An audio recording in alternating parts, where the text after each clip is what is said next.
Audible Realms presents The Invisible Man by H.G. Wells, narrated by John Kelsey. Chapter 1. The Strange Man's Arrival. The stranger came early in February, one wintry day, through a biting wind and a driving snow, the last snowfall of the year, over the down, walking from Bramblehurst railway station, and carrying a little black portmanteau in his thickly gloved hand. He was wrapped up from head to foot, and the brim of his soft felt hat hid every inch of his face but the shiny tip of his nose. The snow had piled itself against his shoulders and chest, and added a white crest to the burden he carried. He staggered into the coach and horses, more dead than alive, and flung his portmanteau down. "A fire," he cried, "in the name of human charity, a room and a fire." He stamped and shook the snow from off himself in the bar, and followed Hall into her guest parlor to strike his bargain. And with that much introduction, that and a couple of sovereigns flung upon the table, he took up his quarters in the inn. Hall lit the fire and left him there while she went to prepare him a meal with her own hands. A guest to stop at Iping in the wintertime was an unheard-of piece of luck, let alone a guest who was no haggler, and she was resolved to show herself worthy of her good fortune. As soon as the bacon was well under way, and Millie, her lymphatic maid, had been brisked up a bit by a few deftly chosen expressions of contempt, she carried the cloth, plates, and glasses into the parlor and began to lay them with the utmost éclat. Although the fire was burning up briskly, she was surprised to see that her visitor still wore his hat and coat, standing with his back to her and staring out of the window at the falling snow in the yard. His gloved hands were clasped behind him, and he seemed to be lost in thought. She noticed that the melting snow that still sprinkled his shoulders dripped upon her carpet. "Can I take your hat and coat, sir?" she said, "and give them a good dry in the kitchen?" "No," he said without turning. She was not sure she had heard him, and was about to repeat her question. He turned his head and looked at her over his shoulder. "I prefer to keep them on," he said with emphasis, and she noticed that he wore big blue spectacles with sidelights, and had a bush side whisker over his coat collar that completely hid his cheeks and face. "Very well, sir," she said. "As you like. In a bit the room will be warmer." He made no answer, and had turned his face away from her again, and Hall, feeling that her conversational advances were ill-timed, laid the rest of the table things in a quick staccato and whisked out of the room. When she returned, he was still standing there, like a man of stone, his back hunched, his collar turned up, his dripping hat brim turned down, hiding his face and ears completely. She put down the eggs and bacon, with considerable emphasis, and called, rather than said to him, "Your lunch is served, sir." "Thank you," he said at the same time, and did not stir until she was closing the door. Then he swung round, and approached the table with a certain eager quickness. As she went behind the bar to the kitchen, she heard a sound repeated at regular intervals. Chirk, chirk, chirk, it went, the sound of a spoon being rapidly whisked round a basin. "That girl," she said. "There, I clean forgot it. It's her being so long."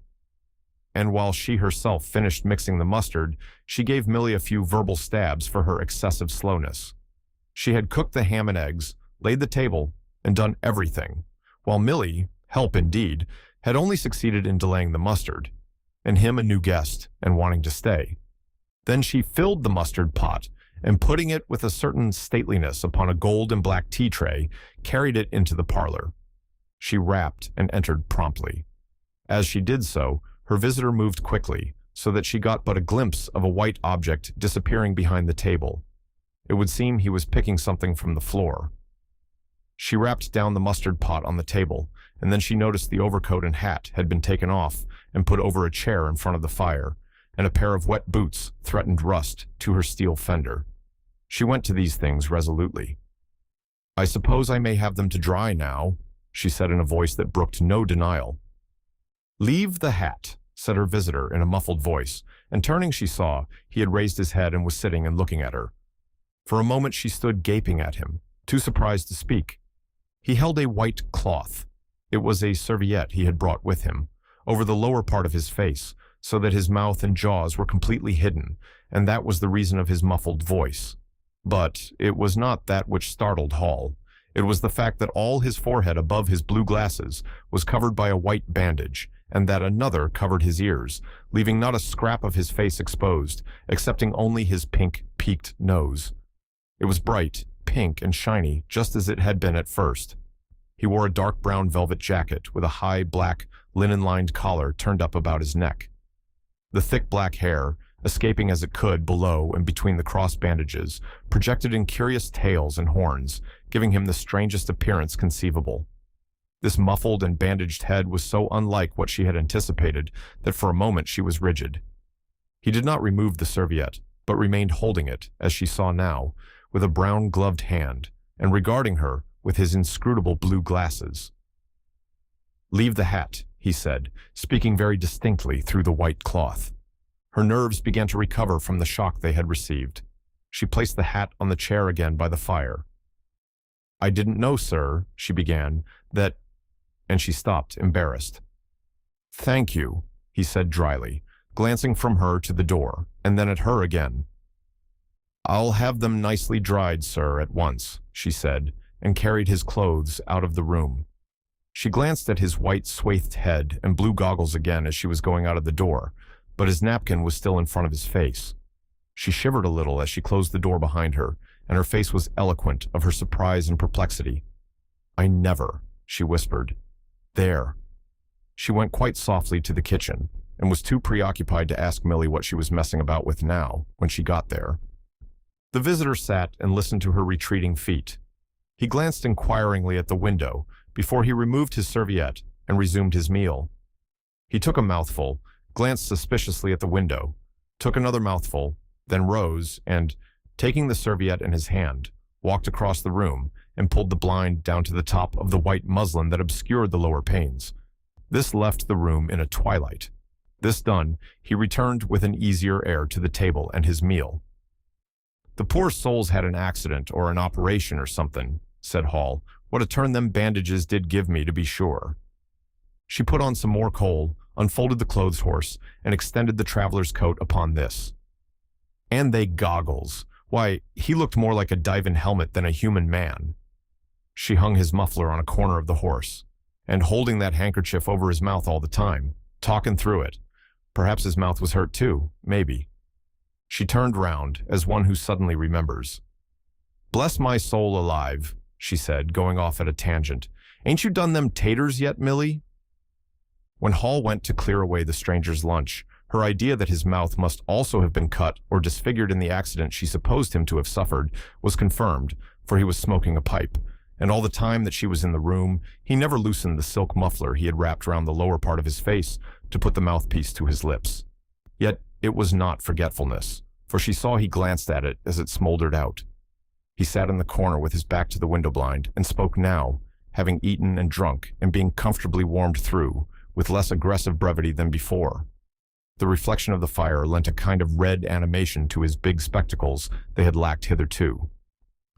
"I have some luggage," he said, "at Bramblehurst Station," and he asked her how he could have it sent.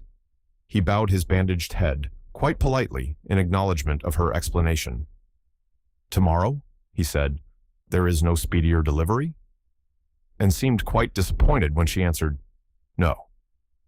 Was she quite sure? No man with a trap who would go over? Hall, nothing loath, answered his questions and developed a conversation. "It's a steep road by the downs, sir," she said in answer to the question about a trap, and then, snatching at an opening, said, "It was there a carriage was upsettled, a year ago and more. A gentleman killed, besides his coachman. Accidents, sir, happen in a moment, don't they?" But the visitor was not to be drawn so easily. "They do," he said through his muffler, eyeing her quietly through his impenetrable glasses. "But they take long enough to get well, don't they? There was my sister's son, Tom, just cut his arm with a scythe, tumbled on it in the A-field, and bless me, he was 3 months tied up, sir. You'd hardly believe it. It's regular giving me a dread of a scythe, sir." "I can quite understand that," said the visitor. "He was afraid one time that he'd have to have an operation. He was that bad, sir." The visitor laughed abruptly, a bark of a laugh that he seemed to bite and kill in his mouth. "Was he?" he said. "He was, sir, and no laughing matter to them as had the doing for him as I had, my sister being took up with her little ones so much. There was bandages to do, sir, and bandages to undo, so that if I may make so bold as to say it, sir—" "Will you get me some matches?" said the visitor quite abruptly. "My pipe is out." Hall was pulled up suddenly. It was certainly rude of him, after telling him all she had done. She gasped at him for a moment, and remembered the 2 sovereigns. She went for the matches. "Thanks," he said concisely, as she put them down, and turned his shoulder upon her, and stared out of the window again. It was altogether too discouraging. Evidently, he was sensitive on the topic of operations and bandages. She did not make so bold as to say, however, after all, but his snubbing way had irritated her, and Millie had a hot time of it that afternoon. The visitor remained in the parlor until 4 o'clock, without giving the ghost of an excuse for an intrusion. For the most part, he was quite still during that time. It would seem he sat in the growing darkness, smoking in the firelight, perhaps dozing. Once or twice a curious listener might have heard him at the coals, and for the space of 5 minutes he was audible pacing the room. He seemed to be talking to himself. Then the armchair creaked as he sat down again. Chapter 2. Teddy Henfrey's First Impressions. At 4 o'clock, when it was fairly dark and Hall was screwing up her courage to go in and ask her visitor if he would take some tea, Teddy Henfrey, the clock jobber, came into the bar. "My sakes, Hall," said he, "but this is terrible weather for thin boots." The snow outside was falling faster. Hall agreed, and then noticed he had his bag with him. "Now you're here, Teddy," said she, "I'd be glad if you'd give the old clock in the parlor a bit of a look.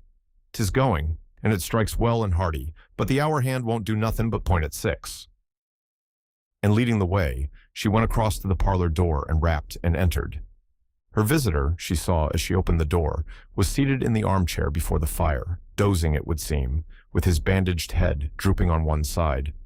The only light in the room was the red glow from the fire, which lit his eyes like adverse railway signals, but left his downcast face in darkness, and the scanty vestiges of the day that came in through the open door.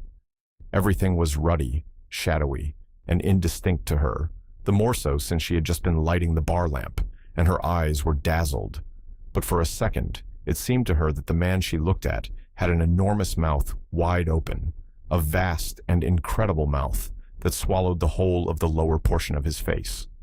It was the sensation of a moment, the white-bound head, the monstrous goggle eyes, and this huge yawn below it. Then he stirred, started up in his chair, put up his hand. She opened the door wide, so that the room was lighter, and she saw him more clearly, with the muffler held up to his face, just as she had seen him hold the serviette before. The shadows, she fancied, had tricked her. "Would you mind, sir, this man a-coming to look at the clock, sir?" she said, recovering from the momentary shock. "Look at the clock?" he said, staring round in a drowsy manner and speaking over his hand, and then, getting more fully awake, "Certainly." Hall went away to get a lamp, and he rose and stretched himself. Then came the light, and Teddy Henfrey, entering, was confronted by this bandaged person. He was, he says, taken aback. "Good afternoon," said the stranger, regarding him, as Henfrey says, with a vivid sense of the dark spectacles, like a lobster. "I hope," said Henfrey, "that it's no intrusion." "None whatever," said the stranger. "Though I understand," he said, turning to Hall, "that this room is really to be mine for my own private use." "I thought, sir," said Hall, "you'd prefer the clock." "Certainly," said the stranger, "certainly. But, as a rule, I like to be alone and undisturbed." "But I'm really glad to have the clock seen to," he said, seeing a certain hesitation in Henfrey's manner. "Very glad." Henfrey had intended to apologize and withdraw, but this anticipation reassured him. The stranger turned round with his back to the fireplace and put his hands behind his back. "And presently," he said, "when the clock mending is over, I think I should like to have some tea, but not till the clock mending is over." Hall was about to leave the room. She made no conversational advances this time, because she did not want to be snubbed in front of Henfrey, when her visitor asked her if she had made any arrangements about his boxes at Bramblehurst. She told him she had mentioned the matter to the postman, and that the carrier could bring them over on the morrow. You are certain that is the earliest? He said. She was certain, with a marked coldness. I should explain, he added, what I was really too cold and fatigued to do before, that I am an experimental investigator. Indeed, sir, said Hall, much impressed, and my baggage contains apparatus and appliances. Very useful things indeed they are, sir, said Hall, and I'm very naturally anxious to get on with my inquiries. Of course, sir. My reason for coming to Iping, he proceeded with a certain deliberation of manner, was a desire for solitude. I do not wish to be disturbed in my work. In addition to my work, an accident, I thought as much, said Hall to herself, necessitates a certain retirement. My eyes are sometimes so weak and painful that I have to shut myself up in the dark for hours together. Lock myself up. Sometimes, now and then. Not at present, certainly. At such times, the slightest disturbance, the entry of a stranger into the room, is a source of excruciating annoyance to me. It is well these things should be understood. Certainly, sir, said Hall, and if I might make so bold as to ask— That I think is all, said the stranger, with that quietly irresistible air of finality he could assume at will. Hall reserved her question and sympathy for a better occasion. After Hall had left the room, he remained standing in front of the fire, glaring, so Henfrey puts it, at the clock mending. Henfrey not only took off the hands of the clock and the face, but extracted the works, and he tried to work in as slow and quiet and unassuming a manner as possible.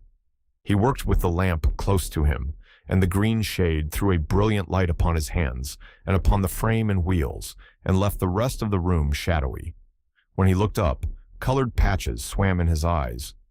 Being constitutionally of a curious nature, he had removed the works, a quite unnecessary proceeding, with the idea of delaying his departure and perhaps falling into conversation with the stranger.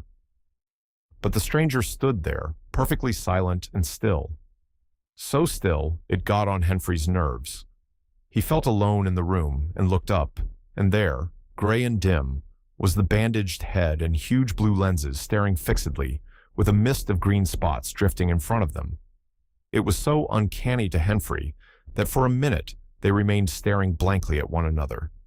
Then Henfrey looked down again. Very uncomfortable position. One would like to say something. Should he remark that the weather was very cold for the time of year? He looked up as if to take aim with that introductory shot. The weather, he began. Why don't you finish and go? Said the rigid figure, evidently in a state of painfully suppressed rage. All you've got to do is to fix the hour hand on its axle. You're simply humbugging. Certainly, sir. 1 minute more. I overlooked. And Henfrey finished and went. But he went feeling excessively annoyed. Damn it, said Henfrey to himself, trudging down the village through the thawing snow. A man must do a clock at times, surely. And again, can't a man look at you?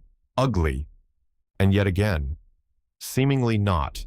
If the police was wanting you, you couldn't be more wropped and bandaged. At Gleason's corner, he saw Hall, who had recently married the stranger's hostess at the Coach and Horses, and who now drove the Iping conveyance, when occasional people required it, to Sidderbridge Junction, coming towards him on his return from that place.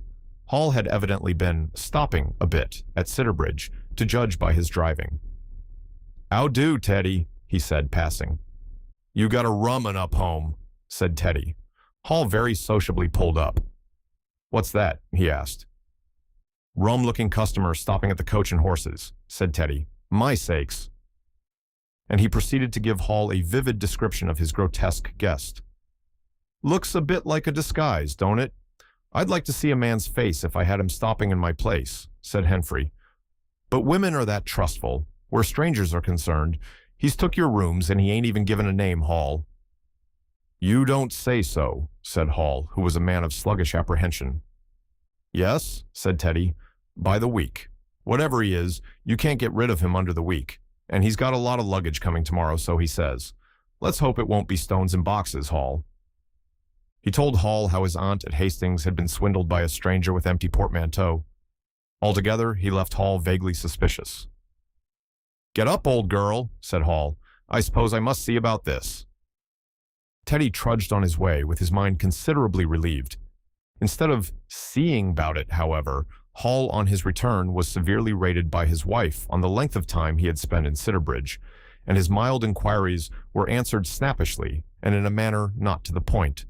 But the seed of suspicion Teddy had sown germinated in the mind of Hall in spite of these discouragements. "You Wim don't know everything," said Hall, resolved to ascertain more about the personality of his guest at the earliest possible opportunity. And after the stranger had gone to bed, which he did about 9:30, Hall went very aggressively into the parlor and looked very hard at his wife's furniture, just to show that the stranger wasn't master there, and scrutinized closely and a little contemptuously a sheet of mathematical computations the stranger had left. When retiring for the night, he instructed Hall to look very closely at the stranger's luggage when it came next day. "You mind your own business, Hall," said Hall, "and I'll mind mine." She was all the more inclined to snap at Hall because the stranger was undoubtedly an unusually strange sort of stranger, and she was by no means assured about him in her own mind. In the middle of the night, she woke up dreaming of huge white heads like turnips that came trailing after her, at the end of interminable necks and with vast black eyes. But being a sensible woman, she subdued her terrors and turned over and went to sleep again. Chapter 3. The 1,001 Bottles. So it was that on the 29th day of February, at the beginning of the thaw, this singular person fell out of infinity into Iping village. Next day, his luggage arrived through the slush, and very remarkable luggage it was. There were a couple of trunks indeed, such as a rational man might need, but in addition, there were a box of books, big, fat books, of which some were just in an incomprehensible handwriting, and a dozen or more crates, boxes, and cases containing objects packed in straw, as it seemed to Hall, tugging with a casual curiosity at the straw, glass bottles. The stranger, muffled in hat, coat, gloves, and wrapper, came out impatiently to meet Fearenside's cart, while Hall was having a word or so of gossip preparatory to helping bring them in. Out he came, not noticing Fearenside's dog, who was sniffing in a dilettante spirit at Hall's legs. "Come along with those boxes," he said. "I've been waiting long enough." And he came down the steps towards the tail of the cart, as if to lay hands on the smaller crate. No sooner had Fearenside's dog caught sight of him, however, than it began to bristle and growl savagely, and when he rushed down the steps, it gave an undecided hop and then sprang straight at his hand. "Whoop!" cried Hall, jumping back, for he was no hero with dogs, and Fearenside howled, "Lie down!" and snatched his whip. They saw the dog's teeth had slipped the hand, heard a kick, saw the dog execute a flanking jump and get home on the stranger's leg, and heard the rip of his trousering.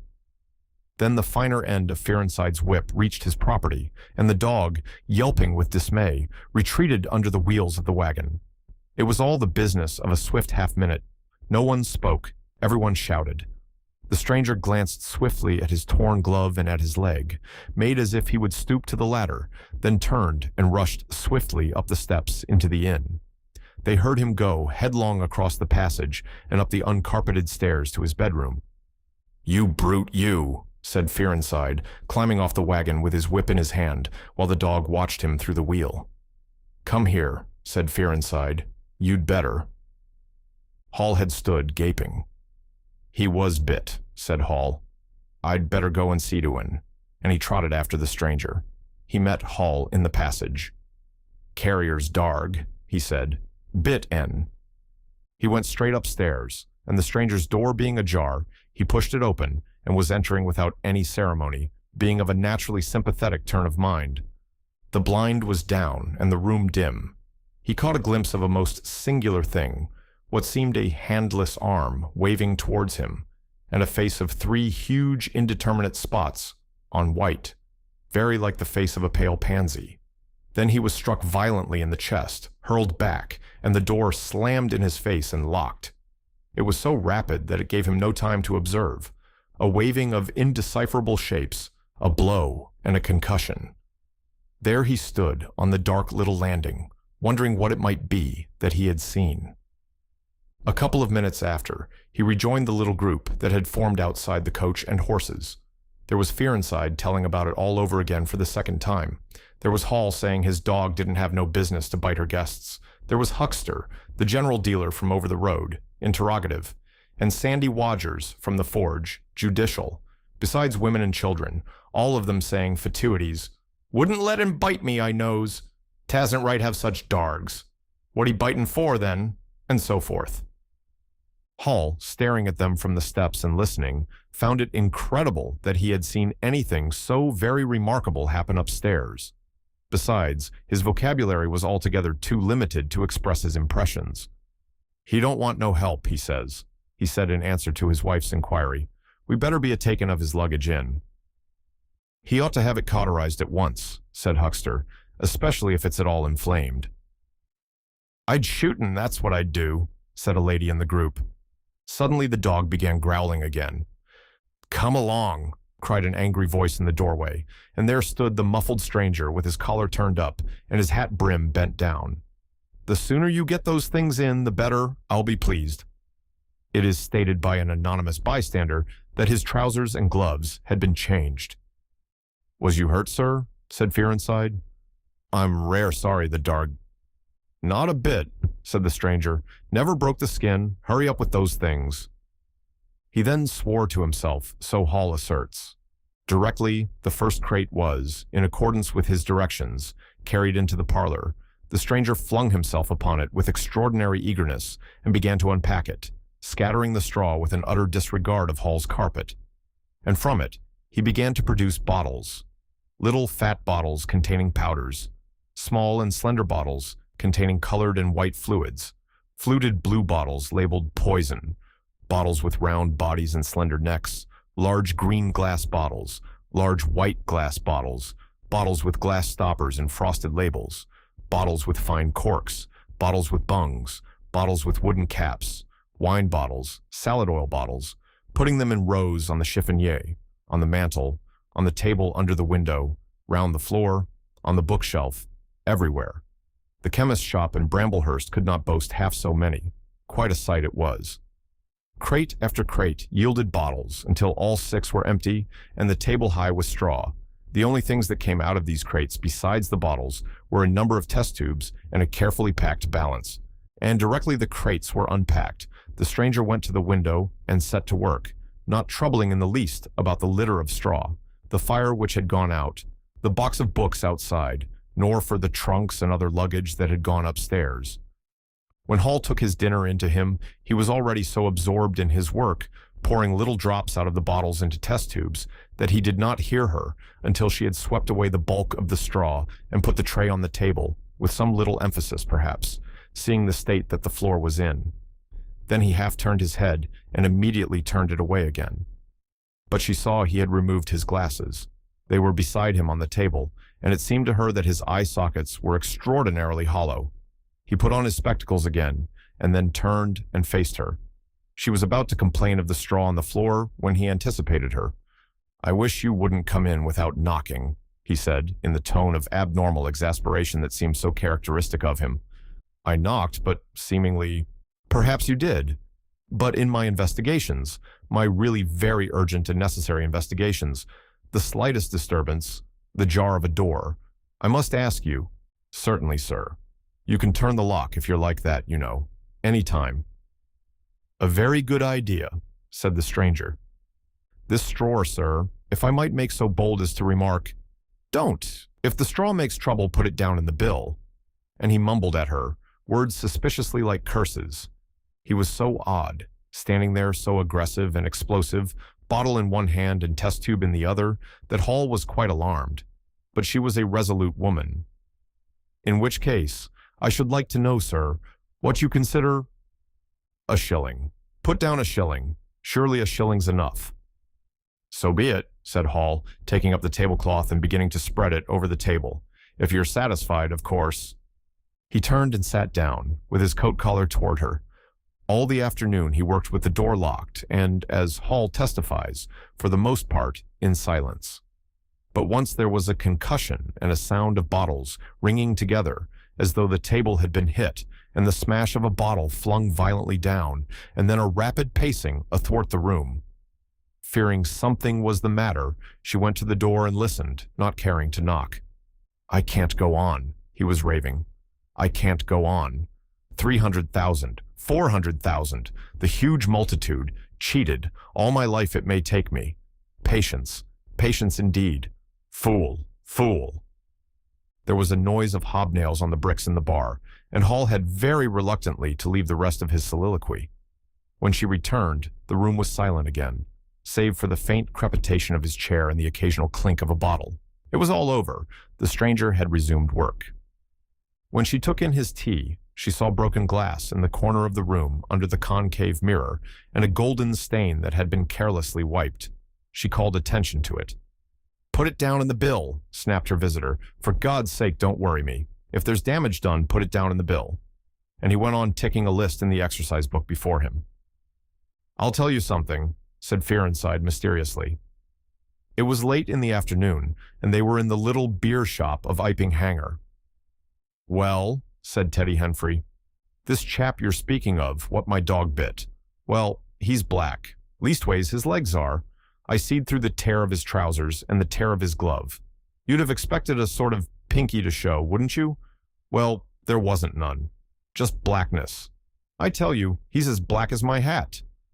"My sakes," said Henfrey, "it's a rummy case altogether. Why, his nose is as pink as paint." "That's true," said Fearenside. "I knows that, and I tell you what I'm thinking. That marn's a piebald, Teddy, black here and white there, in patches, and he's ashamed of it. He's a kind of half-breed, and the colors come off patchy instead of mixing. I've heard of such things before, and it's the common way with horses, as anyone can see." Chapter 4. Cuss interviews the stranger. I have told the circumstances of the stranger's arrival in Iping with a certain fullness of detail, in order that the curious impression he created may be understood by the reader. But excepting two odd incidents, the circumstances of his stay until the extraordinary day of the club festival may be passed over very cursorily.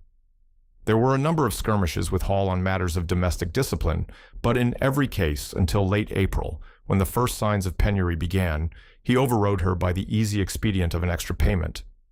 Hall did not like him, and whenever he dared, he talked of the advisability of getting rid of him, but he showed his dislike chiefly by concealing it ostentatiously and avoiding his visitor as much as possible.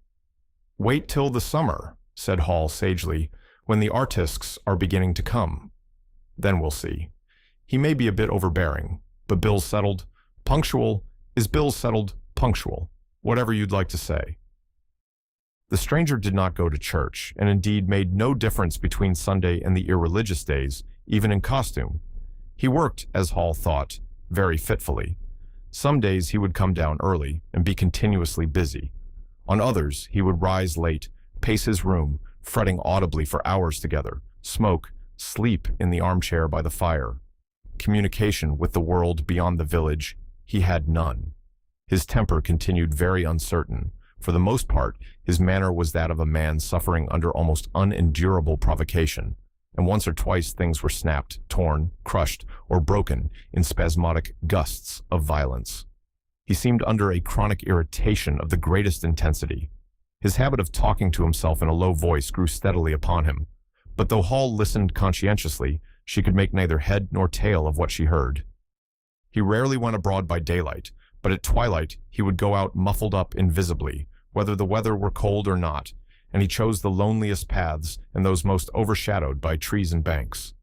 His goggling spectacles and ghastly bandaged face under the penthouse of his hat came with a disagreeable suddenness out of the darkness upon one or two home-going laborers, and Teddy Henfrey, tumbling out of the Scarlet Coat one night at 9:30, was scared shamefully by the stranger's skull-like head. He was walking hat in hand, lit by the sudden light of the opened-in door. Such children as saw him at nightfall dreamt of bogies, and it seemed doubtful whether he disliked boys more than they disliked him, or the reverse. But there was certainly a vivid enough dislike on either side. It was inevitable that a person of so remarkable an appearance and bearing should form a frequent topic in such a village as Iping. Opinion was greatly divided about his occupation. Hall was sensitive on the point. When questioned, she explained very carefully that he was an experimental investigator, going gingerly over the syllables as one who dreads pitfalls. When asked what an experimental investigator was, she would say with a touch of superiority that most educated people knew such things as that, and would thus explain that he discovered things. Her visitor had had an accident, she said, which temporarily discolored his face and hands, and being of a sensitive disposition, he was averse to any public notice of the fact. Out of her hearing, there was a view largely entertained that he was a criminal trying to escape from justice by wrapping himself up so as to conceal himself altogether from the eye of the police. This idea sprang from the brain of Teddy Henfrey. No crime of any magnitude dating from the middle or end of February was known to have occurred. Elaborated in the imagination of Gould, the probationary assistant in the national school, this theory took the form that the stranger was an anarchist in disguise, preparing explosives, and he resolved to undertake such detective operations as his time permitted. These consisted for the most part in looking very hard at the stranger whenever they met, or in asking people who had never seen the stranger, leading questions about him. But he detected nothing. Another school of opinion followed Fearenside and either accepted the piebald view or some modification of it, as for instance, Silas Durgan, who was heard to assert that if he chooses to show himself at fairs, he'd make his fortune in no time, and being a bit of a theologian, compared the stranger to the man with the one talent. Yet another view explained the entire matter by regarding the stranger as a harmless lunatic. That had the advantage of accounting for everything straight away. Between these main groups, there were waverers and compromisers. Sussex folk have few superstitions, and it was only after the events of early April that the thought of the supernatural was first whispered in the village. Even then, it was only credited among the women folk. But whatever they thought of him, people in Iping, on the whole, agreed in disliking him. His irritability, though it might have been comprehensible to an urban brain worker, was an amazing thing to these quiet Sussex villagers. The frantic gesticulations they surprised now and then, the headlong pace after nightfall that swept him upon them round quiet corners, the inhuman bludgeoning of all tentative advances of curiosity, the taste for twilight that led to the closing of doors, the pulling down of blinds, the extinction of candles and lamps. Who could agree with such goings-on? They drew aside as he passed down the village, and when he had gone by, young humorists would up with coat collars and down with hat brims, and go pacing nervously after him in imitation of his occult bearing. There was a song popular at that time called The Bogey Man. Miss Stachel sang it at the schoolroom concert, in aid of the church lamps, and thereafter, whenever one or two of the villagers were gathered together and the stranger appeared, a bar or so of this tune, more or less sharp or flat, was whistled in the midst of them. Also, belated little children would call Bogey Man after him and make off tremulously elated. Cuss, the general practitioner, was devoured by curiosity. The bandages excited his professional interest. The report of the 1,001 bottles aroused his jealous regard. All through April and May, he coveted an opportunity of talking to the stranger, and at last, towards Whitsuntide, he could stand it no longer, but hit upon the subscription list for a village nurse as an excuse. He was surprised to find that Hall did not know his guest's name. "He give a name," said Hall, an assertion which was quite unfounded, "but I didn't rightly hear it." She thought it seemed so silly not to know the man's name. Cuss rapped at the parlor door and entered. There was a fairly audible imprecation from within. "Pardon my intrusion," said Cuss, and then the door closed and cut Hall off from the rest of the conversation. She could hear the murmur of voices for the next 10 minutes, then a cry of surprise, a stirring of feet, a chair flung aside, a bark of laughter, quick steps to the door, and Cuss appeared, his face white, his eyes staring over his shoulder. He left the door open behind him, and without looking at her, strode across the hall and went down the steps, and she heard his feet hurrying along the road. He carried his hat in his hand. She stood behind the door, looking at the open door of the parlor. Then she heard the stranger laughing quietly, and then his footsteps came across the room. She could not see his face where she stood. The parlor door slammed, and the place was silent again. Cuss went straight up the village to Bunting the vicar. "Am I mad?" Cuss began abruptly as he entered the shabby little study. "Do I look like an insane person?" "What's happened?" said the vicar, putting the ammonite on the loose sheets of his forthcoming sermon. "That chap at the inn." "Well?" "Give me something to drink," said Cuss, and he sat down. When his nerves had been steadied by a glass of cheap sherry, the only drink the good vicar had available, He told him of the interview he had just had. "Went in," he gasped, and began to demand a subscription for that nurse fund. He'd stuck his hands in his pockets as I came in, and he sat down lumpily in his chair, sniffed. I told him I'd heard he took an interest in scientific things. He said yes, sniffed again, kept on sniffing all the time. Evidently recently caught an infernal cold. No wonder, wrapped up like that. I developed the nurse idea, and all the while kept my eyes open. Bottles, chemicals, everywhere. Balance, test tubes in stands, and a smell of evening primrose. Would he subscribe? Said he'd consider it. Asked him, point blank, was he researching? Said he was. A long research? Got quite cross. "A damnable long research," said he, blowing the cork out, so to speak. "Oh," said I. And out came the grievance. The man was just on the boil, and my question boiled him over. He had been given a prescription, most valuable prescription. What for he wouldn't say. Was it medical? "Damn you, what are you fishing after?" I apologized. Dignified sniff and cough. He resumed. He'd read it. 5 ingredients. Put it down. Turned his head. Draft of air from window lifted the paper. Swish, rustle. He was working in a room with an open fireplace, he said. Saw a flicker, and there was the prescription burning and lifting chimneyward. Rushed towards it just as it whisked up the chimney. So, just at that point, to illustrate his story, out came his arm. Well? No hand, just an empty sleeve. Lord, I thought, that's a deformity. Got a cork arm, I suppose, and has taken it off. Then, I thought, there's something odd in that. What the devil keeps that sleeve up and open, if there's nothing in it? There was nothing in it, I tell you. Nothing down it, right down to the joint. I could see right down it to the elbow, and there was a glimmer of light shining through a tear of the cloth. Good God, I said. Then he stopped, stared at me with those black goggles of his, and then at his sleeve. Well, that's all. He never said a word, just glared and put his sleeve back in his pocket quickly. I was saying, said he, that there was the prescription burning, wasn't I? Interrogative cough. How the devil, said I, can you move an empty sleeve like that? Empty sleeve? Yes, said I, an empty sleeve. It's an empty sleeve, is it? You saw it was an empty sleeve? He stood up right away. I stood up too. He came towards me in 3 very slow steps and stood quite close, sniffed venomously. I didn't flinch, though I'm hanged if that bandaged knob of his and those blinkers aren't enough to unnerve anyone coming quietly up to you. You said it was an empty sleeve? He said. Certainly, I said. At staring and saying nothing, a barefaced man, unspectacled, starts scratch. Then very quietly, he pulled his sleeve out of his pocket again and raised his arm towards me as though he would show it to me again. He did it very, very slowly. I looked at it. Seemed an age. Well, said I, clearing my throat, there's nothing in it. Had to say something.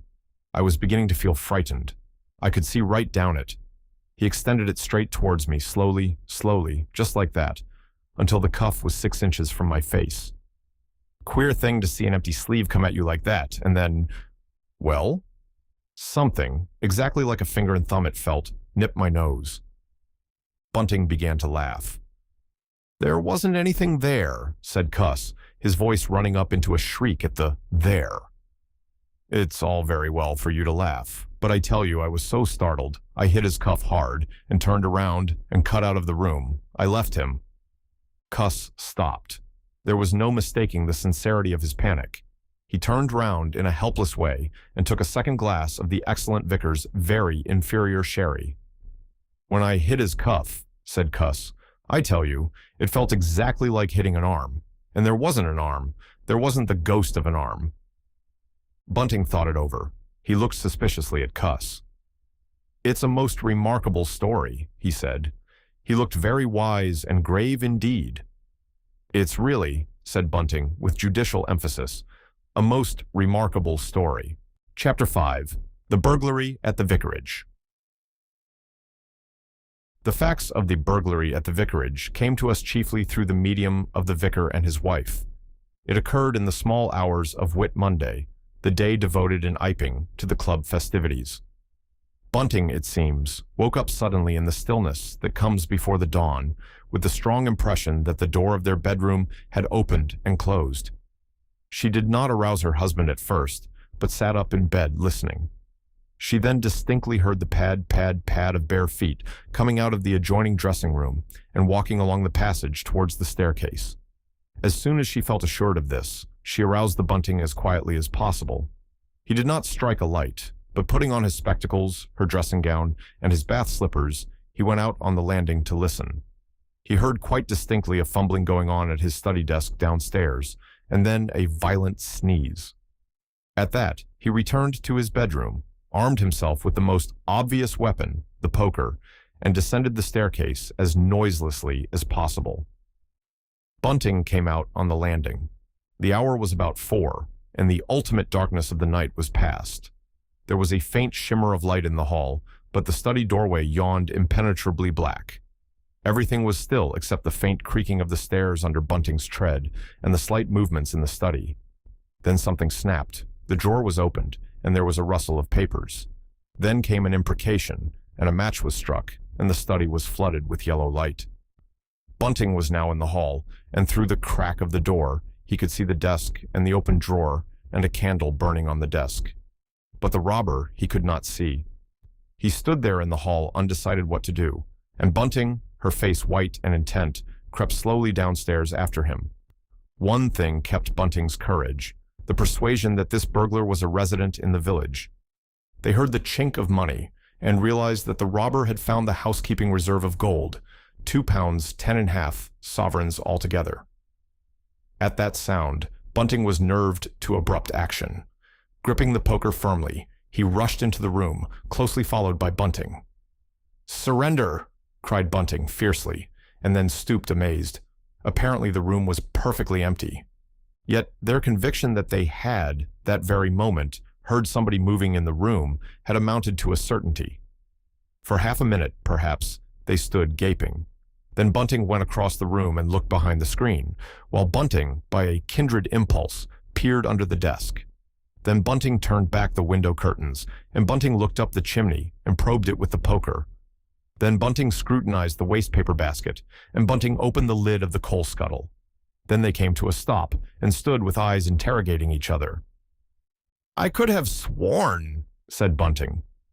"The candle," said Bunting. "Who lit the candle?" "The drawer," said Bunting, "and the money's gone." She went hastily to the doorway. Of all the strange occurrences, there was a violent sneeze in the passage. They rushed out, and as they did so, the kitchen door slammed. "Bring the candle," said Bunting, and led the way. They both heard a sound of bolts being hastily shot back. As he opened the kitchen door, he saw through the scullery that the back door was just opening, and the faint light of early dawn displayed the dark masses of the garden beyond. He is certain that nothing went out of the door. It opened, stood open for a moment, and then closed with a slam. As it did so, the candle Bunting was carrying from the study flickered and flared. It was a minute or more before they entered the kitchen. The place was empty. They refastened the back door, examined the kitchen, pantry, and scullery thoroughly, and at last went down into the cellar. There was not a soul to be found in the house, search as they would. Daylight found the vicar and his wife, a quaintly costumed little couple, still marveling about on their own ground floor by the unnecessary light of a guttering candle. Chapter 6. The Furniture That Went Mad. Now it happened that in the early hours of Whit Monday, before Milly was hunted out for the day, Hall and Hall both rose and went noiselessly down into the cellar. Their business there was of a private nature and had something to do with the specific gravity of their beer. They had hardly entered the cellar when Hall found she had forgotten to bring down a bottle of sarsaparilla from their joint room. As she was the expert and principal operator in this affair, Hall very properly went upstairs for it. On the landing, he was surprised to see that the stranger's door was ajar. He went on into his own room and found the bottle as he had been directed. But returning with the bottle, he noticed that the bolts of the front door had been shot back, that the door was in fact simply on the latch. And with a flash of inspiration, he connected this with the stranger's room upstairs and the suggestions of Teddy Henfrey. He distinctly remembered holding the candle while Hall shot these bolts overnight. At the sight, he stopped, gaping, then with the bottle still in his hand, went upstairs again. He rapped at the stranger's door. There was no answer. He rapped again, then pushed the door wide open and entered. It was as he expected. The bed, the room also, was empty. And what was stranger, even to his heavy intelligence, on the bedroom chair and along the rail of the bed, were scattered the garments, the only garments so far as he knew, and the bandages of their guest. His big slouch hat even was cocked jauntily over the bedpost. As Hall stood there, he heard his wife's voice coming out of the depth of the cellar, with that rapid telescoping of the syllables and interrogative cocking up of the final words to a high note, by which the West Sussex villager is wont to indicate a brisk impatience. "George, you gart what a wand." At that he turned and hurried down to her. "Janny," he said, over the rail of the cellar steps, "'tas the truth what Henfrey says. He's not in us room, he ain't, and the front door's unbolted." At first Hall did not understand, and as soon as she did, she resolved to see the empty room for herself. Hall, still holding the bottle, went first. "If he ain't there," he said, "his close are. And what's he doing without his close then? 'Tis a most curious business." As they came up the cellar steps, they both, it was afterwards ascertained, fancied they heard the front door open and shut, but seeing it closed and nothing there, neither said a word to the other about it at the time. Hall passed her husband in the passage and ran on first upstairs. Someone sneezed on the staircase. Hall, following 6 steps behind, thought that he heard her sneeze. She, going on first, was under the impression that Hall was sneezing. She flung open the door and stood regarding the room.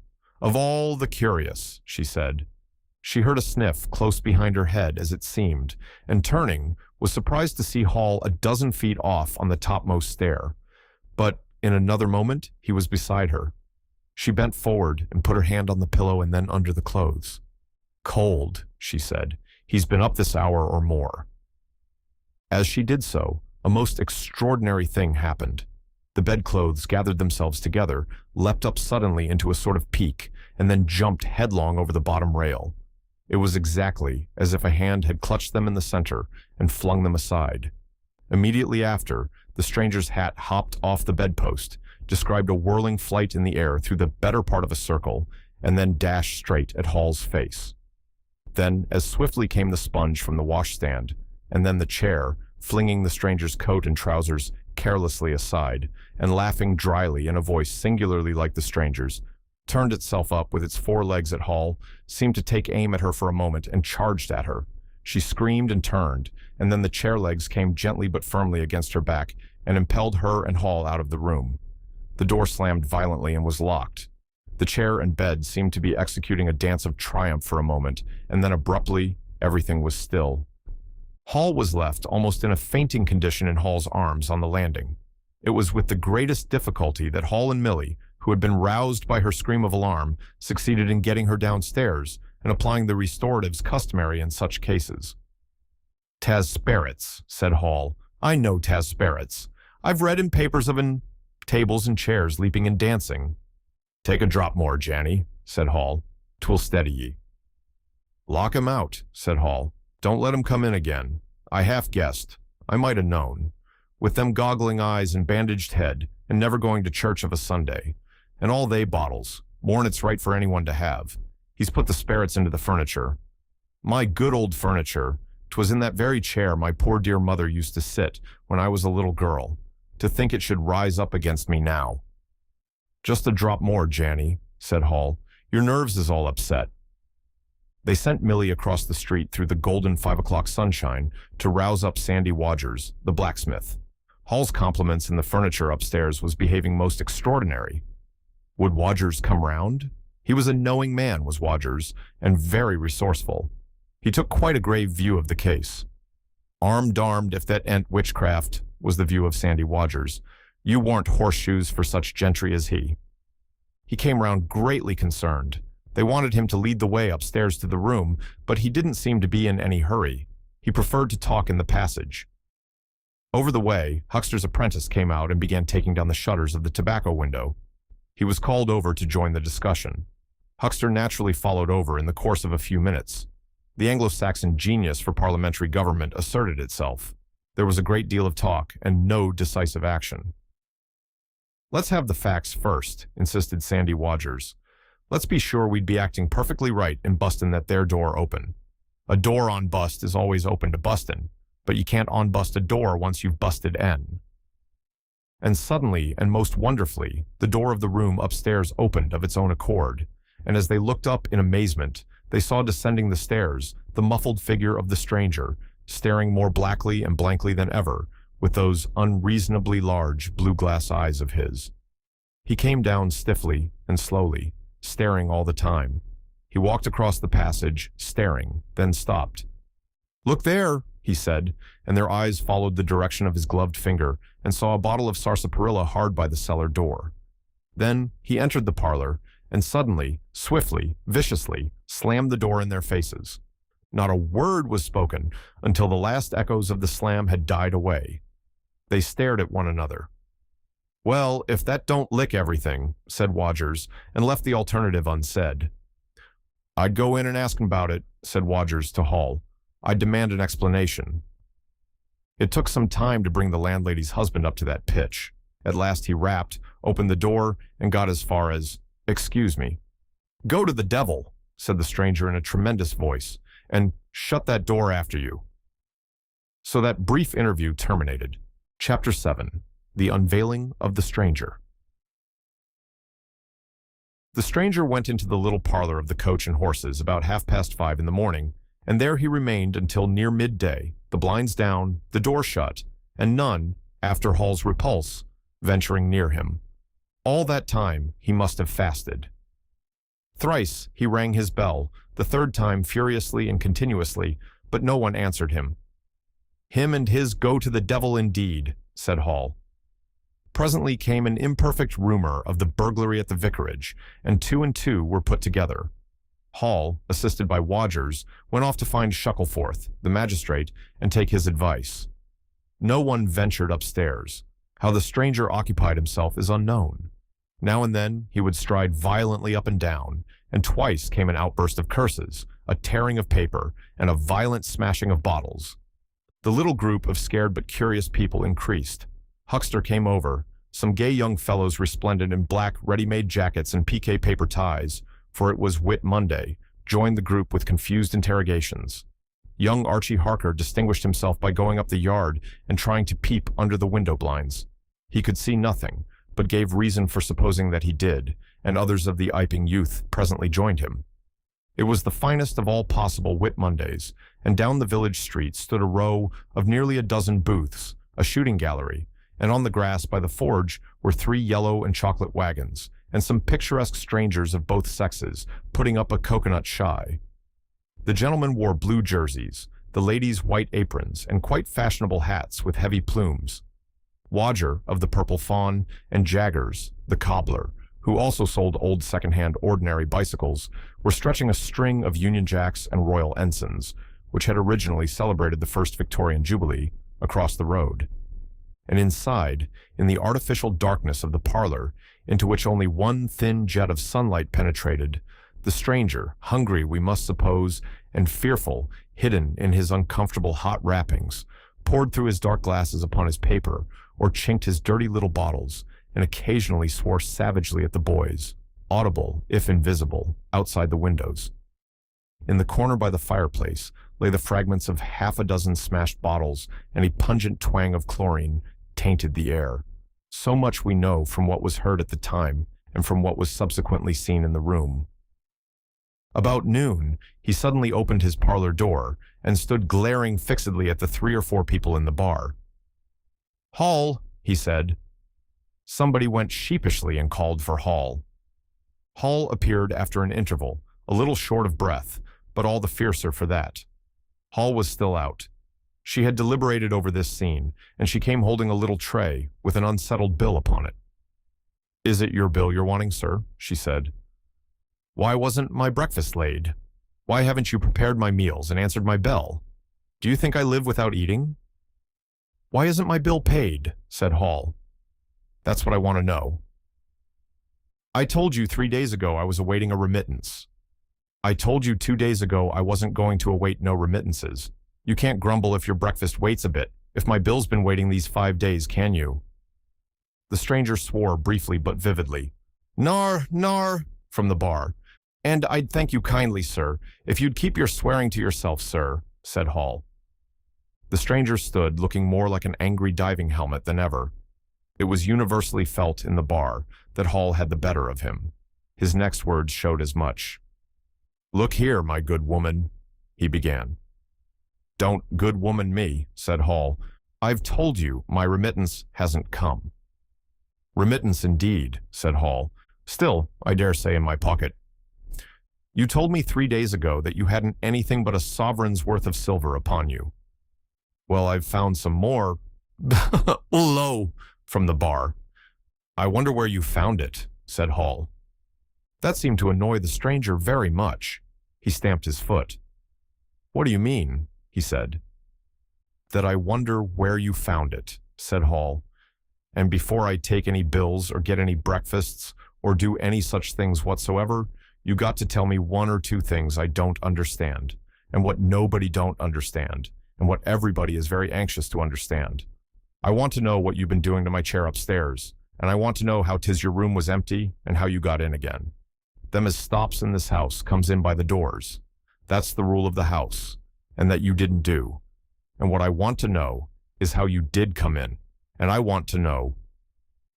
Suddenly, the stranger raised his gloved hands, clenched, stamped his foot, and said, "Stop!" with such extraordinary violence that he silenced her instantly. "You don't understand," he said, "who I am or what I am. I'll show you. By heaven, I'll show you." Then he put his open palm over his face and withdrew it. The center of his face became a black cavity.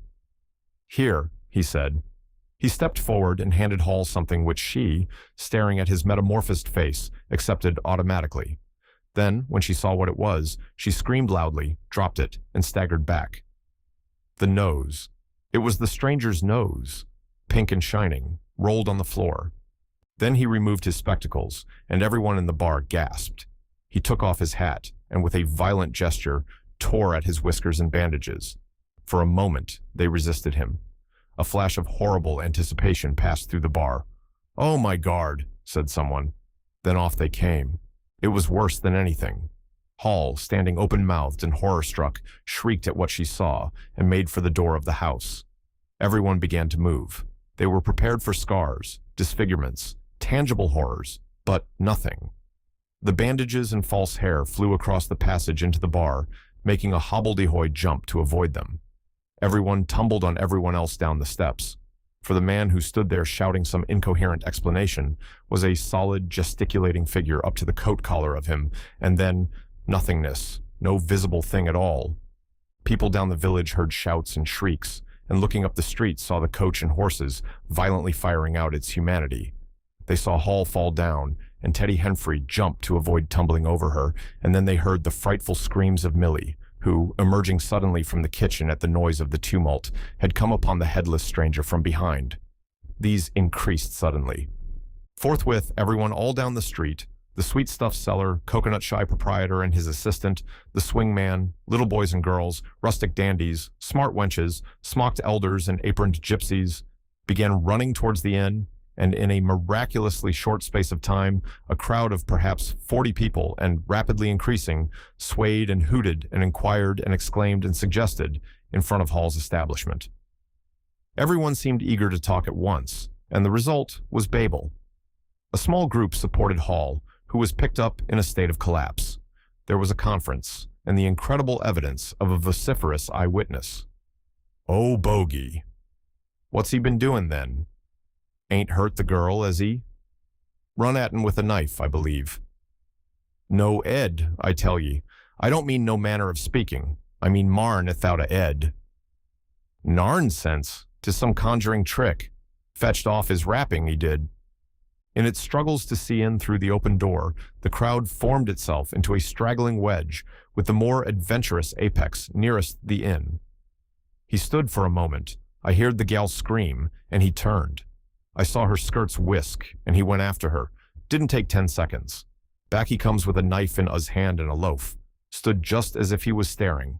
Not a moment ago. Went in that there door. I tell ye, he ain't gart know it at all. You just missed an... There was a disturbance behind, and the speaker stopped to step aside for a little procession that was marching very resolutely towards the house. First Hall, very red and determined, then Bobby Jaffers, the village constable, and then the wary Wodgers. They had come now, armed with a warrant. People shouted conflicting information of the recent circumstances. "Ed or no Ed," said Jaffers, "I got to restin', and restin' I will." Hall marched up the steps, marched straight to the door of the parlor, and flung it open. "Constable," he said, "do your duty." Jaffers marched in, Hall next, Wodgers last. They saw in the dim light the headless figure facing them, with a gnawed crust of bread in one gloved hand and a chunk of cheese in the other. "That's him," said Hall. "What the devil's this?" came in a tone of angry expostulation from above the collar of the figure. "You're a damned rum customer, mister," said Jaffers, "but Ed or no Ed, the warrant says body, and duty's duty." "Keep off," said the figure, starting back. Abruptly, he whipped down the bread and cheese, and Hall just grasped the knife on the table in time to save it. Off came the stranger's left glove, and was slapped in Jaffers' face. In another moment, Jaffers, cutting short some statement concerning a warrant, had gripped him by the handless wrist and caught his invisible throat. He got a sounding kick on the shin that made him shout, but he kept his grip. Hall sent the knife sliding along the table to Wodgers, who acted as goalkeeper for the offensive, so to speak, and then stepped forward as Jaffers and the stranger swayed and staggered towards him, clutching and hitting in. A chair stood in the way, and went aside with a crash as they came down together. "Get the feet," said Jaffers between his teeth. Hall, endeavoring to act on instructions, received a sounding kick in the ribs that disposed of him for a moment, and Wodgers, seeing the decapitated stranger had rolled over and got the upper side of Jaffers, retreated towards the door, knife in hand, and so collided with Huckster and the Sitterbridge carter, coming to the rescue of law and order. At the same moment, down came 3 or 4 bottles from the chiffonier and shot a web of pungency into the air of the room. "I'll surrender," cried the stranger, though he had Jaffers down, and in another moment he stood up panting, a strange figure, headless and handless, for he had pulled off his right glove now as well as his left. "It's no good," he said, as if sobbing for breath. It was the strangest thing in the world to hear that voice coming, as if out of empty space, but the Sussex peasants are perhaps the most matter-of-fact people under the sun. Jaffers got up also, and produced a pair of handcuffs. Then he stared. "I say," said Jaffers, brought up short by a dim realization of the incongruity of the whole business. "Darn it, can't use 'em as I can see." The stranger ran his arm down his waistcoat, and as if by a miracle, the buttons to which his empty sleeve pointed became undone. Then he said something about his shin, and stooped down. He seemed to be fumbling with his shoes and socks. "Why," said Huckster suddenly, "that's not a man at all. It's just empty clothes. Look, you can see down his collar and the linings of his clothes. I could put my arm—" He extended his hand. It seemed to meet something in midair, and he drew it back with a sharp exclamation. "I wish you'd keep your fingers out of my eye," said the aerial voice in a tone of savage expostulation. "The fact is, I'm all here, head, hands, legs, and all the rest of it, but it happens I'm invisible. It's a confounded nuisance, but I am. That's no reason why I should be poked to pieces by every stupid bumpkin in Iping, is it?" The suit of clothes, now all unbuttoned and hanging loosely upon its unseen supports, stood up, arms akimbo. Several other of the menfolks had now entered the room, so that it was closely crowded.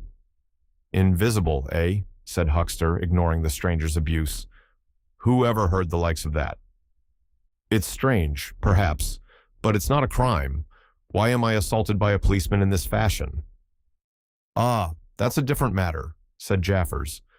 "No doubt you are a bit difficult to see in this light, but I got a warrant and it's all correct. What I'm after ain't no invisibility. It's burglary. There's a house been broke into and money took." "Well?" "And circumstances certainly point." "Stuff and nonsense," said the invisible man. "I hope so, sir, but I've got my instructions." "Well," said the stranger, I'll come, but no handcuffs." "It's the regular thing," said Jaffers. "No handcuffs," stipulated the stranger. "Pardon me," said Jaffers. Abruptly, the figure sat down, and before anyone could realize what was being done, the slippers, socks, and trousers had been kicked off under the table. Then he sprang up again and flung off his coat. "Here, stop that," said Jaffers, suddenly realizing what was happening. He gripped at the waistcoat. It struggled, and the shirt slipped out of it and left it limp and empty in his hand. "Hold him," said Jaffers loudly. "Once he gets the things off."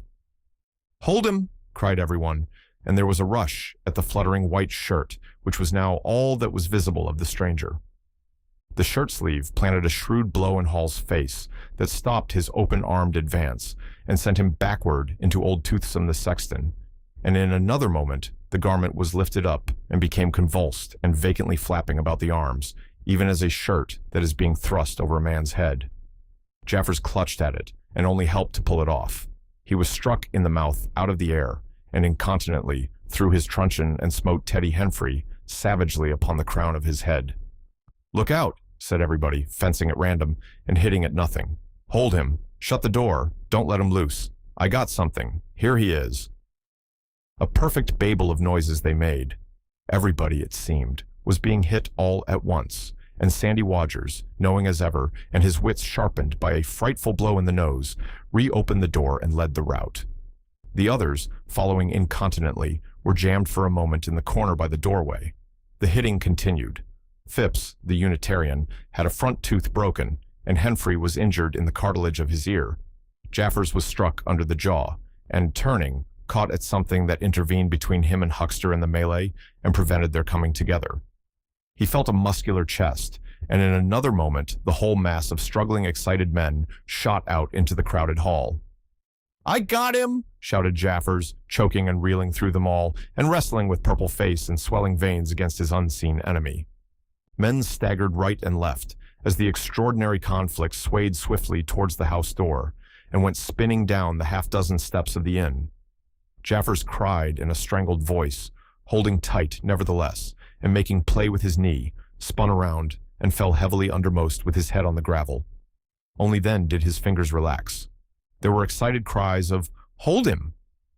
"Invisible," and so forth, and a young fellow, a stranger in the place whose name did not come to light, rushed in at once, caught something, missed his hold, and fell over the constable's prostrate body. Halfway across the road, a woman screamed as something pushed by her. A dog, kicked apparently, yelped and ran howling into Huckster's yard, and with that, the transit of the invisible man was accomplished. For a space, people stood amazed and gesticulating, and then came panic, and scattered them abroad through the village as a gust scatters dead leaves. But Jaffers lay quite still, face upward and knees bent at the foot of the steps of the inn. Chapter 8. In Transit. The 8th chapter is exceedingly brief and relates that Gibbons, the amateur naturalist of the district, while lying out on the spacious open downs, without a soul within a couple of miles of him, as he thought, and almost dozing, heard close to him the sound, as of a man coughing, sneezing, and then swearing savagely to himself, and looking, beheld nothing. Yet the voice was indisputable. It continued to swear with that breadth and variety that distinguishes the swearing of a cultivated man. It grew to a climax, diminished again, and died away in the distance, going as it seemed to him in the direction of Aberdeen. It lifted to a spasmodic sneeze and ended. Gibbons had heard nothing of the morning's occurrences, but the phenomenon was so striking and disturbing that his philosophical tranquility vanished. He got up hastily and hurried down the steepness of the hill towards the village as fast as he could go. Chapter 9. Mr. Thomas Marvel. You must picture Thomas Marvel as a person of copious, flexible visage, a nose of cylindrical protrusion, a liquorish, ample, fluctuating mouth, and a beard of bristling eccentricity. His figure inclined to embonpoint. His short limbs accentuated this inclination. He wore a furry silk hat, and the frequent substitution of twine and shoelaces for buttons, apparent at critical points of his costume, marked a man essentially bachelor. Thomas Marvel was sitting with his feet in a ditch by the roadside over the down towards Aberdeen, about a mile and a half out of Iping. His feet, save for socks of irregular openwork, were bare. His big toes were broad and pricked like the ears of a watchful dog. In a leisurely manner, he did everything in a leisurely manner, he was contemplating trying on a pair of boots. They were the soundest boots he had come across for a long time, but too large for him, whereas the ones he had were, in dry weather, a very comfortable fit, but too thin-soled for damp. Thomas Marvel hated roomy shoes, but then he hated damp. He had never properly thought out which he hated most, and it was a pleasant day, and there was nothing better to do. So he put the 4 shoes in a graceful group on the turf and looked at them. And seeing them there among the grass and springing agrimony, it suddenly occurred to him that both pairs were exceedingly ugly to see. He was not at all startled by a voice behind him. "They're boots, anyhow," said the voice. "They are charity boots," said Thomas Marvel, with his head on one side, regarding them distastefully. "And which is the ugliest pair in the whole blessed universe? I'm darned if I know." Said the voice. "I've worn worse. In fact, I've worn none, but none so audacious ugly, if you'll allow the expression. I've been cadging boots, in particular, for days, because I was sick of them. They're sound enough, of course, but a gentleman on tramp sees such a thundering lot of his boots. And if you'll believe me, I've raised nothing in the whole blessed country, try as I would, but them. Look at 'em. And a good country for boots, too, in a general way. But it's just my promiscuous luck. I've got my boots in this country 10 years or more, and then they treat you like this." "It's a beast of a country," said the voice, "and pigs for people." "Ain't it?" said Thomas Marvel. "Lord, but them boots, it beats it." He turned his head over his shoulder to the right, to look at the boots of his interlocutor with a view to comparisons, and, lo, where the boots of his interlocutor should have been, were neither legs nor boots. He was irradiated by the dawn of a great amazement. "Where are yer?" said Thomas Marvel over his shoulder and coming on all fours. He saw a stretch of empty downs, with the wind swaying the remote green-pointed furze bushes. "Am I drunk?" said Marvel. "Have I had visions? Was I talking to myself? What the—" "Don't be alarmed," said a voice. "None of your ventriloquizing me," said Thomas Marvel, rising sharply to his feet. "Where are yer? Alarmed indeed." "Don't be alarmed," repeated the voice. "You'll be alarmed in a minute, you silly fool," said Thomas Marvel. "Where are yer? Let me get my mark on yer." "Are you buried?" said Thomas Marvel after an interval. There was no answer. Thomas Marvel stood bootless and amazed, his jacket nearly thrown off. "Peewit," said a peewit, very remote. "Peewit, indeed," said Thomas Marvel. "This ain't no time for foolery." The down was desolate, east and west, north and south. The road with its shallow ditches and white bordering stakes ran smooth and empty north and south, and save for that peewit, the blue sky was empty too. "So help me," said Thomas Marvel, shuffling his coat onto his shoulders again. "It's the drink. I might have known." "It's not the drink," said the voice. "You keep your nerves steady."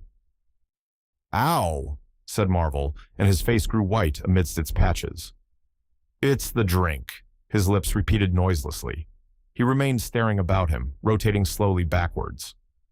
"I could have swore I heard a voice," he whispered. "Of course you did." "It's there again," said Marvel, closing his eyes and clasping his hand on his brow with a tragic gesture. He was suddenly taken by the collar and shaken violently and left more dazed than ever. "Don't be a fool," said the voice. "I'm off my blooming chump," said Marvel. "It's no good. It's fretting about them Blarsted boots. I'm off my blessed blooming chump, or its spirits." "Neither one thing nor the other," said the voice. "Listen." "Chump," said Marvel. "1 minute," said the voice, penetratingly, tremulous with self-control. "Well," said Thomas Marvel, with a strange feeling of having been dug in the chest by a finger. "You think I'm just imagination? Just imagination?" "What else can you be?" said Thomas Marvel, rubbing the back of his neck. "Very well," said the voice, in a tone of relief. "Then I'm going to throw flints at you till you think differently." "But where are yer?" The voice made no answer. Whiz came a flint, apparently out of the air, and missed Marvel's shoulder by a hair's breadth. Marvel, turning, saw a flint jerk up into the air, trace a complicated path, hang for a moment, and then fling at his feet with almost invisible rapidity. He was too amazed to dodge. Whiz it came and ricocheted from a bare toe into the ditch. Thomas Marvel jumped a foot and howled aloud. Then he started to run, tripped over an unseen obstacle, and came head over heels into a sitting position. "Now," said the voice, as a third stone curved upward and hung in the air above the tramp. "Am I imagination?" Marvel, by way of reply, struggled to his feet and was immediately rolled over again. He lay quiet for a moment.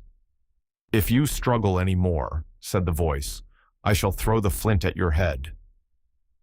"It's a fair due," said Thomas Marvel, sitting up, taking his wounded toe in hand and fixing his eye on the third missile. "I don't understand it. Stones flinging themselves, stones talking. Put yourself down. Rot away. I'm done." The third flint fell. "It's very simple," said the voice. "I'm an invisible man." "Tell us something I don't know," said Marvel, gasping with pain. "Where you've hid, how you do it. I don't know. I'm beat." "That's all," said the voice. "I'm invisible. That's what I want you to understand." "Anyone could see that. There is no need for you to be so confounded impatient, mister. Now then, give us a notion. How are you hid?" "I'm invisible. That's the great point. And what I want you to understand is this." "But whereabouts?" interrupted Marvel. "Here, 6 yards in front of you." "Oh, come, I ain't blind. You'll be telling me next. You're just thin air. I'm not one of your ignorant tramps." "Yes, I am. Thin air. You're looking through me." "What? Ain't there any stuff to you? Vox it. What is it? Jabber. Is it that?" "I am just a human being, solid, needing food and drink, needing covering too. But I'm invisible, you see? Invisible. Simple idea. Invisible." "What, real-like?" "Yes, real." "Let's have a hand of you," said Marvel, "if you are real. It won't be so darn out of the way like, then, Lord," he said, "how you made me jump, gripping me like that." He felt the hand that had closed round his wrist with his disengaged fingers, and his fingers went timorously up the arm, patted a muscular chest, and explored a bearded face. Marvel's face was astonishment. "I'm dashed," he said. "If this don't beat cockfighting, most remarkable. And there I can see a rabbit clean through you, 'arf a mile away, not a bit of you visible, except—" He scrutinized the apparently empty space keenly. "You haven't been eating bread and cheese?" he asked, holding the invisible arm. "You're quite right, and it's not quite assimilated into the system." "Ah," said Marvel, "sort of ghostly, though." "Of course, all this isn't half so wonderful as you think." "It's quite wonderful enough for my modest wants," said Thomas Marvel. "How'd you manage it? How the deuce is it done?" "It's too long a story, and besides—" "I tell you, the whole business fairly beats me," said Marvel. "What I want to say at present is this. I need help. I have come to that. I came upon you suddenly. I was wandering, mad with rage, naked, impotent. I could have murdered, and I saw you." "Lord," said Marvel. "I came up behind you, hesitated, went on." Marvel's expression was eloquent. Then stopped. "Here," I said, "is an outcast like myself. This is the man for me." So I turned back and came to you, and— "Lord," said Marvel, "but I'm all in a tizzy. May I ask, how is it, and what you may be requiring in the way of help?" "Invisible." "I want you to help me get clothes and shelter, and then, with other things, I've left them long enough. If you won't, well, but you will, must." "Look here," said Marvel. "I'm too flabbergasted. Don't knock me about any more, and leave me go. I must get steady a bit, and you've pretty near broken my toe. It's also unreasonable. Empty downs, empty sky. Nothing visible for miles except the bosom of nature. And then comes a voice out of heaven, and stones, and a fist. Lord." "Pull yourself together," said the voice, "for you have to do the job I've chosen for you." Marvel blew out his cheeks, and his eyes were round. "I've chosen you," said the voice. "You are the only man except some of those fools down there who knows there is such a thing as an invisible man. You have to be my helper. Help me. and I will do great things for you. An invisible man is a man of power." He stopped for a moment to sneeze violently. "But if you betray me," he said, "if you fail to do as I direct you." He paused and tapped Marvel's shoulder smartly. Marvel gave a yelp of terror at the touch. "I don't want to betray you," said Marvel, edging away from the direction of the fingers. "Don't you go a-thinking that whatever you do. All I want to do is to help you. Just tell me what I got to do. Lord, whatever you want done, that I'm most willing to do." Chapter 10. Marvel's Visit to Iping. After the first gusty panic had spent itself, Iping became argumentative. Skepticism suddenly reared its head, rather nervous skepticism, not at all assured of its back, but skepticism nevertheless. It is so much easier not to believe in an invisible man, and those who had actually seen him dissolve into air or felt the strength of his arm could be counted on the fingers of two hands. And of these witnesses, Wodgers was presently missing, having retired impregnably behind the bolts and bars of his own house, and Jaffers was lying stunned in the parlor of the Coach and Horses. Great and strange ideas transcending experience often have less effect upon men and women than smaller, more tangible considerations. Iping was gay with bunting, and everybody was in gala dress. Whit Monday had been looked forward to for a month or more. By the afternoon, even those who believed in the unseen were beginning to resume their little amusements in a tentative fashion, on the supposition that he had quite gone away, and with the skeptics, he was already a jest. But people, skeptics and believers alike, were remarkably sociable all that day. Hazeman's Meadow was gay with a tent, in which Bunting and other ladies were preparing tea, while without, the Sunday school children ran races and played games under the noisy guidance of the curate and the Mrs. Cuss and Sackbut. No doubt there was a slight uneasiness in the air, but people for the most part had the sense to conceal whatever imaginative qualms they experienced. On the village green, an inclined string, down which, clinging the while to a pulley-swung handle, one could be hurled violently against a sack at the other end, came in for considerable favor among the adolescents, as also did the swings and the coconut shies. There was also promenading, and the steam organ attached to a small roundabout filled the air with a pungent flavor of oil and with equally pungent music. Members of the club, who had attended church in the morning, were splendid in badges of pink and green, and some of the gayer-minded had also adorned their bowler hats with brilliant-colored favors of ribbon. Old Fletcher, whose conceptions of holiday-making were severe, was visible through the jasmine about his window or through the open door, whichever way you chose to look, poised delicately on a plank, supported on two chairs, and whitewashing the ceiling of his front room. About 4 o'clock, a stranger entered the village from the direction of the downs. He was a short, stout person in an extraordinarily shabby top hat, and he appeared to be very much out of breath. His cheeks were alternately limp and tightly puffed. His mottled face was apprehensive, and he moved with a sort of reluctant alacrity. He turned the corner of the church and directed his way to the Coach and Horses.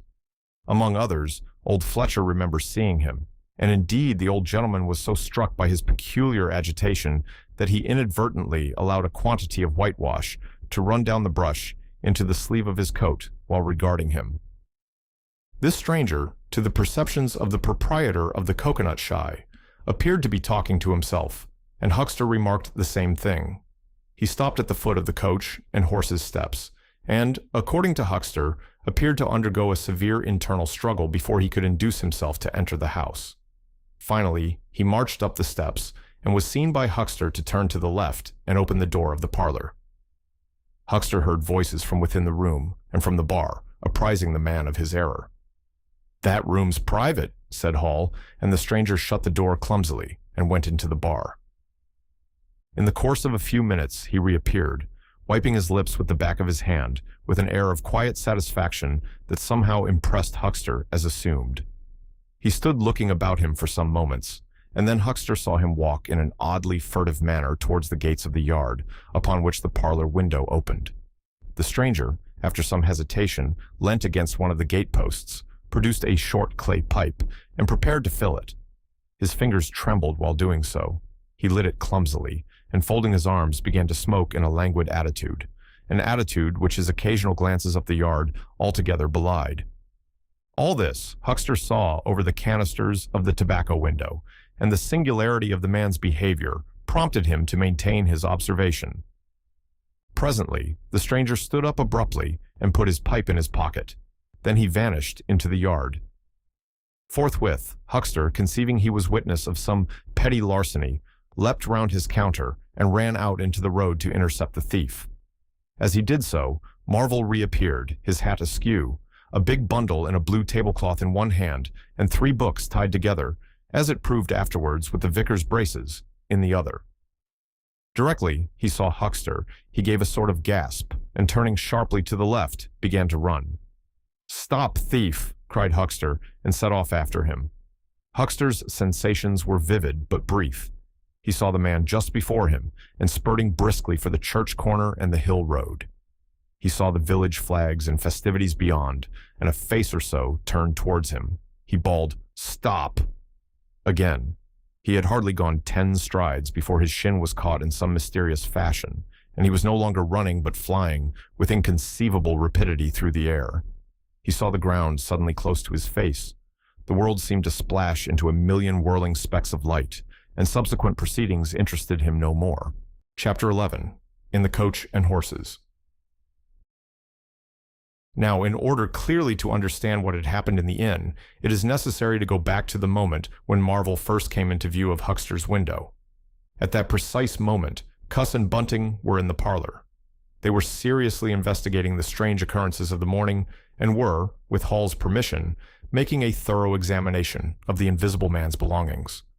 Jaffers had partially recovered from his fall, and had gone home in the charge of his sympathetic friends.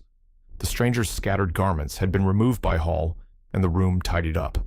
And on the table under the window, where the stranger had been wont to work, Cuss had hit almost at once on 3 big books in manuscript labeled Diary. "Diary," said Cuss, putting the 3 books on the table. "Now, at any rate, we shall learn something." The vicar stood with his hands on the table. "Diary," repeated Cuss, sitting down, putting 2 volumes to support the 3rd, and opening it. No name on the flyleaf. Bother. Cipher. And figures." The vicar came round to look over his shoulder.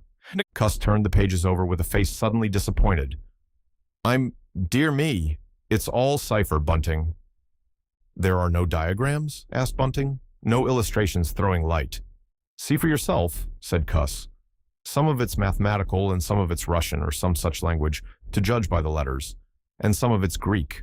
Now the Greek, I thought you—" "Of course," said Bunting, taking out and wiping his spectacles, and feeling suddenly very uncomfortable, for he had no Greek left in his mind worth talking about. "Yes, the Greek, of course, may furnish a clue. I'll find you a place." "I'd rather glance through the volumes first," said Bunting, still wiping. "A general impression first, Cuss, and then, we can go looking for clues." He coughed, put on his glasses, arranged them fastidiously, coughed again, and wished something would happen to avert the seemingly inevitable exposure. Then he took the volume Cuss handed him in a leisurely manner, and then something did happen. The door opened suddenly. Both gentlemen started violently, looked round, and were relieved to see a sporadically rosy face beneath a furry silk hat. "Tap?" asked the face, and stood staring. "No," said both gentlemen at once. "Over the other side, my man," said Bunting. "And please shut that door," said Cuss irritably.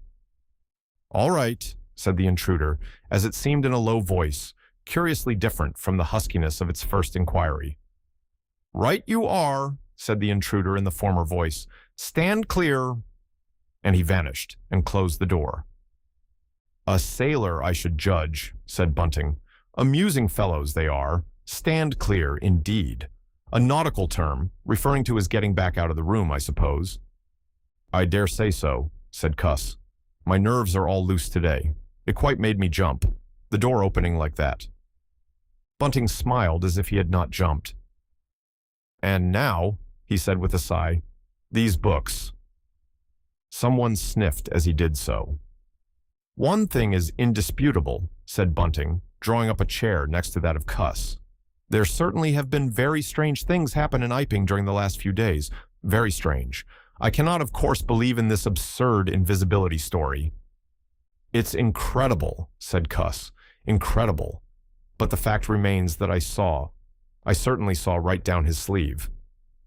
But are you sure? Suppose a mirror, for instance. Hallucinations are so easily produced. I don't know if you have ever seen a really good conjurer. I won't argue again, said Cuss. We've thrashed that out, Bunting. And just now there's these books. Ah, here's some of what I take to be Greek. Greek letters, certainly. He pointed to the middle of the page. Bunting flushed slightly and brought his face nearer, apparently finding some difficulty with his glasses. Suddenly, he became aware of a strange feeling at the nape of his neck. He tried to raise his head and encountered an immovable resistance. The feeling was a curious pressure, the grip of a heavy, firm hand, and it bore his chin irresistibly to the table. "Don't move, little men," whispered a voice, "or I'll brain you both." He looked into the face of Cuss, close to his own, and each saw a horrified reflection of his own sickly astonishment. "I'm sorry to handle you so roughly," said the voice, "but it's unavoidable." "Since when did you learn to pry into an investigator's private memoranda?" said the voice, and two chins struck the table simultaneously, and two sets of teeth rattled. "Since when did you learn to invade the private rooms of a man in misfortune?" And the concussion was repeated. "Where have they put my clothes?" "Listen," said the voice. "The windows are fastened, and I've taken the key out of the door. I am a fairly strong man, and I have the poker handy, besides being invisible. There's not the slightest doubt that I could kill you both and get away quite easily if I wanted to. Do you understand? Very well. If I let you go, will you promise not to try any nonsense and do what I tell you?"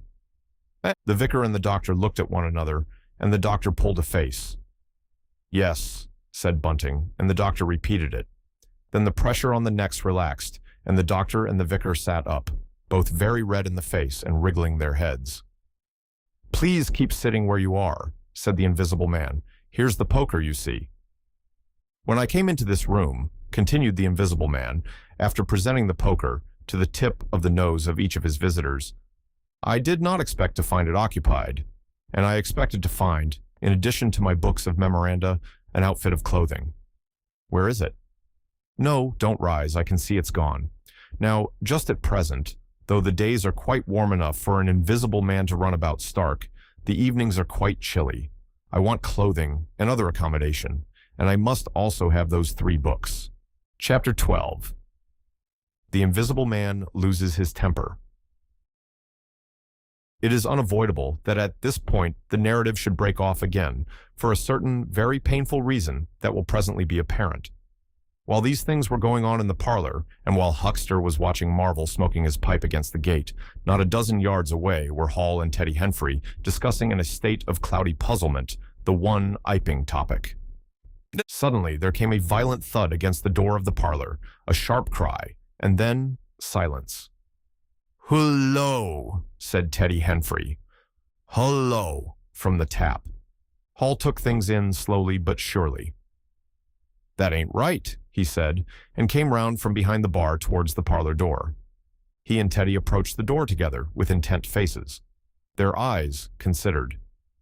"Summit wrong," said Hall, and Henfrey nodded agreement.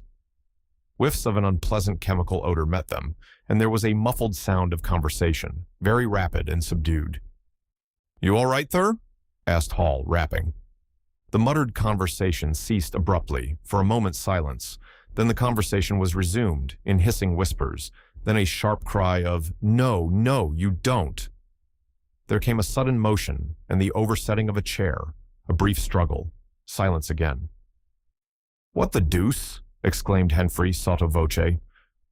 "You all right there?" asked Hall sharply again. The vicar's voice answered with a curious jerking intonation. "Quite right. Please don't interrupt." "Odd," said Henfrey. "Odd," said Hall. "Says, don't interrupt," said Henfrey. "I heard'n," said Hall. "And a sniff," said Henfrey. They remained listening. The conversation was rapid and subdued. "I can't," said Bunting, his voice rising. "I tell you, sir, I will not." "What was that?" asked Henfrey. "Says he winnart," said Hall. "Weren't speaking to us, was he?" "Disgraceful," said Bunting, within. "Disgraceful," said Henfrey. I heard it. Distinct.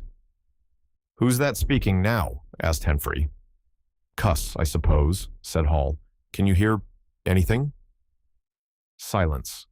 The sounds within, indistinct and perplexing. Sounds like throwing the tablecloth about, said Hall. Hall appeared behind the bar. Hall made gestures of silence and invitation. This aroused Hall's wifely opposition. What you're listening there for, Hall? She asked. Ain't you nothing better to do? Busy day like this? Hall tried to convey everything by grimaces and dumb show, but Hall was obdurate. She raised her voice. So Hall and Henfrey, rather crestfallen, tiptoed back to the bar, gesticulating to explain to her. At first, she refused to see anything in what they had heard at all. Then she insisted on Hall keeping silence, while Henfrey told her his story. She was inclined to think the whole business nonsense. Perhaps they were just moving the furniture about. I heard and say disgraceful. That I did, said Hall. I heard that, Hall, said Henfrey. Like as not, began Hall. Hish, said Teddy Henfrey. Didn't I hear the window? What window? Asked Hall. Parlor window, said Henfrey. Everyone stood listening intently. Hall's eyes, directed straight before her, saw without seeing the brilliant oblong of the inn door, the road white and vivid, and Huckster's shop front, blistering in the June sun. Abruptly, Huckster's door opened, and Huckster appeared, eyes staring with excitement, arms gesticulating. Yap! Cried Huckster. Stop, thief! And he ran obliquely across the oblong towards the yard gates and vanished. Simultaneously came a tumult from the parlor, and a sound of windows being closed. Hall, Henfrey, and the human contents of the tap rushed out at once pell-mell into the street. They saw someone whisk round the corner towards the road, and Huckster executing a complicated leap in the air that ended on his face and shoulder. Down the street, people were standing astonished or running towards them. Huckster was stunned. Henfrey stopped to discover this, but Hall and the two laborers from the tap rushed at once to the corner, shouting incoherent things, and saw Marvel vanishing by the corner of the church wall. They appear to have jumped to the impossible conclusion that this was the invisible man suddenly become visible, and set off at once along the lane in pursuit. But Hall had hardly run a dozen yards before he gave a loud shout of astonishment and went flying headlong sideways, clutching one of the laborers and bringing him to the ground. He had been charged just as one charges a man at football. The second laborer came round in a circle, stared, and conceiving that Hall had tumbled over of his own accord, turned to resume the pursuit, only to be tripped by the ankle, just as Huckster had been. Then, as the first laborer struggled to his feet, he was kicked sideways by a blow that might have felled an ox. As he went down, the rush from the direction of the village green came round the corner. The first to appear was the proprietor of the Coconut Shy, a burly man in a blue jersey. He was astonished to see the lane empty, save for 3 men sprawling absurdly on the ground. And then something happened to his rearmost foot, and he went headlong and rolled sideways just in time to graze the feet of his brother and partner, following headlong. The two were then kicked, knelt on, fallen over, and cursed by quite a number of overhasty people. Now, when Hall and Henfrey and the laborers ran out of the house, Hall, who had been disciplined by years of experience, remained in the bar next the till. And suddenly, the parlor door was opened, and Cuss appeared, and without glancing at her, rushed at once down the steps toward the corner. "Hold him," he cried. "Don't let him drop that parcel." He knew nothing of the existence of Marvel, for the invisible man had handed over the books and bundle in the yard. The face of Cuss was angry and resolute, but his costume was defective, a sort of limp white kilt that could only have passed muster in Greece. "Hold him," he bawled. "He's got my trousers, and every stitch of the vicar's clothes."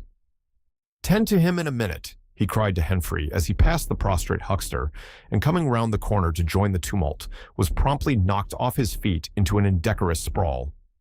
Somebody in full flight trod heavily on his finger. He yelled, struggled to regain his feet, was knocked against and thrown on all fours again, and became aware that he was involved not in a capture, but a rout. Everyone was running back to the village. He rose again and was hit severely behind the ear. He staggered and set off back to the coach and horses forthwith, leaping over the deserted Huckster, who was now sitting up on his way. Behind him, as he was halfway up the inn steps, he heard a sudden yell of rage, rising sharply out of the confusion of cries, and a sounding smack in someone's face. He recognized the voice as that of the Invisible Man, and the note was that of a man suddenly infuriated by a painful blow. In another moment, Cuss was back in the parlor. "He's coming back, Bunting," he said, rushing in. "Save yourself." Bunting was standing in the window, engaged in an attempt to clothe himself in the hearthrug and a West Surrey Gazette. "Who's coming?" he said, so startled that his costume narrowly escaped disintegration.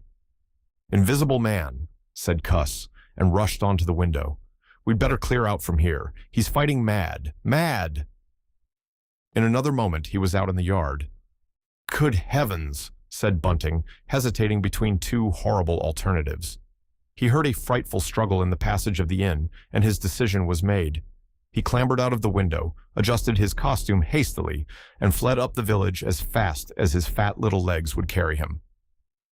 From the moment when the Invisible Man screamed with rage, and Bunting made his memorable flight up the village, it became impossible to give a consecutive account of affairs in Iping. Possibly, the Invisible Man's original intention was simply to cover Marvel's retreat with the clothes and books. But his temper, at no time very good, seems to have gone completely at some chance blow, and forthwith he set to smiting and overthrowing, for the mere satisfaction of hurting. You must figure the street full of running figures, of doors slamming and fights for hiding places. You must figure the tumult, suddenly striking on the unstable equilibrium of old Fletcher's planks and two chairs, with cataclysmic results. You must figure an appalled couple caught dismally in a swing. And then the whole tumultuous rush has passed, and the Iping street with its gauds and flags is deserted save for the still raging unseen and littered with coconuts, overthrown canvas screens, and the scattered stock in trade of a sweetstuff stall. Everywhere there is a sound of closing shutters and shoving bolts, and the only visible humanity is an occasional flitting eye under a raised eyebrow in the corner of a window pane. The Invisible Man amused himself for a little while by breaking all the windows in the coach and horses, and then he thrust a street lamp through the parlor window of Gribble. It must have been who cut the telegraph wire to Aberdeen, just beyond Higgins' cottage on the Aberdeen road. And after that, as his peculiar qualities allowed, he passed out of human perceptions altogether, and he was neither heard, seen, nor felt in Iping anymore. He vanished, absolutely. But it was the best part of 2 hours before any human being ventured out again into the desolation of Iping Street. Chapter 13. Marvel discusses his resignation. When the dusk was gathering and Iping was just beginning to peep timorously forth again upon the shattered wreckage of its bank holiday, a short, thick-set man in a shabby silk hat was marching painfully through the twilight behind the beechwoods on the road to Bramblehurst. He carried 3 books bound together by some sort of ornamental elastic ligature and a bundle wrapped in a blue tablecloth. His rubicund face expressed consternation and fatigue. He appeared to be in a spasmodic sort of hurry. He was accompanied by a voice other than his own, and ever and again he winced under the touch of unseen hands. "If you give me the slip again," said the voice, "if you attempt to give me the slip again—" "Lord," said Marvel, "that shoulder's a mass of bruises as it is." "On my honor," said the voice, "I will kill you." "I didn't try to give you the slip," said Marvel, in a voice that was not far remote from tears. "I swear I didn't. I didn't know the blessed turning, that was all. How the devil was I to know the blessed turning? As it is, I've been knocked about—" "You'll get knocked about a great deal more if you don't mind," said the voice, and Marvel abruptly became silent. He blew out his cheeks, and his eyes were eloquent of despair. "It's bad enough to let these floundering yokels explode my little secret, without your cutting off with my books. It's lucky for some of them they cut and ran when they did. Here am I. No one knew I was invisible, and now what am I to do?" "What am I to do?" asked Marvel sotto voce. "It's all about. It will be in the papers. Everybody will be looking for me, everyone on their guard." The voice broke off into vivid curses and ceased. The despair of Marvel's face deepened, and his pace slackened. "Go on," said the voice. Marvel's face assumed a grayish tint between the ruddier patches. "Don't drop those books, stupid," said the voice sharply, overtaking him. "The fact is," said the voice, "I shall have to make use of you. You're a poor tool, but I must." I'm a miserable tool, said Marvel. You are, said the voice. I'm the worst possible tool you could have, said Marvel. I'm not strong, he said after a discouraging silence. I'm not over-strong, he repeated. No? And my heart's weak. That little business. I pulled it through, of course. But bless you, I could have dropped. Well? I haven't the nerve and strength for the sort of thing you want. I'll stimulate you. I wish you wouldn't. I wouldn't like to mess up your plans, you know, but I might, out of sheer funk and misery.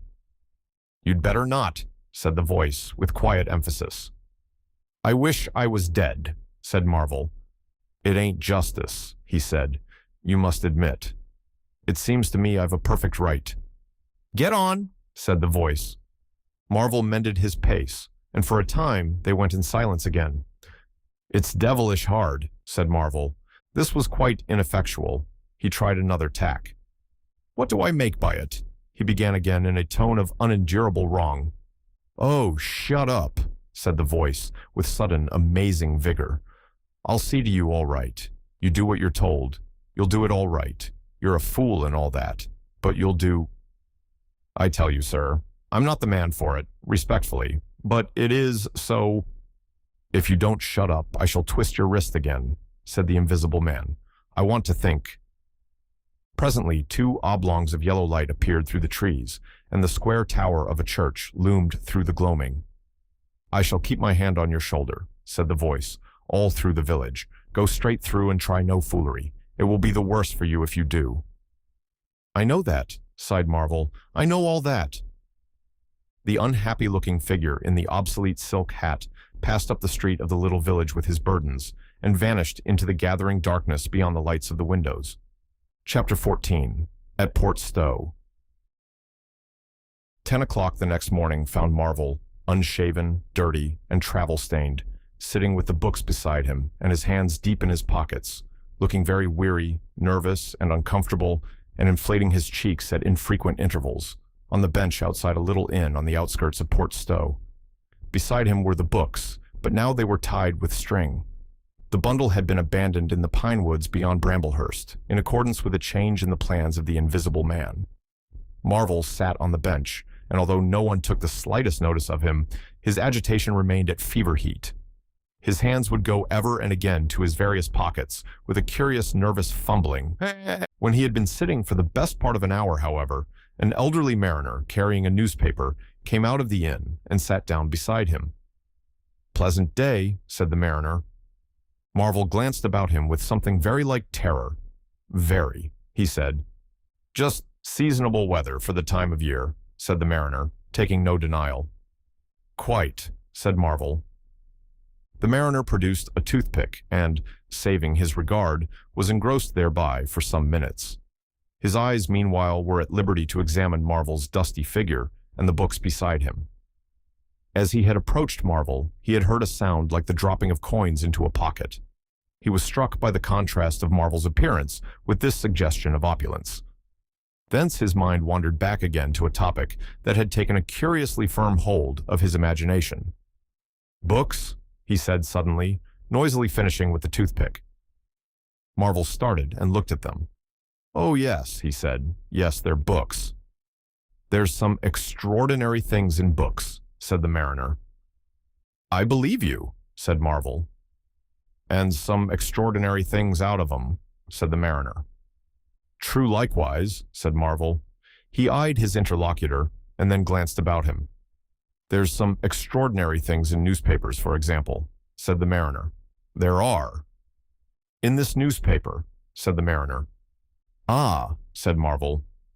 There's a story, said the mariner, fixing Marvel with an eye that was firm and deliberate. There's a story about an invisible man, for instance. Marvel pulled his mouth askew and scratched his cheek and felt his ears glowing. What will they be writing next? He asked faintly. Austria or America? Neither, said the mariner. Here. Lord, said Marvel, starting. When I say here, said the mariner, to Marvel's intense relief, I don't, of course, mean here in this place. I mean hereabouts. An invisible man, said Marvel. And what's he been up to? Everything, said the mariner, controlling Marvel with his eye and then amplifying. Every blessed thing. I ain't seen a paper these 4 days, said Marvel. Iping's the place he started at, said the mariner. Indeed, said Marvel. He started there, and where he came from, nobody don't seem to know. Here it is, peculiar story from Iping. And it says in this paper that the evidence is extraordinary strong. Extraordinary. Lord, said Marvel. But then, it's an extraordinary story. There is a clergyman and a medical gent witnesses, saw him all right and proper, or leastways didn't see him. He was staying, it says, at the Coach and Horses, and no one don't seem to have been aware of his misfortune, it says. Aware of his misfortune, until in an altercation in the inn, it says, his bandages on his head was torn off. It was then observed that his head was invisible. Attempts were at once made to secure him, but casting off his garments, it says, he succeeded in escaping, but not until after a desperate struggle, in which he had inflicted serious injuries, it says, on our worthy and able constable, Jaffers. Pretty straight story, eh? Names and everything. Lord, said Marvel, looking nervously about him, trying to count the money in his pockets by his unaided sense of touch, and full of a strange and novel idea. It sounds most astonishing. Don't it? Extraordinary, I call it. Never heard tell of invisible men before, I haven't. But nowadays one hears such a lot of extraordinary things. That all he did? Asked Marvel, trying to seem at his ease. It's enough, ain't it? Said the mariner. Didn't go back by any chance? Asked Marvel. Just escaped, and that's all, eh? All, said the mariner. Why, ain't it enough? Quite enough, said Marvel. I should think it was enough, said the mariner. I should think it was enough. He didn't have any pals. It don't say he had any pals, does it? Asked Marvel, anxious. Ain't one of us sort enough for you? Asked the mariner. No, thank heaven, as one might say, he didn't. He nodded his head slowly. It makes me regular uncomfortable, the bare thought of that chap running about the country. He is at present at large, and from certain evidence it is supposed that he has took, I suppose they mean, the road to Port Stowe. You see, we're right in it. None of your American wonders this time, and just think of the things he might do. Where'd you be if he took a drop over and above and had a fancy to go for you? Suppose he wants to rob. Who can prevent him? He can trespass, he can burgle, he could walk through a cordon of policemen as easy as me, or you could give the slip to a blind man. Easier, for these here blind chaps here uncommon sharp, I'm told, and wherever there was liquor, he fancied. He's got a tremendous advantage, certainly, said Marvel, and, well, you're right, said the mariner. He has. All this time, Marvel had been glancing about him intently, listening for faint footfalls, trying to detect imperceptible movements. He seemed on the point of some great resolution. He coughed behind his hand. He looked about him again, listened, bent towards the mariner, and lowered his voice. The fact of it is, I happen to know just a thing or two about this invisible man, from private sources. Oh, said the mariner, interested. You? Yes, said Marvel. Me? Indeed, said the mariner, and may I ask? You'll be astonished, said Marvel, behind his hand. It's tremendous. Indeed, said the mariner. The fact is, began Marvel eagerly in a confidential undertone. Suddenly his expression changed marvelously. Ow, he said. He rose stiffly in his seat. His face was eloquent of physical suffering. Wow, he said. What's up? Said the mariner, concerned. Toothache, said Marvel, and put his hand to his ear. He caught hold of his books. I must be getting on, I think, he said. He edged in a curious way along the seat away from his interlocutor. But you was just a-going to tell me about this here invisible man, protested the mariner. Marvel seemed to consult with himself. Hoax, said a voice. It's a hoax, said Marvel. But it's in the paper, said the mariner. Hoax all the same, said Marvel. I know the chap that started the lie. There ain't no invisible man whatsoever. Blimey. But how about this paper? Do you mean to say? Not a word of it, said Marvel stoutly. The mariner stared, paper in hand. Marvel jerkily faced about. "Wait a bit," said the mariner, rising and speaking slowly. "Do you mean to say—" "I do," said Marvel. "Then why did you let me go on and tell you all this Blarsted stuff then? What do you mean by letting a man make a fool of himself like that for? Eh?" Marvel blew out his cheeks. The mariner was suddenly very red indeed. He clenched his hands. "I've been talking here this 10 minutes, he said, "and you little pot-bellied, leathery-faced son of an old boot, couldn't have the elementary manners." "Don't you come bandying words with me," said Marvel. "Bandying words. I'm a jolly good mind." "Come up," said a voice, and Marvel was suddenly whirled about and started marching off in a curious spasmodic manner. "You'd better move on," said the mariner. "Who's moving on?" said Marvel. He was receding obliquely with a curious hurrying gait, with occasional violent jerks forward. Some way along the road he began a muttered monologue, protests and recriminations. "Silly devil," said the mariner, legs wide apart, elbows akimbo, watching the receding figure. "I'll show you, you silly ass. Hoaxing me. It's here, on the paper." Marvel retorted incoherently, and receding, was hidden by a bend in the road, but the mariner still stood magnificent in the midst of the way until the approach of a butcher's cart dislodged him. Then he turned himself towards Port Stowe. "Full of extraordinary asses," he said softly to himself. "Just to take me down a bit. That was his silly game. It's on the paper."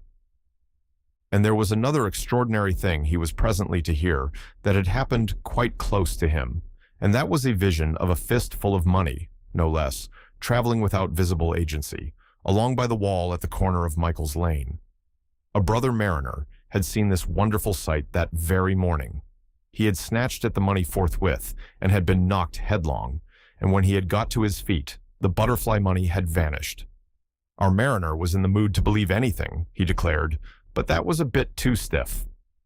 Afterwards, however, he began to think things over. The story of the flying money was true, and all about that neighborhood, even from the August London and Country Banking Company, from the tills of shops and inns, doors standing that sunny weather entirely open. Money had been quietly and dexterously making off that day in handfuls and rouleaux, floating quietly along by walls in shady places, dodging quickly from the approaching eyes of men. And it had, though no man had traced it, invariably ended its mysterious flight in the pocket of that agitated gentleman in the obsolete silk hat, sitting outside the little inn on the outskirts of Port Stowe. It was 10 days after, and indeed only when the Burdock story was already old, that the mariner collated these facts and began to understand how near he had been to the wonderful invisible man. Chapter 15. The Man Who Was Running. In the early evening time, Kemp was sitting in his study in the Belvedere on the hill overlooking Burdock. It was a pleasant little room, with 3 windows, north, west, and south, and bookshelves covered with books and scientific publications, and a broad writing table, and, under the north window, a microscope, glass slips, minute instruments, some cultures, and scattered bottles of reagents. Kemp's solar lamp was lit, albeit the sky was still bright with the sunset light, and his blinds were up because there was no offense of peering outsiders to require them pulled down. Kemp was a tall and slender young man, with flaxen hair and a mustache almost white, and the work he was upon would earn him, he hoped, the fellowship of the Royal Society, so highly did he think of it. And his eye, presently wandering from his work, caught the sunset blazing at the back of the hill that is over against his own. For a minute, perhaps, he sat, pen in mouth, admiring the rich golden color above the crest, and then his attention was attracted by the little figure of a man, inky black, running over the hill brow towards him. He was a shortish little man, and he wore a high hat, and he was running so fast that his legs verily twinkled. "Another of those fools," said Kemp. "Like that ass who ran into me this morning round a corner, with the visible man a-coming, sir. I can't imagine what possesses people. One might think we were in the 13th century. He got up, went to the window, and stared at the dusky hillside and the dark little figure tearing down it. "He seems in a confounded hurry," said Kemp, "but he doesn't seem to be getting on. If his pockets were full of lead, he couldn't run heavier." "Spurted, sir," said Kemp. In another moment, the higher of the villas that had clambered up the hill from Burdock had occulted the running figure. He was visible again for a moment, and again, and then again, 3 times between the 3 detached houses that came next, and then the terrace hit him. "Asses," said Kemp, swinging round on his heel and walking back to his writing table. But those who saw the fugitive nearer and perceived the abject terror on his perspiring face, being themselves in the open roadway, did not share in the doctor's contempt. By the man pounded, and as he ran he chinked like a well-filled purse that is tossed to and fro. He looked neither to the right nor the left, but his dilated eyes stared straight downhill to where the lamps were being lit, and the people were crowded in the street. And his ill-shaped mouth fell apart, and a glary foam lay on his lips, and his breath came hoarse and noisy. All he passed stopped and began staring up the road and down, and interrogating one another with an inkling of discomfort for the reason of his haste. And then presently, far up the hill, a dog playing in the road yelped and ran under a gate, and as they still wondered something, a wind, a pad, pad, pad, a sound like a panting breathing, rushed by. People screamed, people sprang off the pavement. It passed in shouts, it passed by instinct down the hill. They were shouting in the street before Marvel was halfway there.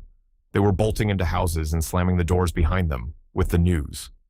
He heard it, and made one last desperate spurt. Fear came striding by, rushed ahead of him, and in a moment had seized the town. "The Invisible Man is coming! The Invisible Man!" Chapter 16. In the Jolly Cricketers. The Jolly Cricketers is just at the bottom of the hill, where the tram lines begin. The barman leant his fat red arms on the counter and talked of horses with an anemic cabman, while a black-bearded man in gray snapped up biscuit and cheese, drank Burton, and conversed in American with a policeman off duty. "What's the shouting about?" said the anemic cabman, going off at a tangent, trying to see up the hill over the dirty yellow blind in the low window of the inn. Somebody ran by outside. "Fire, perhaps," said the barman. Footsteps approached, running heavily. The door was pushed open violently, and Marvel, weeping and disheveled, his hat gone, the neck of his coat torn open, rushed in, made a convulsive turn, and attempted to shut the door. It was held half open by a strap. "Coming!" he bawled, his voice shrieking with terror. "He's coming! The Visible Man! After me! For God's sake! Elp! Elp! Elp!" "Shut the doors," said the policeman. "Who's coming? What's the row?" He went to the door, released the strap, and it slammed. The American closed the other door. "Let me go inside," said Marvel, staggering and weeping, but still clutching the books. "Let me go inside. Lock me in, somewhere. I tell you he's after me. I give him the slip. He said he'd kill me and he will." "You're safe," said the man with the black beard. "The door's shut. What's it all about?" "Let me go inside," said Marvel, and shrieked aloud, as a blow suddenly made the fastened door shiver and was followed by a hurried rapping and a shouting outside. "Hello!" cried the policeman. "Who's there?" Marvel began to make frantic dives at panels that looked like doors. "He'll kill me. He's got a knife or something. For God's sake!" "Here you are," said the barman. "Come in here." And he held up the flap of the bar. Marvel rushed behind the bar as the summons outside was repeated. "Don't open the door," he screamed. "Please don't open the door. Where shall I hide?"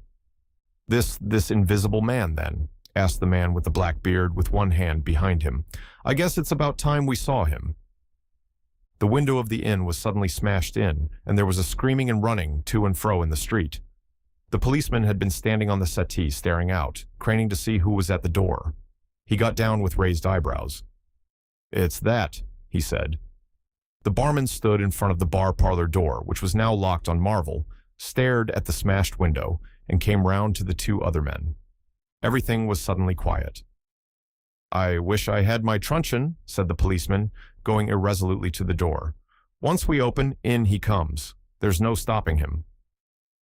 "Don't you be in too much hurry about that door," said the anemic cabman anxiously.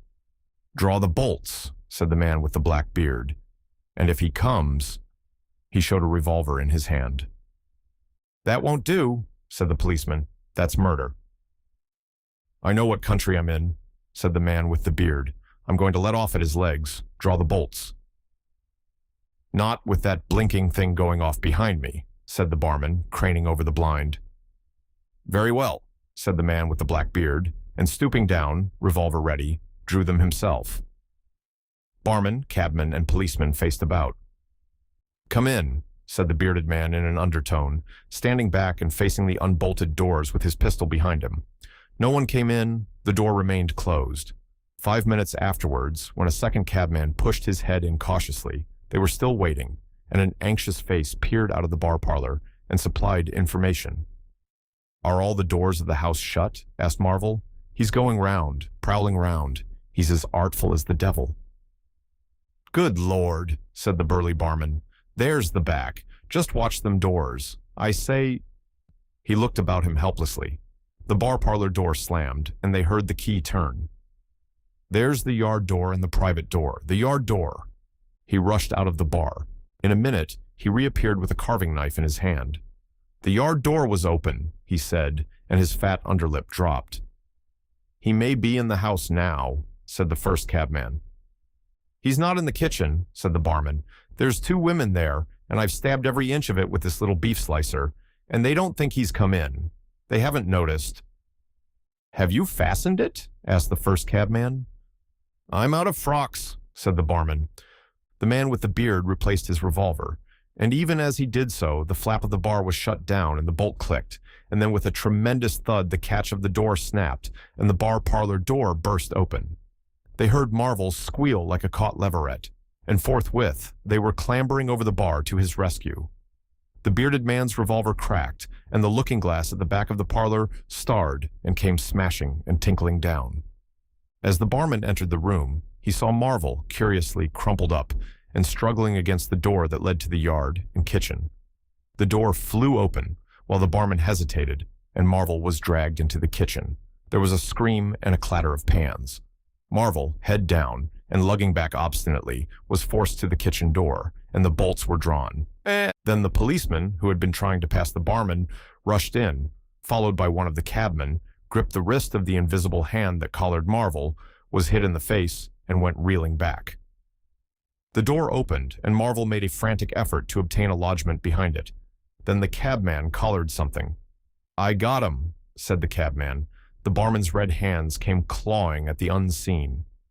Here he is, said the barman. Marvel, released, suddenly dropped to the ground and made an attempt to crawl behind the legs of the fighting men. The struggle blundered round the edge of the door.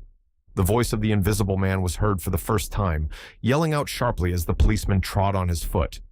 Then he cried out passionately, and his fists flew round like flails. The cabman suddenly whooped and doubled up, kicked under the diaphragm. The door into the bar parlor from the kitchen slammed and covered Marvel's retreat. The men in the kitchen found themselves clutching at and struggling with empty air. Where's he gone? Cried the man with the beard. Out? This way, said the policeman, stepping into the yard and stopping. A piece of tile whizzed by his head and smashed among the crockery on the kitchen table. I'll show him, shouted the man with the black beard, and suddenly a steel barrel shone over the policeman's shoulder, and 5 bullets had followed one another into the twilight whence the missile had come. As he fired, the man with the beard moved his hand in a horizontal curve so that his shots radiated out into the narrow yard like spokes from a wheel. A silence followed. 5 cartridges, said the man with the black beard. That's the best of all. 4 aces and a joker. Get a lantern, someone, and come and feel about for his body. Chapter 17. Kemp's Visitor. Kemp had continued writing in his study until the shots aroused him. Crack, crack, crack. They came one after the other. Hello, said Kemp, putting his pen into his mouth again and listening. Who's letting off revolvers in Burdock? What are the asses at now? He went to the south window, threw it up, and leaning out stared down on the network of windows, beaded gas lamps and shops, with its black interstices of roof and yard that made up the town at night. Looks like a crowd down the hill, he said, by the cricketers, and remained watching.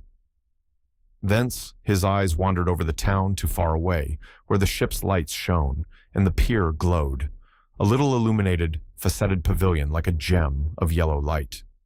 The moon in its first quarter hung over the westward hill, and the stars were clear and almost tropically bright. After 5 minutes, during which his mind had traveled into a remote speculation of social conditions of the future and lost itself at last over the time dimension, Kemp roused himself with a sigh, pulled down the window again, and returned to his writing desk.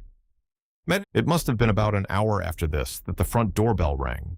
He had been writing slackly and with intervals of abstraction since the shots. He sat listening. He heard the servant answer the door and waited for her feet on the staircase, but she did not come. "Wonder what that was," said Kemp. He tried to resume his work, failed, got up, went downstairs from his study to the landing, rang, and called over the balustrade to the housemaid as she appeared in the hall below. "Was that a letter?" he asked. "Only a runaway ring, sir," she answered. "I'm restless tonight," he said to himself. He went back to his study, and this time attacked his work resolutely. In a little while he was hard at work again, and the only sounds in the room were the ticking of the clock and the subdued shrillness of his quill, hurrying in the very center of the circle of light his lampshade threw on his table. It was 2 o'clock before Kemp had finished his work for the night. He rose, yawned, and went downstairs to bed. He had already removed his coat and vest when he noticed that he was thirsty. He took a candle and went down to the dining room in search of a siphon and whiskey. Kemp's scientific pursuits have made him a very observant man, and as he recrossed the hall, he noticed a dark spot on the linoleum near the mat at the foot of the stairs. He went on upstairs, and then it suddenly occurred to him to ask himself what the spot on the linoleum might be. Apparently, some subconscious element was at work. At any rate, he turned with his burden, went back to the hall, put down the siphon and whiskey, and bending down, touched the spot. Without any great surprise, he found it had the stickiness and color of drying blood.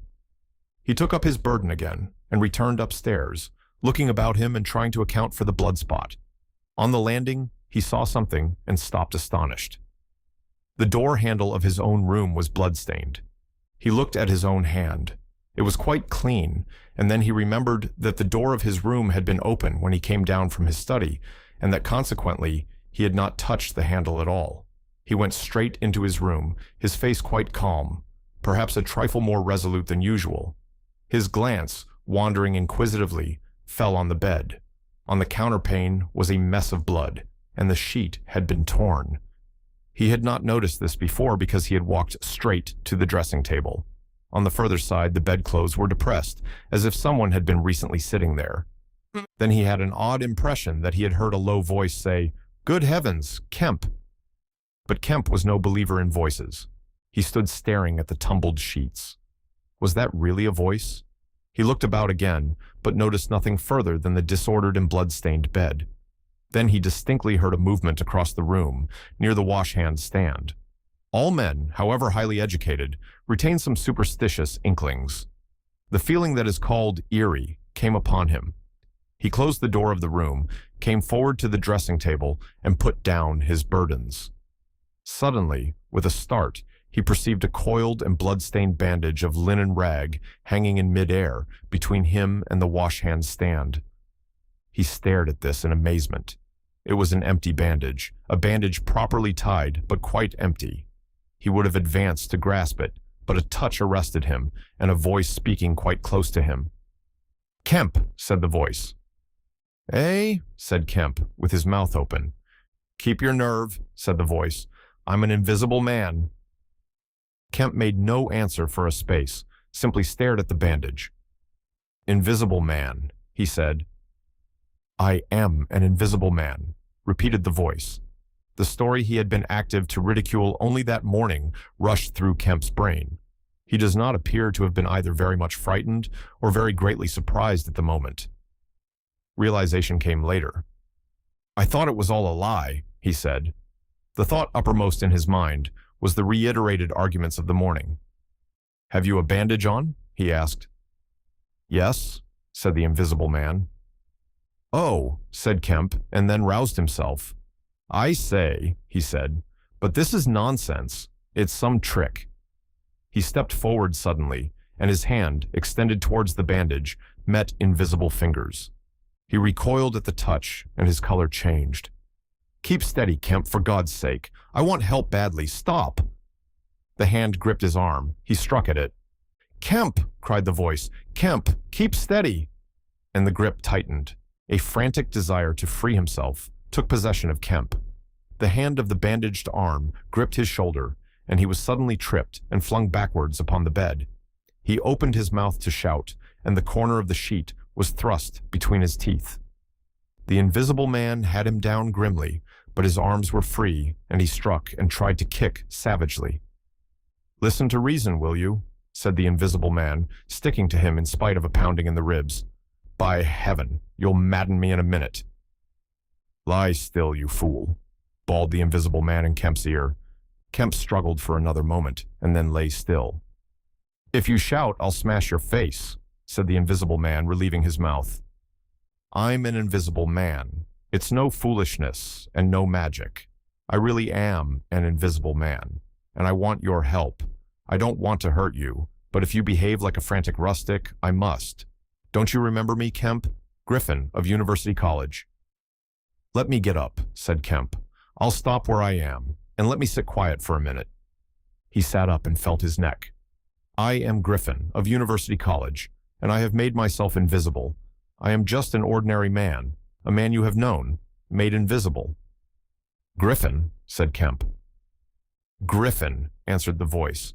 "A younger student than you were, almost an albino, 6 feet high and broad, with a pink and white face and red eyes, who won the medal for chemistry."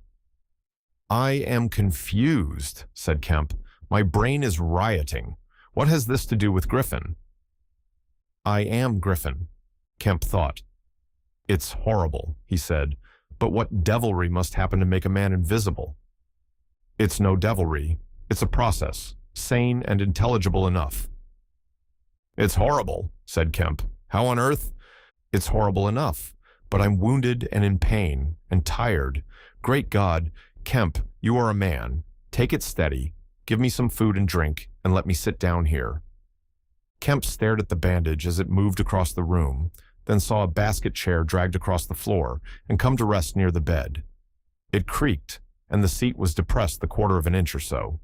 He rubbed his eyes and felt his neck again. "This beats ghosts," he said, and laughed stupidly. "That's better. Thank heaven you're getting sensible." "Or silly," said Kemp, and knuckled his eyes. "Give me some whiskey. I'm near dead." It didn't feel so. "Where are you? If I get up, shall I run into you?" "There, all right. Whiskey, here. Where shall I give it to you?" The chair creaked, and Kemp felt the glass drawn away from him. He let go by an effort. His instinct was all against it. It came to rest, poised 20 inches above the front edge of the seat of the chair. He stared at it in infinite perplexity. This must be hypnotism. You have suggested you are invisible." "Nonsense," said the voice. "It's frantic. Listen to me." "I demonstrated conclusively this morning," began Kemp, "that invisibility." "Never mind what you've demonstrated." "I'm starving," said the voice, "and the night is chilly to a man without clothes." "Food," said Kemp. The tumbler of whiskey tilted itself. "Yes," said the invisible man, wrapping it down. "Have you a dressing gown?" Kemp made some exclamation in an undertone. He walked to a wardrobe and produced a robe of dingy scarlet. "This do?" he asked. It was taken from him. It hung limp for a moment in midair, fluttered weirdly, stood full and decorous, buttoning itself, and sat down in his chair. "Drawers, socks, slippers would be a comfort," said the unseen curtly. "And food."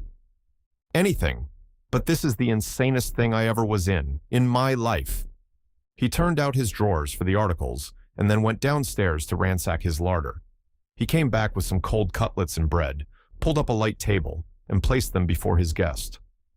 "Never mind knives," said his visitor, and a cutlet hung in midair with a sound of gnawing. "Invisible," said Kemp, and sat down on a bedroom chair. "I always like to get something about me before I eat," said the invisible man, with a full mouth, eating greedily. "Queer fancy." "I suppose that wrist is all right," said Kemp. "Trust me," said the invisible man. "Of all the strange and wonderful—" "Exactly. But it's odd I should blunder into your house to get my bandaging. My first stroke of luck. Anyhow, I meant to sleep in this house tonight. You must stand that. It's a filthy nuisance, my blood showing, isn't it? Quite a clot over there. Gets visible as it coagulates, I see. It's only the living tissue I've changed, and only for as long as I'm alive. I've been in the house 3 hours. But how's it done? Began Kemp in a tone of exasperation. Confound it, the whole business. It's unreasonable from beginning to end. Quite reasonable, said the Invisible Man. Perfectly reasonable. He reached over and secured the whiskey bottle. Kemp stared at the devouring dressing gown.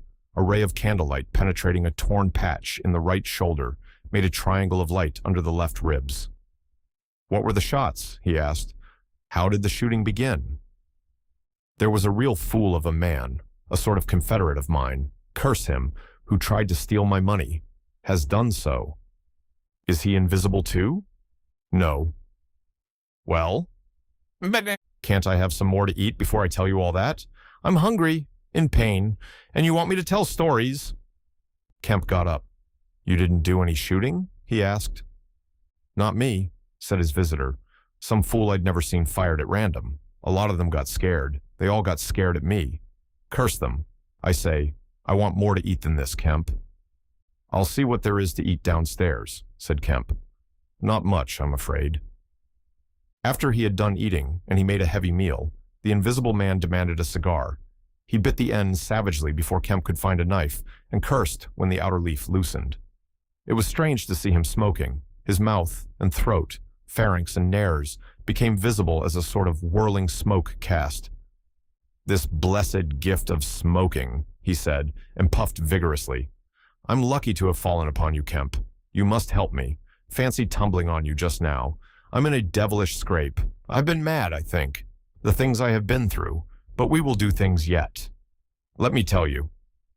He helped himself to more whiskey and soda. Kemp got up, looked about him, and fetched a glass from his spare room. It's wild, but I suppose I may drink. You haven't changed much, Kemp, these dozen years. You fair men don't, cool and methodical. After the first collapse, I must tell you, we will work together. But how was it all done? Said Kemp. And how did you get like this? For God's sake, let me smoke in peace for a little while, and then I will begin to tell you. But the story was not told that night. The Invisible Man's wrist was growing painful. He was feverish, exhausted, and his mind came round to brood upon his chase, down the hill, and the struggle about the inn. He spoke in fragments of marvel. He smoked faster. His voice grew angry. Kemp tried to gather what he could. He was afraid of me. I could see that he was afraid of me, said the Invisible Man many times over. He meant to give me the slip. He was always casting about. What a fool I was. The cur! I should have killed him. Where did you get the money? Asked Kemp abruptly. The Invisible Man was silent for a space. I can't tell you tonight, he said. He groaned suddenly and leant forward, supporting his invisible head on invisible hands. Kemp, he said, I've had no sleep for near 3 days, except a couple of dozes of an hour or so. I must sleep soon. Well, have my room. Have this room. But how can I sleep? If I sleep, he will get away. Ugh, what does it matter? What's the shot wound? Asked Kemp abruptly. Nothing, scratch and blood. Oh God, how I want sleep. Why not? The Invisible Man appeared to be regarding Kemp. Because I've a particular objection to being caught by my fellow men, he said slowly. Kemp started. Fool that I am, said the Invisible Man, striking the table smartly. I've put the idea into your head. Chapter 18. The Invisible Man Sleeps. Exhausted and wounded as the Invisible Man was, he refused to accept Kemp's word that his freedom should be respected. He examined the 2 windows of the bedroom, drew up the blinds and opened the sashes, to confirm Kemp's statement that a retreat by them would be possible. Outside, the night was very quiet and still, and the new moon was setting over the down. Then he examined the keys of the bedroom and the 2 dressing room doors, to satisfy himself that these also could be made an assurance of freedom. Finally, he expressed himself satisfied. He stood on the hearthrug, and Kemp heard the sound of a yawn. I'm sorry, said the invisible man, if I cannot tell you all that I have done tonight. But I am worn out. It's grotesque, no doubt. It's horrible. But believe me, Kemp, in spite of your arguments of this morning, it is quite a possible thing. I have made a discovery. I meant to keep it to myself. I can't. I must have a partner, and you. We can do such things, but tomorrow. Now, Kemp, I feel as though I must sleep or perish. Kemp stood in the middle of the room, staring at the headless garment. I suppose I must leave you, he said. It's incredible. 3 things happening like this, overturning all my preconceptions, would make me insane, but it's real. Is there anything more that I can get you? Only bid me good night, said Griffin. Good night, said Kemp, and shook an invisible hand. He walked sideways to the door. Suddenly the dressing gown walked quickly towards him. Understand me, said the dressing gown. No attempts to hamper me or capture me or... Kemp's face changed a little. I thought I gave you my word, he said.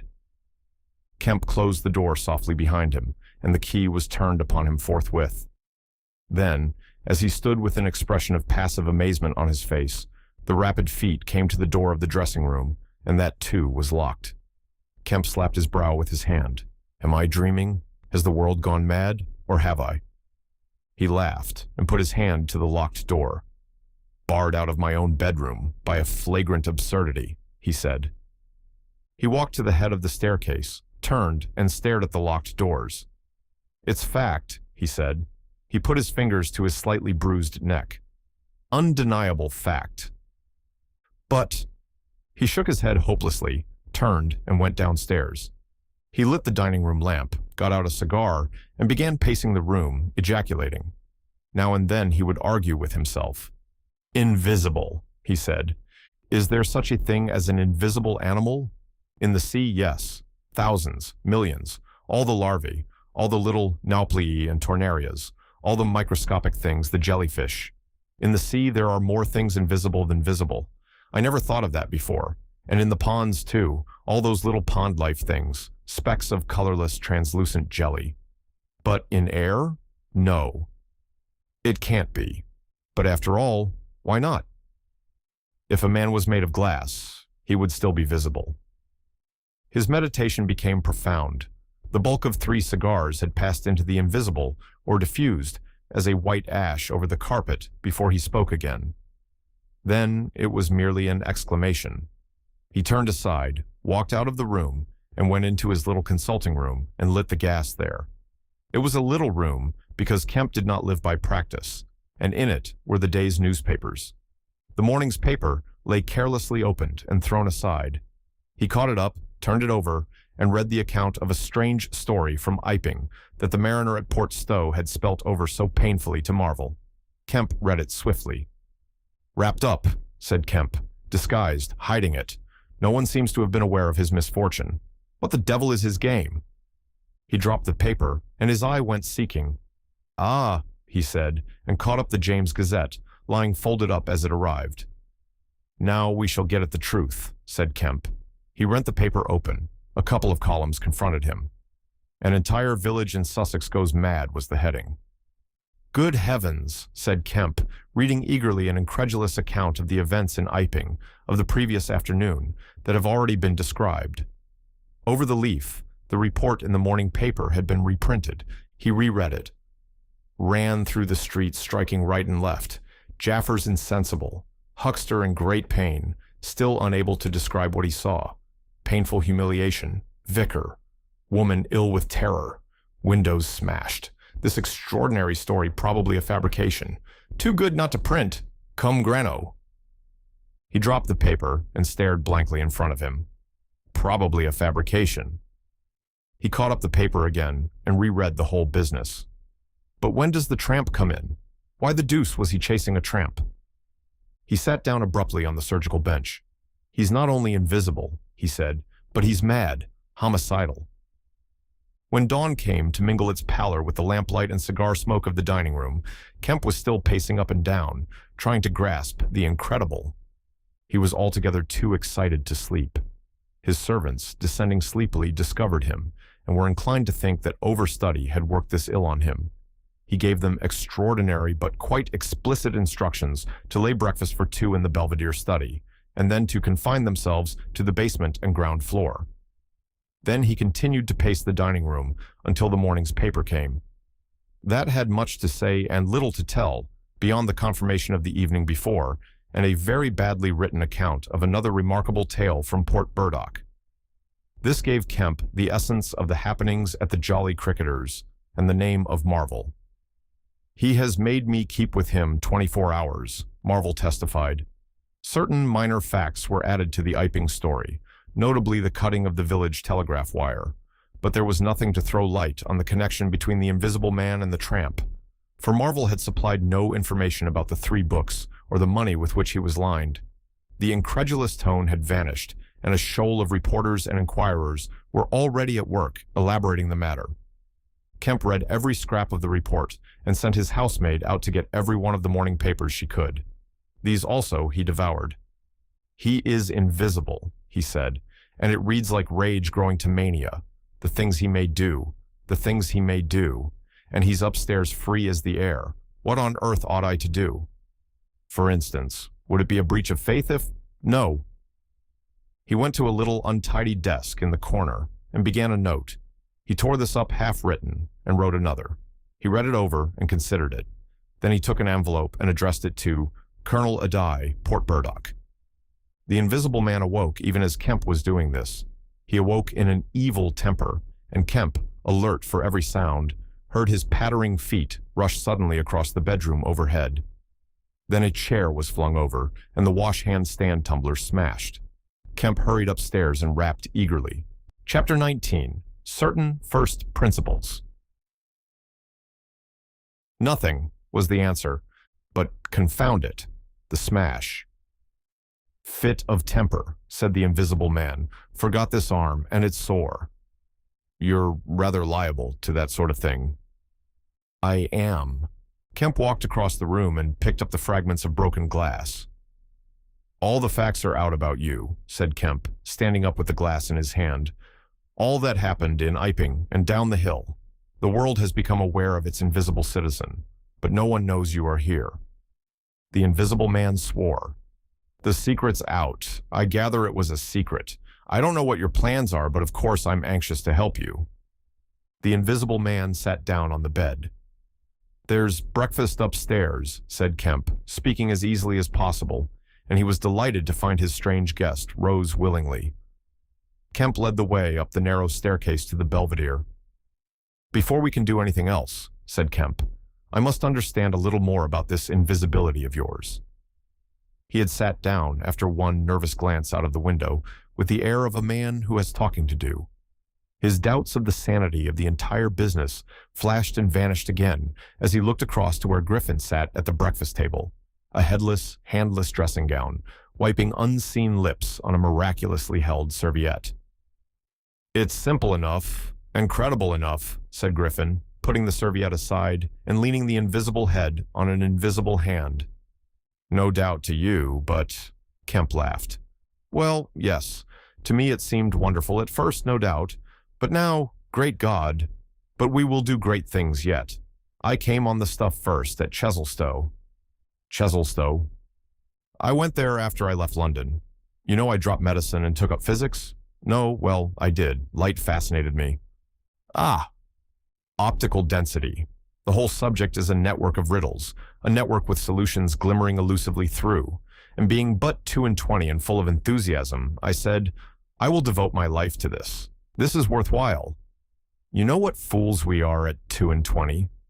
"Fools then or fools now?" said Kemp, as though knowing could be any satisfaction to a man. "But I went to work, like a nigger, and I had hardly worked and thought about the matter 6 months before. Light came through one of the meshes suddenly, blindingly. I found a general principle of pigments and refraction, a formula, a geometrical expression involving 4 dimensions.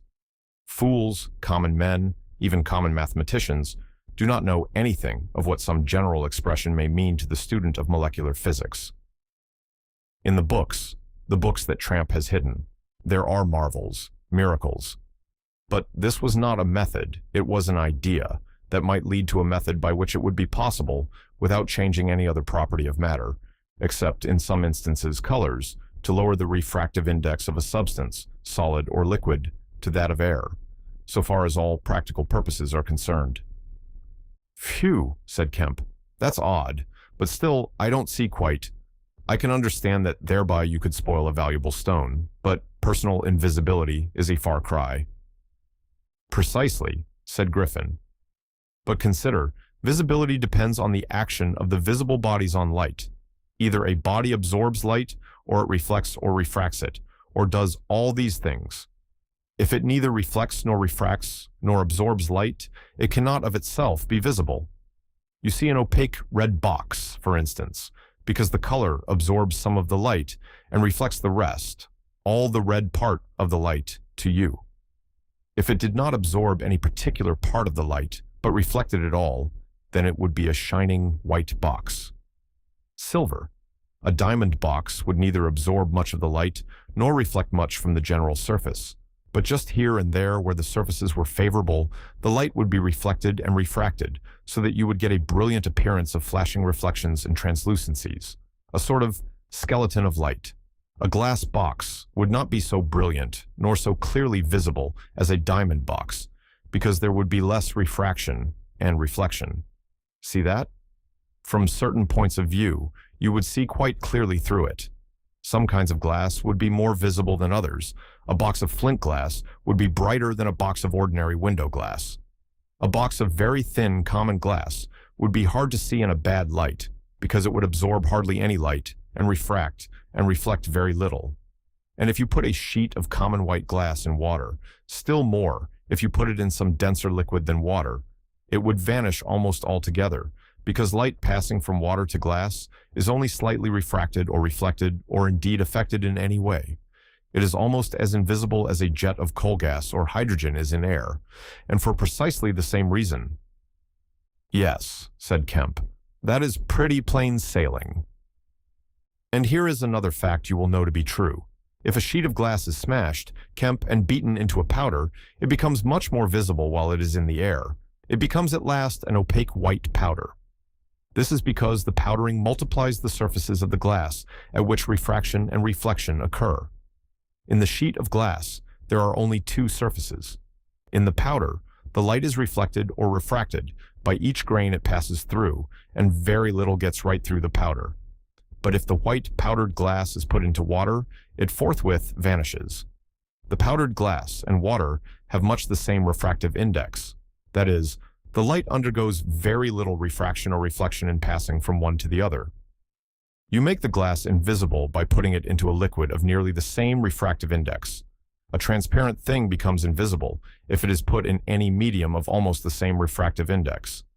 And if you will consider only a second, you will see also that the powder of glass might be made to vanish in air if its refractive index could be made the same as that of air. For then there would be no refraction or reflection as the light passed from glass to air. Yes, yes, said Kemp, but a man's not powdered glass. No, said Griffin, he's more transparent. Nonsense. That from a doctor, how one forgets. Have you already forgotten your physics in 10 years? Just think of all the things that are transparent and seem not to be so.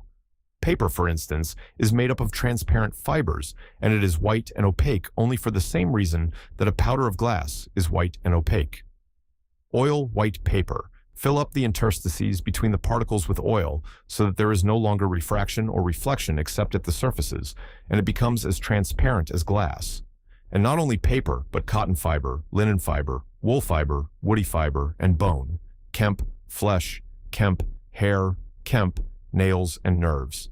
Kemp, in fact the whole fabric of a man except the red of his blood and the black pigment of hair, are all made up of transparent, colorless tissue. So little suffices to make us visible one to the other. For the most part, the fibers of a living creature are no more opaque than water. Great heavens, cried Kemp. Of course, of course. I was thinking only last night of the sea larvae and all jellyfish. Now you have me, and all that I knew and had in mind a year after I left London, 6 years ago. But I kept it to myself. I had to do my work under frightful disadvantages.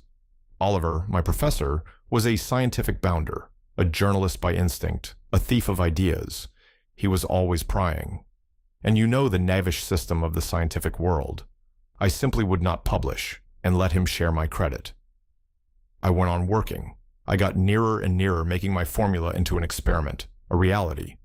I told no living soul, because I meant to flash my work upon the world with crushing effect and become famous at a blow. I took up the question of pigments to fill up certain gaps, and suddenly, not by design but by accident, I made a discovery in physiology. Yes? You know the red coloring matter of blood. It can be made white, colorless, and remain with all the functions it has now. Kemp gave a cry of incredulous amazement. The Invisible Man rose and began pacing the little study. You may well exclaim, I remember that night. It was late at night. In the daytime, one was bothered with the gaping, silly students, and I worked then sometimes till dawn. It came suddenly, splendid and complete in my mind. I was alone. The laboratory was still, with the tall lights burning brightly and silently. In all my great moments, I have been alone. One could make an animal, a tissue, transparent. One could make it invisible, all except the pigments. I could be invisible, I said, suddenly realizing what it meant to be an albino with such knowledge. It was overwhelming. I left the filtering I was doing and went and stared out of the great window at the stars. I could be invisible, I repeated. To do such a thing would be to transcend magic, and I beheld, unclouded by doubt, a magnificent vision of all that invisibility might mean to a man. The mystery, the power, the freedom. Drawbacks I saw none. You have only to think. And I, a shabby, poverty-struck, hemmed-in demonstrator, teaching fools in a provincial college, might suddenly become this. I ask you, Kemp, if you, anyone, I tell you, would have flung himself upon that research. And I worked 3 years, and every mountain of difficulty I toiled over showed another from its summit. The infinite details, and the exasperation. A professor, a provincial professor, always prying. When are you going to publish this work of yours? Was his everlasting question. And the students, the cramped means. 3 years I had of it. And after 3 years of secrecy and exasperation, I found that to complete it was impossible. Impossible. How? Asked Kemp. Money, said the Invisible Man, and went again to stare out of the window. He turned around abruptly. I robbed the old man, robbed my father. The money was not his, and he shot himself. Chapter 20. At the house in Great Portland Street.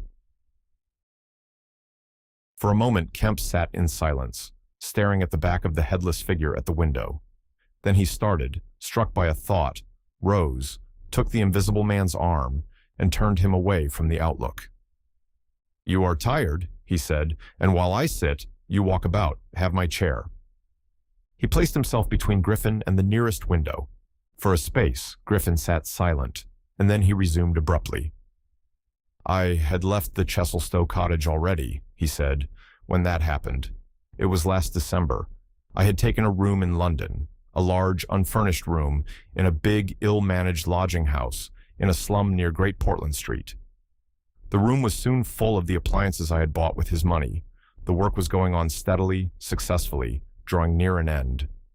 I was like a man emerging from a thicket and suddenly coming on some unmeaning tragedy. I went to bury him. My mind was still on this research, and I did not lift a finger to save his character. I remember the funeral, the cheap hearse, the scant ceremony, the windy, frostbitten hillside, and the old college friend of his who read the service over him, a shabby, black, bent old man with a sniveling cold. I remember walking back to the empty house, through the place that had once been a village and was now patched and tinkered by the jerry builders into the ugly likeness of a town. Every way the roads ran out at last into the desecrated fields and ended in rubble heaps and rank wet weeds. I remember myself as a gaunt black figure going along the slippery, shiny pavement, and the strange sense of detachment I felt from the squalid respectability, the sordid commercialism of the place. I did not feel a bit sorry for my father. He seemed to me to be the victim of his own foolish sentimentality. The current cant required my attendance at his funeral, but it was really not my affair. But going along the high street, my old life came back to me for a space. for I met the girl I had known 10 years since. Our eyes met. Something moved me to turn back and talk to her. She was a very ordinary person. It was all like a dream, that visit to the old places. I did not feel then that I was lonely, that I had come out from the world into a desolate place. I appreciated my loss of sympathy, but I put it down to the general inanity of things. Re-entering my room seemed like the recovery of reality. There were the things I knew and loved. There stood the apparatus, the experiments arranged and waiting. And now there was scarcely a difficulty left beyond the planning of details. I will tell you, Kemp, sooner or later, all the complicated processes. We need not go into that now. For the most part, saving certain gaps I chose to remember, they are written in cipher in those books that Tramp has hidden. We must hunt him down.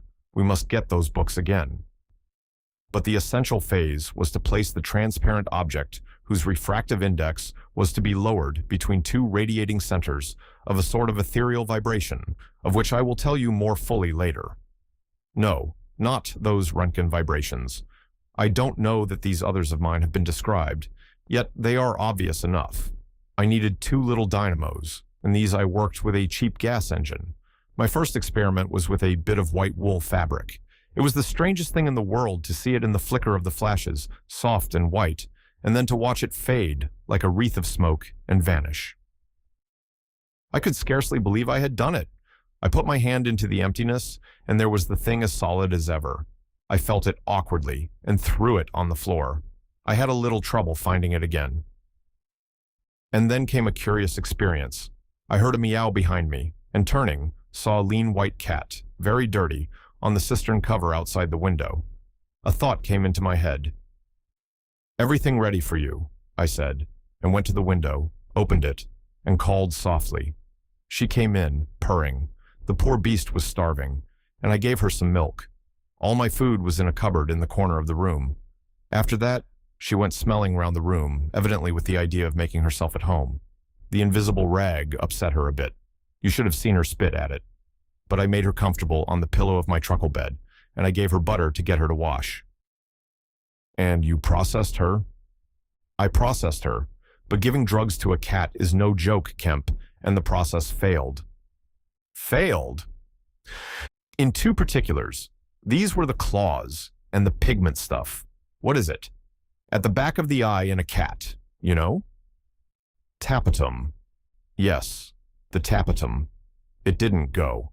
After I'd given the stuff to bleach the blood and done certain other things to her, I gave the beast opium and put her and the pillow she was sleeping on the apparatus. And after all the rest had faded and vanished, there remained 2 little ghosts of her eyes." "Odd." "I can't explain it. She was bandaged and clamped, of course, so I had her safe. But she woke while she was still misty and meowed dismally, and someone came knocking. It was an old woman from downstairs, who suspected me of vivisecting, a drink-sodden old creature with only a white cat to care for in all the world. I whipped out some chloroform, applied it, and answered the door. "Did I hear a cat?" she asked. "My cat?" "Not here," said I, very politely. She was a little doubtful and tried to peer past me into the room. Strange enough to her, no doubt. Bare walls, uncurtained windows, truckle bed, with the gas engine vibrating, and the seethe of the radiant points, and that faint, ghastly stinging of chloroform in the air. She had to be satisfied at last, and went away again. "How long did it take?" asked Kemp. 3 or 4 hours. The cat. The bones and sinews and the fat were the last to go, and the tips of the colored hairs. And, as I say, the back part of the eye, tough, iridescent stuff it is, wouldn't go at all. It was night outside long before the business was over, and nothing was to be seen but the dim eyes and the claws. I stopped the gas engine, felt for and stroked the beast, which was still insensible, and then, being tired, left it sleeping on the invisible pillow and went to bed. I found it hard to sleep. I lay awake thinking weak, aimless stuff, going over the experiment over and over again, or dreaming feverishly of things growing misty and vanishing about me until everything, the ground I stood on, vanished. And so I came to that sickly falling nightmare one gets. About 2, the cat began meowing about the room. I tried to hush it by talking to it. and then I decided to turn it out. I remember the shock I had when striking a light. There were just the round eyes, shining green, and nothing round them. I would have given it milk, but I hadn't any. It wouldn't be quiet. It just sat down and meowed at the door. I tried to catch it with an idea of putting it out of the window, but it wouldn't be caught. It vanished. Then it began meowing in different parts of the room. At last, I opened the window and made a bustle. I suppose it went out at last. I never saw any more of it. Then, heaven knows why, I fell thinking of my father's funeral again, and the dismal, windy hillside until the day had come. I found sleeping was hopeless, and locking my door after me, wandered out into the morning streets. "You don't mean to say there's an invisible cat at large," said Kemp. "If it hasn't been killed," said the invisible man. "Why not?" "Why not?" said Kemp. I didn't mean to interrupt. "It's very probably been killed," said the invisible man. "It was alive 4 days after, I know, and down a grating in Great Titchfield Street, because I saw a crowd round the place trying to see whence the meowing came." He was silent for the best part of a minute. Then he resumed abruptly, "I remember that morning before the change very vividly. I must have gone up Great Portland Street. I remember the barracks in Albany Street, and the horse soldiers coming out. And at last, I found the summit of Primrose Hill. It was a sunny day in January, one of those sunny, frosty days that came before the snow this year. My weary brain tried to formulate the position, to plot out a plan of action. I was surprised to find, now that my prize was within my grasp, how inconclusive its attainment seemed. As a matter of fact, I was worked out. The intense stress of nearly 4 years' continuous work left me incapable of any strength of feeling. I was apathetic, and I tried in vain to recover the enthusiasm of my first inquiries, the passion of discovery that had enabled me to compass even the downfall of my father's gray hairs. Nothing seemed to matter. I saw pretty clearly this was a transient mood, due to overwork and want of sleep, and that either by drugs or rest it would be possible to recover my energies. All I could think clearly was that the thing had to be carried through. The fixed idea still ruled me, and soon, for the money I had, was almost exhausted. I looked about me at the hillside, with children playing and girls watching them, and tried to think of all the fantastic advantages an invisible man would have in the world. After a time, I crawled home, took some food and a strong dose of strychnine, and went to sleep in my clothes on my unmade bed. Strychnine is a grand tonic, Kemp, to take the flabbiness out of a man. "It's the devil," said Kemp. "It's the Paleolithic in a bottle." I awoke vastly invigorated and rather irritable, you know. I know the stuff. And there was someone rapping at the door. It was my landlord with threats and inquiries, an old Polish Jew in a long gray coat and greasy slippers. I had been tormenting a cat in the night, he was sure. The old woman's tongue had been busy. He insisted on knowing all about it. The laws in this country against vivisection were very severe. He might be liable. I denied the cat. Then the vibration of the little gas engine could be felt all over the house, he said. That was true, certainly. He edged round me into the room, peering about over his German silver spectacles, and a sudden dread came into my mind that he might carry away something of my secret. I tried to keep between him and the concentrating apparatus I had arranged, and that only made him more curious. What was I doing? Why was I always alone and secretive? Was it legal? Was it dangerous? I paid nothing but the usual rent. His had always been a most respectable house in a disreputable neighborhood. Suddenly my temper gave way. I told him to get out. He began to protest, to jabber of his right of entry. In a moment, I had him by the collar, something ripped, and he went spinning out into his own passage. I slammed and locked the door and sat down quivering. He made a fuss outside, which I disregarded, and after a time he went away. But this brought matters to a crisis. I did not know what he would do, nor even what he had the power to do. To move to fresh apartments would have meant delay. Altogether, I had barely £20 left in the world, for the most part, in a bank. And I could not afford that. Vanish. It was irresistible. Then there would be an inquiry, the sacking of my room. At the thought of the possibility of my work being exposed or interrupted at its very climax, I became very angry and active. I hurried out with my 3 books of notes, my checkbook, The tramp has them now, and directed them from the nearest post office to a house of call for letters and parcels in Great Portland Street. I tried to go out noiselessly. Coming in, I found my landlord going quietly upstairs. He had heard the door close, I suppose. You would have laughed to see him jump aside on the landing as I came tearing after him.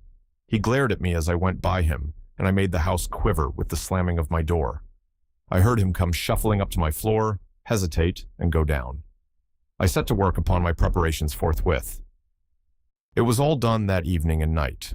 While I was still sitting under the sickly, drowsy influence of the drugs that decolorize blood, there came a repeated knocking at the door.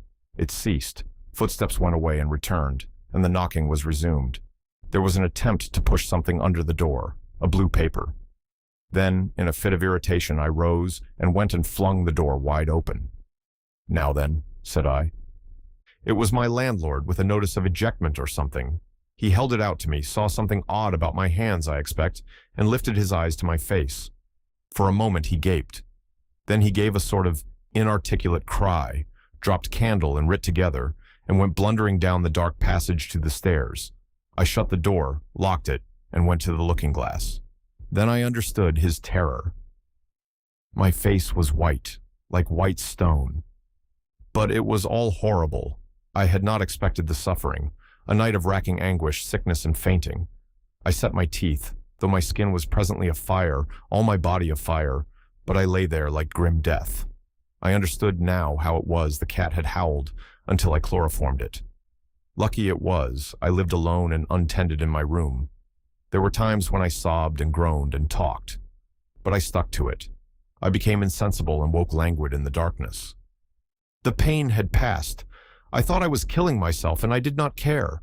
I shall never forget that dawn, and the strange horror of seeing that my hands had become as clouded glass, and watching them grow clearer and thinner as the day went by, until at last I could see the sickly disorder of my room through them, though I closed my transparent eyelids.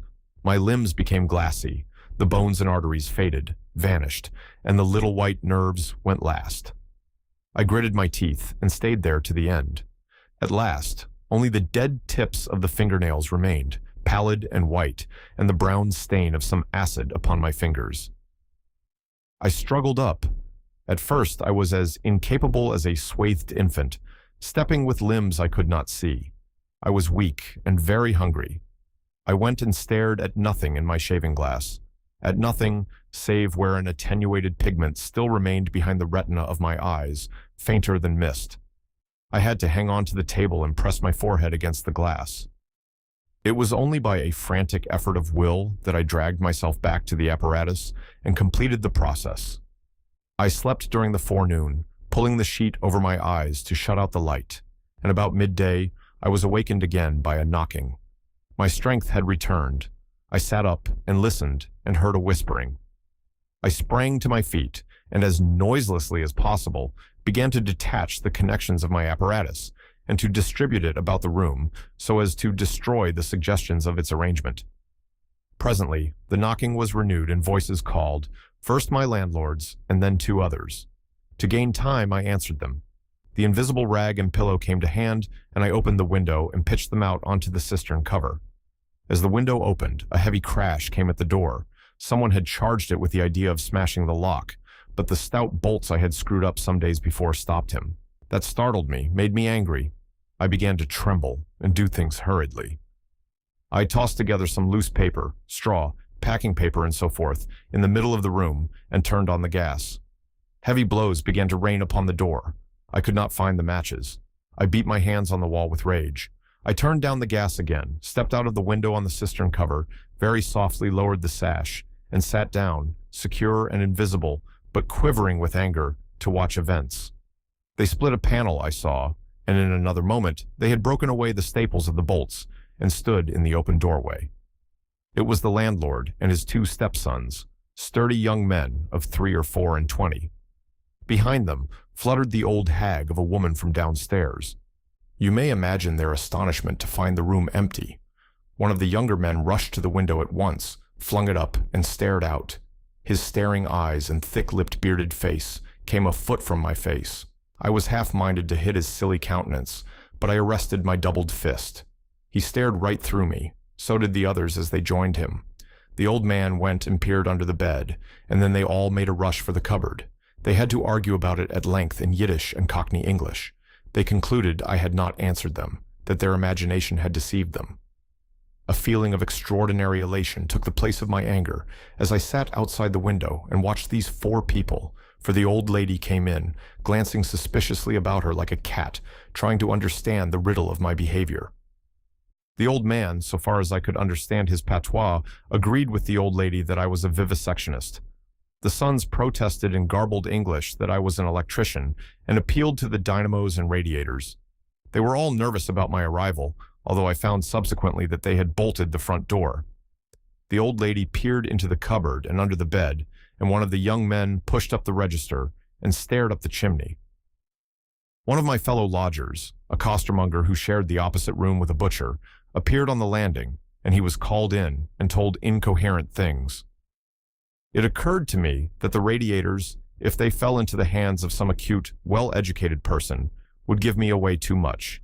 And watching my opportunity, I came into the room and tilted one of the little dynamos off its fellow on which it was standing and smashed both apparatus. Then, while they were trying to explain the smash, I dodged out of the room and went softly downstairs. I went into one of the sitting rooms and waited until they came down, still speculating and argumentative, all a little disappointed at finding no horrors, and all a little puzzled how they stood legally towards me. Then I slipped up again with a box of matches, fired my heap of paper and rubbish, put the chairs and bedding thereby, led the gas to the affair by means of an India rubber tube, and waving a farewell to the room, left it for the last time. "You fired the house," exclaimed Kemp. Fired the house. It was the only way to cover my trail, and no doubt it was insured. I slipped the bolts of the front door quietly and went out into the street. I was invisible, and I was only just beginning to realize the extraordinary advantage my invisibility gave me. My head was already teeming with plans of all the wild and wonderful things I had now impunity to do. Chapter 21. In Oxford Street. In going downstairs the first time I found an unexpected difficulty because I could not see my feet. Indeed, I stumbled twice, and there was an unaccustomed clumsiness in gripping the bolt. By not looking down, however, I managed to walk on the level passably well. My mood, I say, was one of exultation. I felt as a seeing man might do, with padded feet and noiseless clothes, in a city of the blind. I experienced a wild impulse to jest, to startle people, to clap men on the back, fling people's hats astray, and generally revel in my extraordinary advantage. But hardly had I emerged upon Great Portland Street, however, my lodging was close to the big draper's shop there, when I heard a clashing concussion and was hit violently behind, and turning, saw a man carrying a basket of soda water siphons and looking in amazement at his burden. Although the blow had really hurt me, I found something so irresistible in his astonishment that I laughed aloud. "The devil's in the basket," I said, and suddenly twisted it out of his hand. He let go incontinently, and I swung the whole weight into the air. But a fool of a cabman, standing outside a public house, made a sudden rush for this, and his extending fingers took me with excruciating violence under the ear. I let the whole down with a smash on the cabman, and then, with shouts and the clatter of feet about me, people coming out of shops, vehicles pulling up, I realized what I had done for myself, and cursing my folly, backed against the shop window and prepared to dodge out of the confusion. In a moment, I should be wedged into a crowd and inevitably discovered. I pushed by a butcher boy, who luckily did not turn to see the nothingness that shoved him aside, and dodged behind the cabman's four-wheeler. I do not know how they settled the business. I hurried straight across the road, which was happily clear and hardly heeding which way I went, in the fright of detection the incident had given me, plunged into the afternoon throng of Oxford Street. I tried to get into the stream of people, but they were too thick for me, and in a moment my heels were being trodden upon. I took to the gutter, the roughness of which I found painful to my feet, and forthwith the shaft of a crawling hansom dug me forcibly under the shoulder blade, reminding me that I was already bruised severely. I staggered out of the way of the cab, avoided a perambulator by a convulsive movement, and found myself behind the hansom. A happy thought saved me, and as this drove slowly along, I followed in its immediate wake. trembling and astonished at the turn of my adventure. And not only trembling, but shivering. It was a bright day in January, and I was stark naked, and the thin slime of mud that covered the road was freezing. Foolish as it seems to me now, I had not reckoned that, transparent or not, I was still amenable to the weather and all its consequences. Then suddenly a bright idea came into my head. I ran round and got into the cab, and so, shivering, scared, and sniffing with the first intimations of a cold, and with the bruises in the small of my back growing upon my attention, I drove slowly along Oxford Street and past Tottenham Court Road. My mood was as different from that in which I had sallied forth 10 minutes ago as it is possible to imagine. This invisibility indeed. The one thought that possessed me was, how was I to get out of the scrape I was in? We crawled past Moody's, and there a tall woman with 5 or 6 yellow-labeled books hailed my cab, and I sprang out just in time to escape her, shaving a railway van narrowly in my flight. I made off up the roadway to Bloomsbury Square, intending to strike north past the museum and so get into the quiet district. I was now cruelly chilled, and the strangeness of my situation so unnerved me that I whimpered as I ran. At the northward corner of the square, a little white dog ran out of the Pharmaceutical Society's offices and incontinently made for me, nose down. I had never realized it before, but the nose is to the mind of a dog what the eye is to the mind of a seeing man. Dogs perceive the scent of a man moving, as men perceive his vision. This brute began barking and leaping, showing, as it seemed to me, only too plainly that he was aware of me. I crossed Great Russell Street, glancing over my shoulder as I did so, and went some way along Montague Street before I realized what I was running towards. Then I became aware of a blare of music, and looking along the street, saw a number of people advancing out of Russell Square, red shirts and the banner of the Salvation Army to the fore. Such a crowd, chanting in the roadway and scoffing on the pavement, I could not hope to penetrate, and dreading to go back and farther from home again, and deciding on the spur of the moment, I ran up the white steps of a house facing the museum railings, and stood there until the crowd should have passed. Happily, the dog stopped at the noise of the band too, hesitated, and turned tail, running back to Bloomsbury Square again. On came the band, bawling with unconscious irony some hymn about when shall we see his face, and it seemed an interminable time to me before the tide of the crowd washed along the pavement by me. Thud, thud, thud came the drum with a vibrating resonance, and for the moment I did not notice 2 urchins stopping at the railings by me. "See 'em," said one. "See what?" said the other. "Why, them footmarks, bare, like what you makes in mud." I looked down and saw the youngsters had stopped and were gaping at the muddy footmarks I had left behind me up the newly whitened steps. The passing people elbowed and jostled them, but their confounded intelligence was arrested. Thud, thud, thud, when, thud, shall we see, thud, his face, thud, thud. "There's a barefoot man gone up them steps, or I don't know nothing," said one, "and he ain't never come down again, and his foot was a-bleeding." The thick of the crowd had already passed. "Looky there, Ted," quoth the younger of the detectives, with the sharpness of surprise in his voice, and pointed straight to my feet. I looked down, and saw at once the dim suggestion of their outline, sketched in splashes of mud. For a moment I was paralyzed. "Why, that's rum," said the elder. "Dashed rum. It's just like the ghost of a foot, ain't it?" He hesitated and advanced with outstretched hand. A man pulled up short to see what he was catching, and then a girl. In another moment, he would have touched me. Then I saw what to do. I made a step. The boy started back with an exclamation, and with a rapid movement, I swung myself over into the portico of the next house.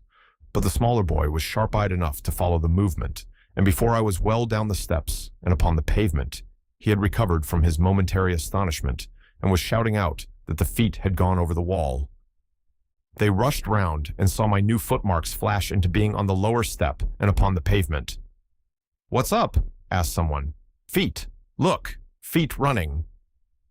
Everybody in the road, except my 3 pursuers, was pouring along after the Salvation Army, and this blow not only impeded me, but them. There was an eddy of surprise and interrogation. At the cost of bowling over one young fellow, I got through, and in another moment, I was rushing headlong round the circuit of Russell Square, with 6 or 7 astonished people following my footmarks.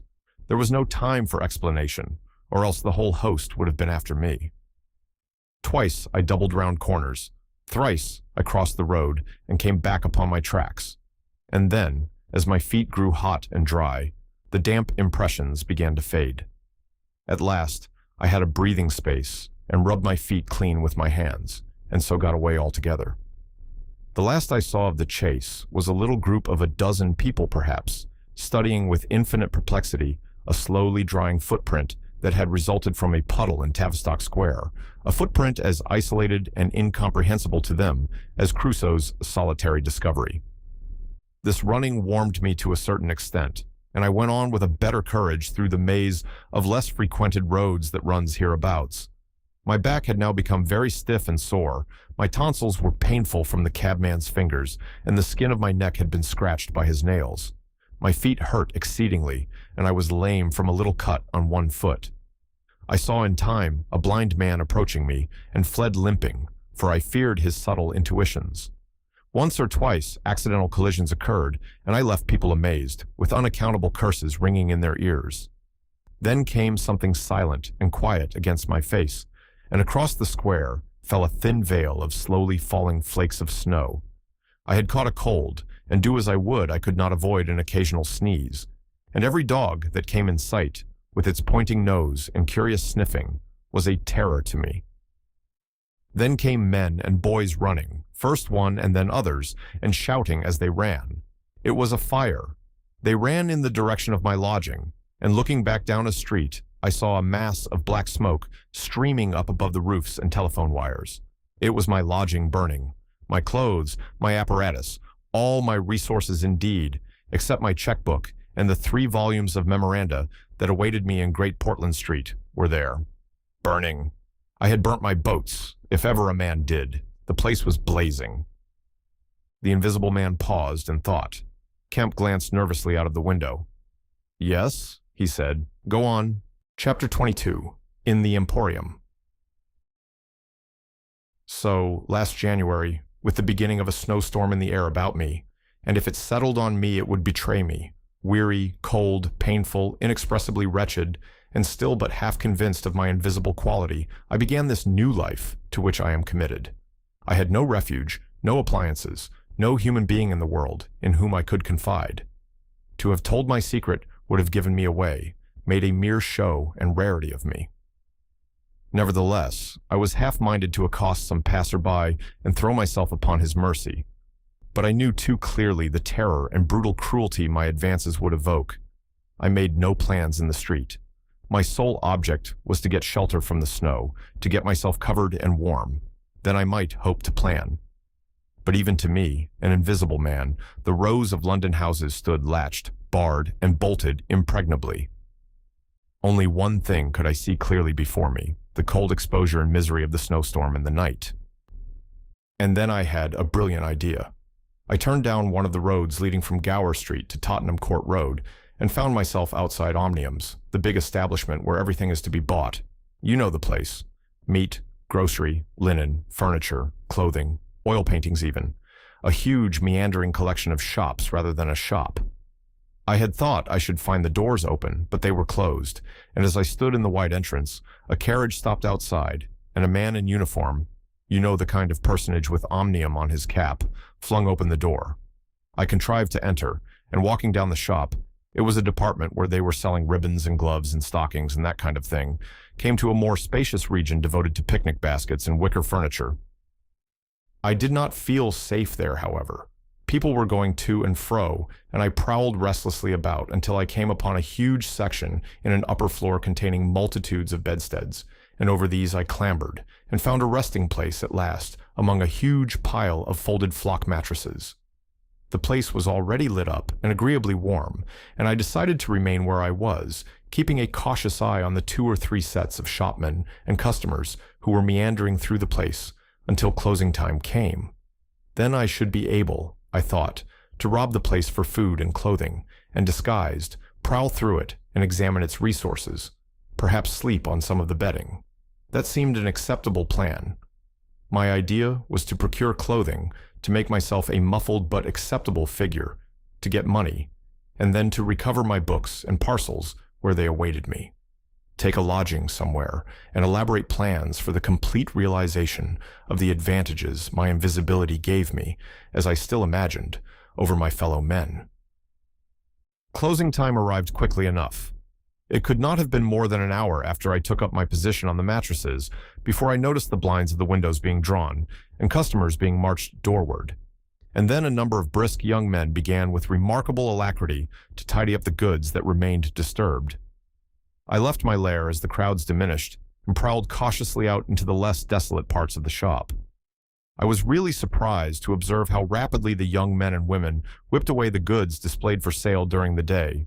All the boxes of goods, the hanging fabrics, the festoons of lace, the boxes of sweets in the grocery section, the displays of this and that, were being whipped down, folded up, slapped into tidy receptacles, and everything that could not be taken down and put away had sheets of some coarse stuff, like sacking, flung over them.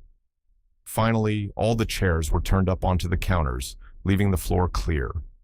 Directly each of these young people had done, he or she made promptly for the door, with such an expression of animation as I have rarely observed in a shop assistant before. Then came a lot of youngsters, scattering sawdust and carrying pails and brooms. I had to dodge to get out of the way, and as it was, my ankle got stung with the sawdust. For some time, wandering through the swathed and darkened departments, I could hear the brooms at work. And at last, a good hour or more after the shop had been closed, came a noise of locking doors. Silence came upon the place, and I found myself wandering through the vast and intricate shops, galleries, showrooms of the place, alone. It was very still. In one place, I remember passing near one of the Tottenham Court Road entrances and listening to the tapping of boot heels of the passers-by. My first visit was to the place where I had seen stockings and gloves for sale. It was dark, and I had the devil of a hunt after matches, which I found at last in the drawer of the little cash desk. Then I had to get a candle. I had to tear down wrappings and ransack a number of boxes and drawers, but at last I managed to turn out what I sought. The box label called them lamb's wool pants and lamb's wool vests, then socks, a thick comforter, and then I went to the clothing place and got trousers, a lounge jacket, an overcoat, and a slouch hat, a clerical sort of hat with the brim turned down. I began to feel a human being again, and my next thought was food. Upstairs was a refreshment department, and there I got cold meat. There was coffee still in the urn, and I lit the gas and warmed it up again, and altogether I did not do badly. Afterwards, prowling through the place in search of blankets, I had to put up at last with a heap of down quilts. I came upon a grocery section with a lot of chocolate and candied fruits, more than was good for me indeed, and some white burgundy. And near that was a toy department, and I had a brilliant idea. I found some artificial noses, dummy noses, you know, and I thought of dark spectacles. But Omnium's had no optical department. My nose had been a difficulty indeed. I had thought of paint, but the discovery set my mind running on wigs and masks and the like. Finally, I went to sleep in a heap of down quilts, very warm and comfortable. My last thoughts before sleeping were the most agreeable I had had since the change. I was in a state of physical serenity, and that was reflected in my mind. I thought that I should be able to slip out unobserved in the morning with my clothes upon me, muffling my face with a white wrapper I had taken, purchase, with the money I had taken, spectacles and so forth, and so complete my disguise. I lapsed into disorderly dreams of all the fantastic things that had happened during the last few days. I saw the ugly little Jew of a landlord vociferating in his rooms.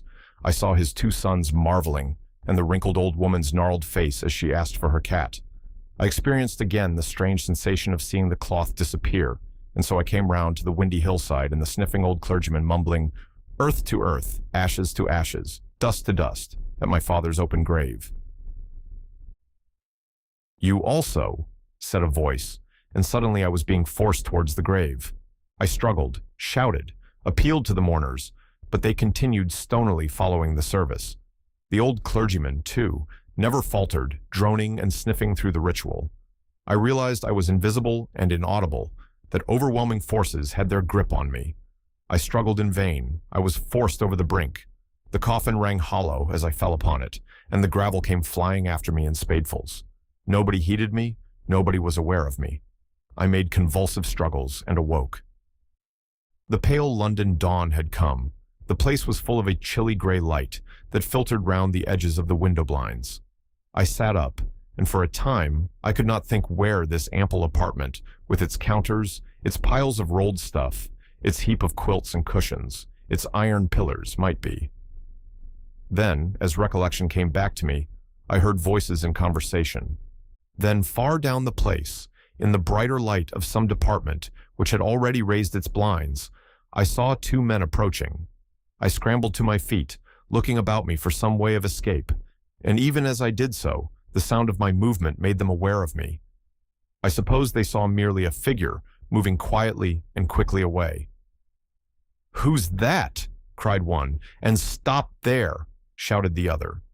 I dashed around a corner and came full tilt, a faceless figure, mind you, on a lanky lad of 15.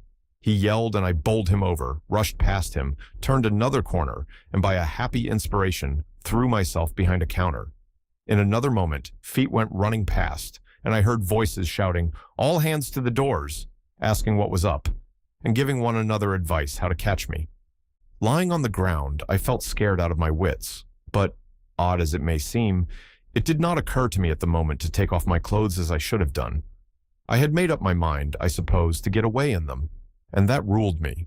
And then down the vista of the counters came a bawling of, "Here he is." I sprang to my feet, whipped a chair off the counter, and sent it whirling at the fool who had shouted, turned, came into another round a corner, sent him spinning, and rushed up the stairs. He kept his footing, gave a view hello, and came up the staircase hot after me. Up the staircase were piled a multitude of those bright-colored pot things. What are they? "Art pots," suggested Kemp. "That's it, art pots." Well, I turned at the top step and swung round, plucked one out of a pile and smashed it on his silly head as he came at me. The whole pile of pots went headlong, and I heard shouting and footsteps running from all parts. I made a mad rush for the refreshment place, and there was a man in white, like a man cook, who took up the chase. I made one last desperate turn and found myself among lamps and ironmongery. I went behind the counter of this and waited for my cook, and as he bolted in at the head of the chase, I doubled him up with a lamp. Down he went, and I crouched down behind the counter and began whipping off my clothes as fast as I could. Coat, jacket, trousers, shoes were all right, but a lamb's wool vest fits a man like a skin. I heard more men coming. My cook was lying quiet on the other side of the counter, stunned or scared speechless, and I had to make another dash for it, like a rabbit hunted out of a woodpile. "This way, policeman," I heard someone shouting. I found myself in my bedstead storeroom again, and at the end of a wilderness of wardrobes. I rushed among them, went flat, got rid of my vest after infinite wriggling, and stood a free man again, panting and scared, as the policeman and 3 of the shopmen came round the corner. They made a rush for the vest and pants, and collared the trousers. "He's dropping his plunder," said one of the young men. "He must be somewhere here." But they did not find me all the same. I stood watching them hunt for me for a time, and cursing my ill luck in losing the clothes. Then I went into the refreshment room, drank a little milk I found there, and sat down by the fire to consider my position. In a little while, 2 assistants came in and began to talk over the business very excitedly and like the fools they were. I heard a magnified account of my depredations and other speculations as to my whereabouts. Then I fell to scheming again.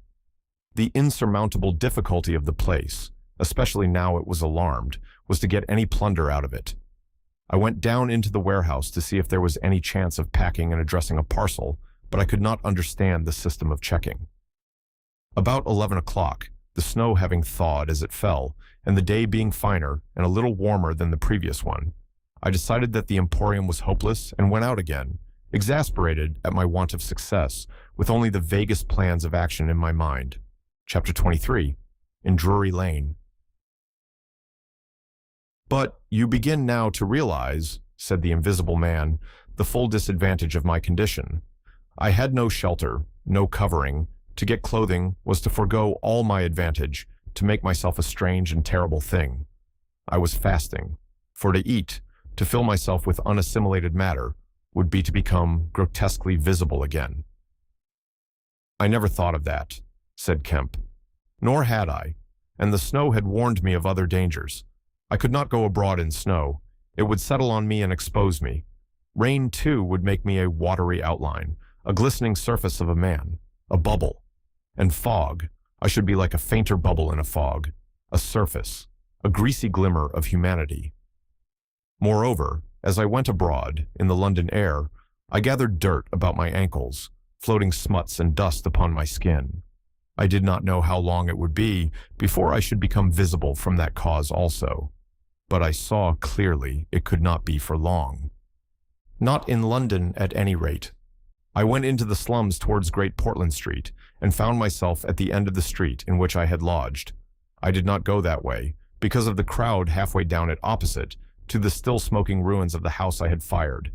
My most immediate problem was to get clothing. What to do with my face puzzled me.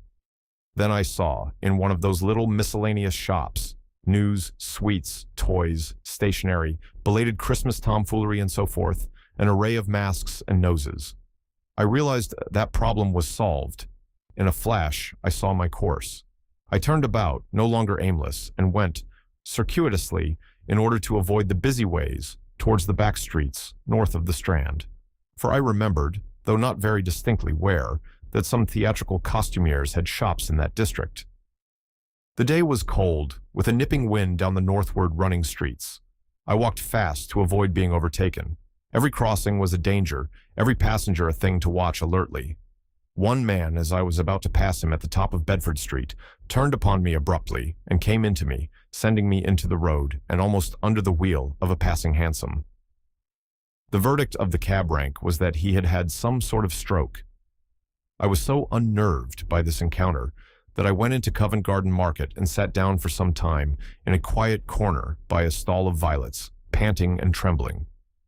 I found I had caught a fresh cold and had to turn out after a time lest my sneezes should attract attention. At last, I reached the object of my quest, a dirty, fly-blown little shop in a byway near Drury Lane, with a window full of tinsel robes, sham jewels, wigs, slippers, dominoes, and theatrical photographs. The shop was old-fashioned and low and dark, and the house rose above it for 4 stories, dark and dismal. I peered through the window, and seeing no one within, entered. The opening of the door set a clanking bell ringing. I left it open and walked round a bare costume stand, into a corner behind a cheval glass. For a minute or so, no one came. Then I heard heavy feet striding across a room, and a man appeared down the shop. My plans were now perfectly definite. I proposed to make my way into the house, secrete myself upstairs, watch my opportunity, and when everything was quiet, rummage out a wig, mask, spectacles, and costume, and go into the world, perhaps a grotesque but still a credible figure. And incidentally, of course, I could rob the house of any available money. The man who had just entered the shop was a short, slight, hunched, beetle-browed man with long arms and very short, bandy legs. Apparently, I had interrupted a meal. He stared about the shop with an expression of expectation. This gave way to surprise and then to anger as he saw the shop empty. "Damn the boys," he said. He went to stare up and down the street. He came in again in a minute, kicked the door to with his foot spitefully, and went muttering back to the house door. I came forward to follow him, and at the noise of my movement, he stopped dead. I did so too, startled by his quickness of ear. He slammed the house door in my face. I stood hesitating. Suddenly I heard his quick footsteps returning, and the door reopened. He stood looking about the shop like one who was still not satisfied. Then, murmuring to himself, he examined the back of the counter and peered behind some fixtures. Then he stood doubtful. He had left the house door open, and I slipped into the inner room. It was a queer little room, poorly furnished, and with a number of big masks in the corner. On the table was his belated breakfast, and it was a confoundedly exasperating thing for me, Kemp, to have to sniff his coffee and stand watching while he came in and resumed his meal, and his table manners were irritating. 3 doors opened into the little room, one going upstairs and one down, but they were all shut. I could not get out of the room while he was there. I could scarcely move because of his alertness, and there was a draft down my back. Twice I strangled a sneeze just in time. The spectacular quality of my sensations was curious and novel, but for all that, I was heartily tired and angry long before he had done his eating. But at last, he made an end, and putting his beggarly crockery on the black tin tray upon which he had had his teapot, and gathering all the crumbs up on the mustard-stained cloth, he took the whole lot of things after him. His burden prevented his shutting the door behind him, as he would have done. I never saw such a man for shutting doors, and I followed him into a very dirty underground kitchen and scullery. I had the pleasure of seeing him begin to wash up, and then, finding no good in keeping down there, and the brick floor being cold on my feet, I returned upstairs and sat in his chair by the fire. It was burning low, and scarcely thinking, I put on a little coal. The noise of this brought him up at once, and he stood aglare. He peered about the room and was within an ace of touching me. Even after that examination, he scarcely seemed satisfied. He stopped in the doorway and took a final inspection before he went down. I waited in the little parlor for an age, and at last he came up and opened the upstairs door. I just managed to get by him. On the staircase, he stopped suddenly so that I very nearly blundered into him. He stood looking back right into my face and listening. "I could have sworn," he said. His long hairy hand pulled at his lower lip. His eye went up and down the staircase. Then he grunted and went on up again. His hand was on the handle of a door, and then he stopped again with the same puzzled anger on his face. He was becoming aware of the faint sounds of my movements about him. The man must have had diabolically acute hearing. He suddenly flashed into rage. "If there's anyone in this house," he cried with an oath, and left the threat unfinished. He put his hand in his pocket, failed to find what he wanted, and rushing past me went blundering noisily and pugnaciously downstairs. But I did not follow him. I sat on the head of the staircase until his return. Presently he came up again, still muttering. He opened the door of the room, and before I could enter, slammed it in my face. I resolved to explore the house, and spent some time in doing so as noiselessly as possible. The house was very old and tumble down, damp so that the paper in the attics was peeling from the walls, and rat-infested. Some of the door handles were stiff, and I was afraid to turn them. Several rooms I did inspect were unfurnished, and others were littered with theatrical lumber, bought second-hand, I judged, from its appearance. In one room next to his, I found a lot of old clothes. I began routing among these, and in my eagerness, forgot again the evident sharpness of his ears. I heard a stealthy footstep, and looking up just in time, saw him peering in at the tumbled heap and holding an old-fashioned revolver in his hand. I stood perfectly still while he stared about open-mouthed and suspicious. "It must have been her," he said slowly. "Damn her." He shut the door quietly, and immediately I heard the key turn in the lock. Then his footsteps retreated. I realized abruptly that I was locked in. For a minute, I did not know what to do. I walked from door to window and back and stood perplexed. A gust of anger came upon me, but I decided to inspect the clothes before I did anything further, and my first attempt brought down a pile from an upper shelf. This brought him back, more sinister than ever. That time he actually touched me, jumped back with amazement, and stood astonished in the middle of the room. Presently he calmed a little. "Rats," he said in an undertone, fingers on lips. He was evidently a little scared. I edged quietly out of the room, but a plank creaked. Then the infernal little brute started going all over the house, revolver in hand and locking door after door and pocketing the keys. When I realized what he was up to, I had a fit of rage. I could hardly control myself sufficiently to watch my opportunity. By this time, I knew he was alone in the house, and so I made no more ado, but knocked him on the head. "Knocked him on the head?" exclaimed Kemp. "Yes, stunned him as he was going downstairs, hit him from behind with a stool that stood on the landing. He went downstairs like a bag of old boots." "But, I say, the common conventions of humanity are all very well for common people, but the point was, Kemp, that I had to get out of that house in a disguise without his seeing me. I couldn't think of any other way of doing it. And then I gagged him with a Louis XIV vest and tied him up in a sheet." "Tied him up in a sheet?" "Made a sort of bag of it. It was rather a good idea to keep the idiot scared and quiet, and a devilish hard thing to get out of, head away from the string. My dear Kemp, it's no good your sitting glaring as though I was a murderer. It had to be done. He had his revolver. If once he saw me, he would be able to describe me. But still, said Kemp, in England, today, and the man was in his own house, and you were, well, robbing. Robbing? Confound it. You'll call me a thief next. Surely, Kemp, you're not fool enough to dance on the old strings. Can't you see my position? And his too, said Kemp. The invisible man stood up sharply. What do you mean to say? Kemp's face grew a trifle hard. He was about to speak and checked himself. I suppose, after all, he said with a sudden change of manner, the thing had to be done. You were in a fix. But still, of course I was in a fix, an infernal fix, and he made me wild too, hunting me about the house, fooling about with his revolver, locking and unlocking doors. He was simply exasperating. You don't blame me, do you? You don't blame me. I never blame anyone, said Kemp. It's quite out of fashion. What did you do next? I was hungry. Downstairs I found a loaf and some rank cheese, more than sufficient to satisfy my hunger. I took some brandy and water and then went up past my impromptu bag. He was lying quite still, to the room containing the old clothes. This looked out upon the street, two lace curtains brown with dirt guarding the window. I went and peered out through their interstices. Outside, the day was bright. By contrast, with the brown shadows of the dismal house in which I found myself, dazzlingly bright.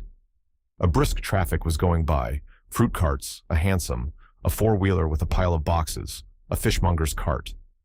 I turned with spots of color swimming before my eyes to the shadowy fixtures behind me. My excitement was giving place to a clear apprehension of my position again. The room was full of a faint scent of benzoline, used, I suppose, in cleaning the garments.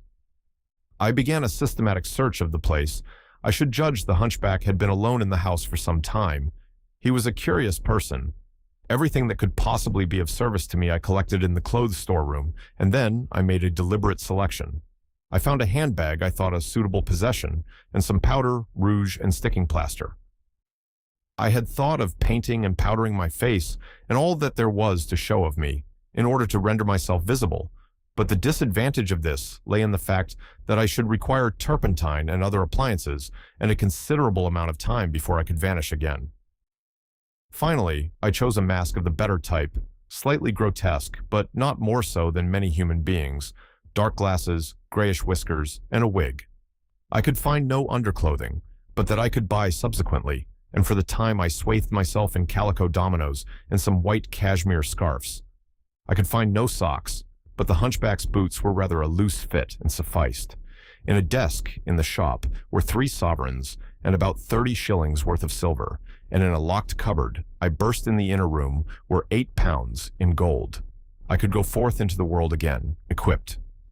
Then came a curious hesitation. Was my appearance really credible? I tried myself with a little bedroom looking-glass, inspecting myself from every point of view to discover any forgotten chink, but it all seemed sound. I was grotesque to the theatrical pitch, a stage miser, but I was certainly not a physical impossibility.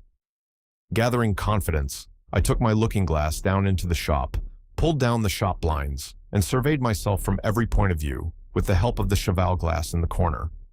I spent some minutes screwing up my courage, and then unlocked the shop door, and marched out into the street, leaving the little man to get out of his sheet again when he liked. In 5 minutes, a dozen turnings intervened between me and the costumier's shop. No one appeared to notice me very pointedly. My last difficulty seemed overcome. He stopped again. "And you troubled no more about the hunchback?" said Kemp. "No," said the invisible man, "nor have I heard what became of him. I suppose he untied himself or kicked himself out. The knots were pretty tight." He became silent and went to the window and stared out. "What happened when you went out into the Strand?" "Oh, disillusionment again. I thought my troubles were over. Practically, I thought I had impunity to do whatever I chose, everything, save to give away my secret. So I thought. Whatever I did, whatever the consequences might be, was nothing to me. I had merely to fling aside my garments and vanish. No person could hold me. I could take my money where I found it. I decided to treat myself to a sumptuous feast, and then put up at a good hotel, and accumulate a new outfit of property. I felt amazingly confident. It's not particularly pleasant recalling that I was an ass. I went into a place and was already ordering lunch when it occurred to me that I could not eat unless I exposed my invisible face. I finished ordering the lunch, told the man I should be back in 10 minutes, and went out exasperated.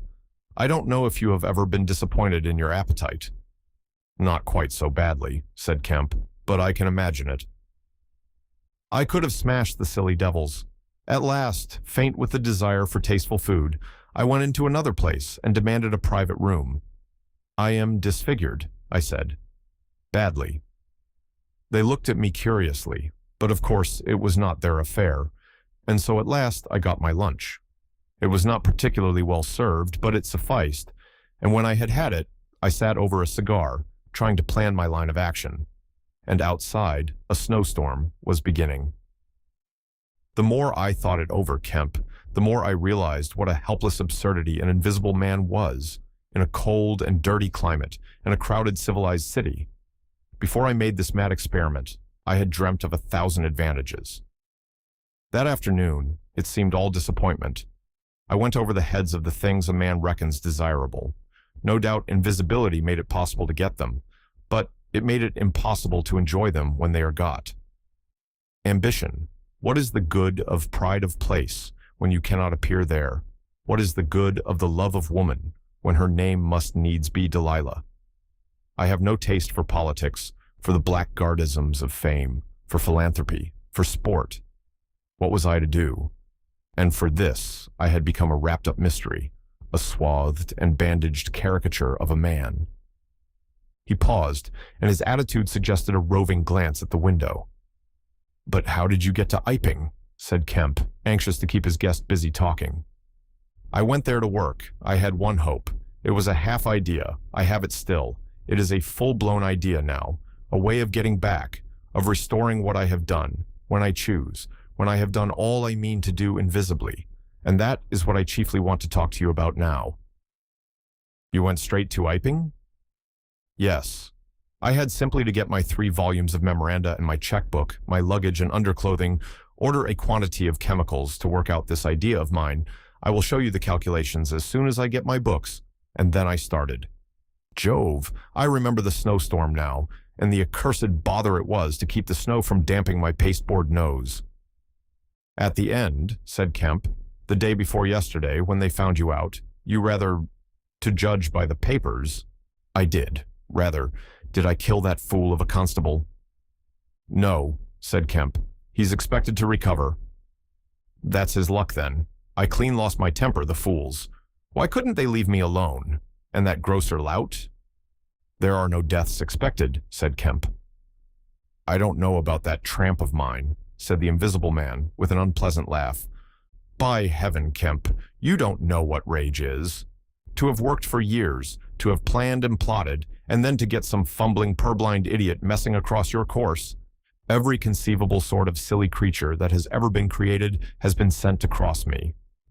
If I have much more of it, I shall go wild. I shall start mowing them. As it is, they've made things 1,000 times more difficult." "No doubt it's exasperating," said Kemp dryly.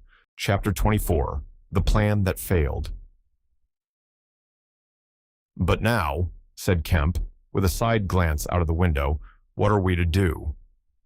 He moved nearer his guest as he spoke in such a manner as to prevent the possibility of a sudden glimpse of the 3 men who were advancing up the hill road, with an intolerable slowness, as it seemed to Kemp. "What were you planning to do when you were heading for Port Burdock? Had you any plan?" "I was going to clear out of the country, but I have altered that plan rather since seeing you. I thought it would be wise, now the weather is hot and invisibility possible, to make for the south, especially as my secret was known, and everyone would be on the lookout for a masked and muffled man. You have a line of steamers from here to France. My idea was to get aboard one and run the risks of the passage. Thence I could go by train into Spain, or else get to Algiers. It would not be difficult. There a man might always be invisible, and yet live, and do things. I was using that tramp as a money box and luggage carrier until I decided how to get my books and things sent over to meet me." "That's clear. And then the filthy brute must needs try and rob me. He has hidden my books, Kemp. Hidden my books, if I can lay my hands on him. Best plan to get the books out of him first. But where is he, do you know?" He's in the town police station, locked up by his own request, in the strongest cell in the place." "Kerr," said the Invisible Man, "but that hangs up your plans a little." "We must get those books. Those books are vital." "Certainly," said Kemp, a little nervously, wondering if he heard footsteps outside. "Certainly we must get those books, but that won't be difficult if he doesn't know they're for you." "No," said the Invisible Man, and thought. Kemp tried to think of something to keep the talk going, but the Invisible Man resumed of his own accord. "Blundering into your house, Kemp," he said, "changes all my plans, for you are a man that can understand. In spite of all that has happened, in spite of this publicity, of the loss of my books, of what I have suffered, there still remain great possibilities, huge possibilities."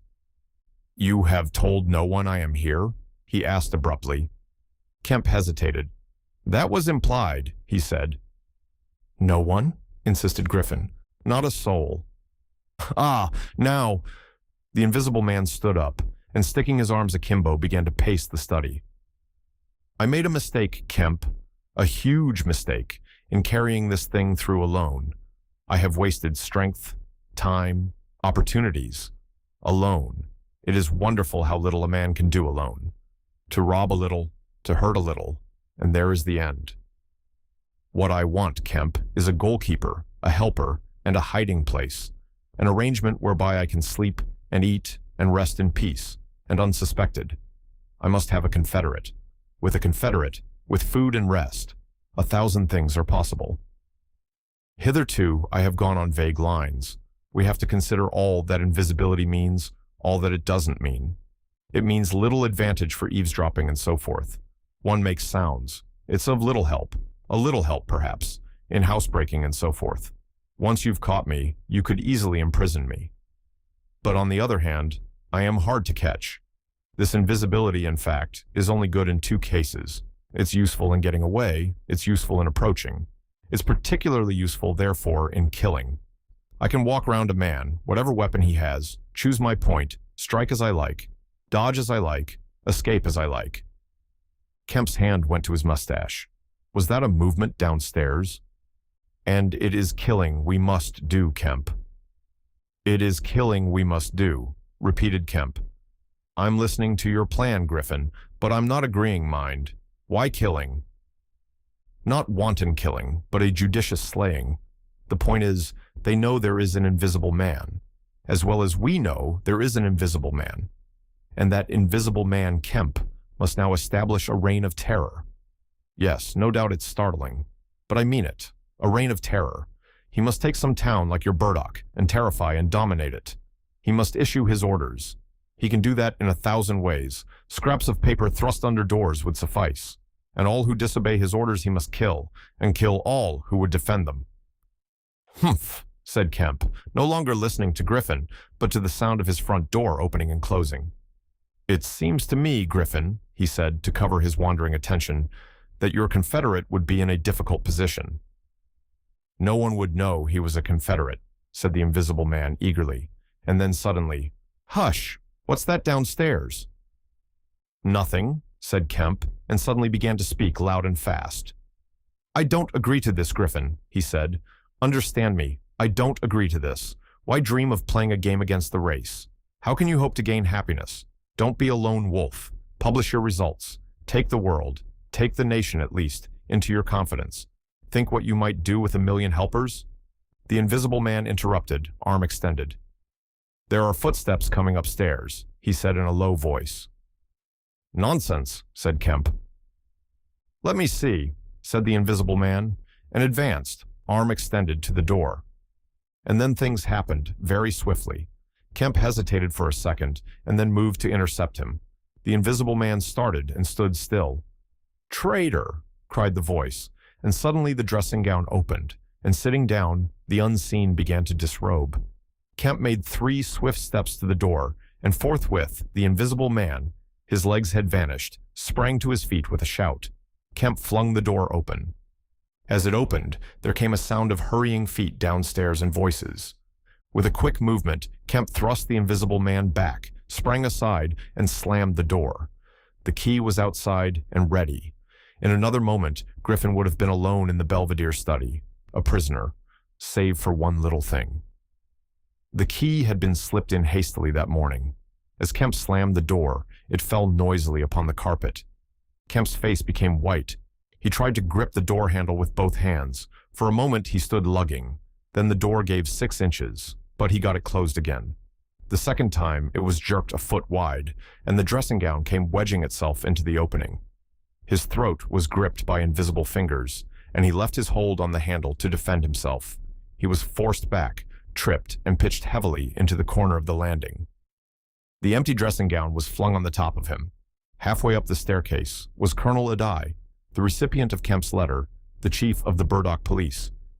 He was staring aghast at the sudden appearance of Kemp, followed by the extraordinary sight of clothing tossing empty in the air. He saw Kemp felled and struggling to his feet. He saw him rush forward and go down again, felled like an ox. Then suddenly he was struck violently. By nothing. A vast weight, it seemed, leapt upon him, and he was hurled headlong down the staircase with a grip on his throat and a knee in his groin. An invisible foot trod on his back. A ghostly patter passed downstairs. He heard the 2 police officers in the hall shout and run, and the front door of the house slammed violently. He rolled over and sat up staring. He saw, staggering down the staircase, Kemp, dusty and disheveled, one side of his face white from a blow, his lip bleeding, and a pink dressing gown and some underclothing held in his arms. "My God!" cried Kemp. "The game's up! He's gone!" Chapter 25. The Hunting of the Invisible Man. For a space, Kemp was too inarticulate to make Adai understand the swift things that had just happened.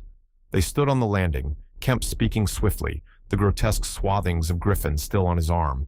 But presently Adai began to grasp something of the situation. "He is mad," said Kemp. "Inhuman.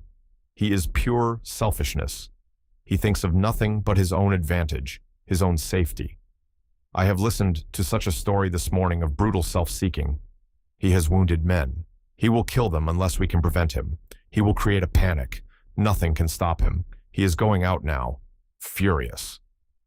"But how?" cried Kemp, and suddenly became full of ideas.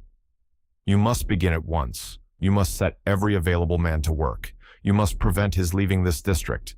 Once he gets away, he may go through the countryside as he wills, killing and maiming.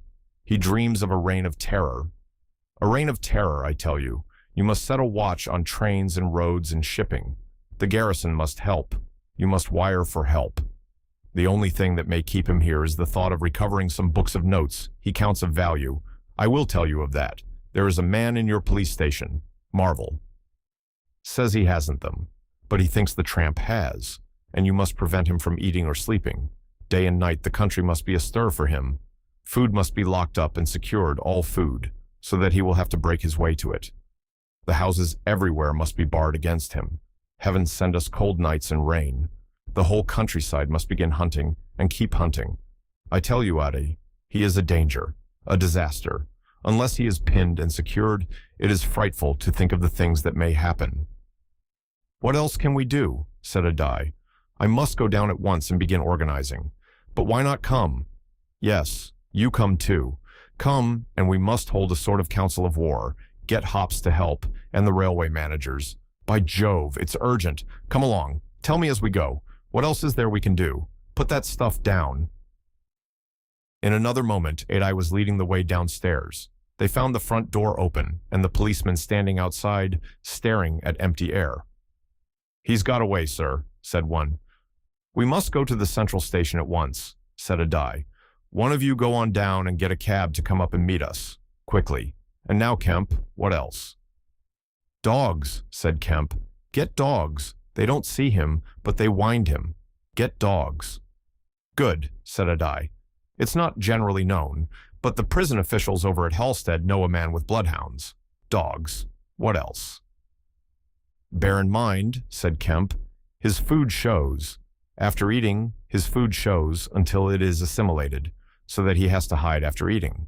You must keep on beating, every thicket, every quiet corner, and put all weapons, all implements that might be weapons away. He can't carry such things for long, and what he can snatch up and strike men with must be hidden away." Good again, said Adai. We shall have him yet. And on the roads, said Kemp, and hesitated. Yes, said Adai. Powdered glass, said Kemp. It's cruel, I know, but think of what he may do. Adai drew the air in sharply between his teeth. It's unsportsmanlike. I don't know, but I'll have powdered glass got ready if he goes too far. The man's become inhuman, I tell you, said Kemp. I am as sure he will establish a reign of terror, so soon as he has got over the emotions of this escape, as I am sure I am talking to you. Our only chance is to be ahead. He has cut himself off from his kind. His blood be upon his own head. Chapter 26. The Wicksteed Murder. The Invisible Man seems to have rushed out of Kemp's house in a state of blind fury.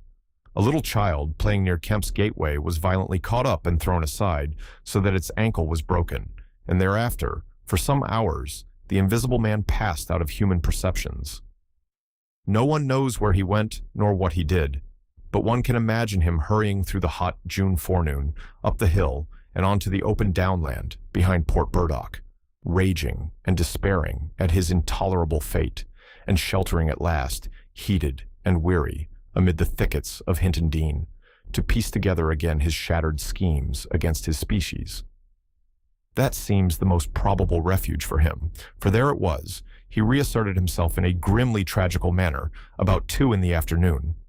One wonders what his state of mind may have been during that time, and what plans he devised. No doubt he was almost ecstatically exasperated by Kemp's treachery, and though we may be able to understand the motives that led to that deceit, we may still imagine and even sympathize a little with the fury the attempted surprise must have occasioned. Perhaps something of the stunned astonishment of his Oxford Street experiences may have returned to him, for he had evidently counted on Kemp's cooperation in his brutal dream of a terrorized world. At any rate, he vanished from human ken about midday, and no living witness can tell what he did until about 2:30. It was a fortunate thing, perhaps, for humanity, but for him it was a fatal inaction.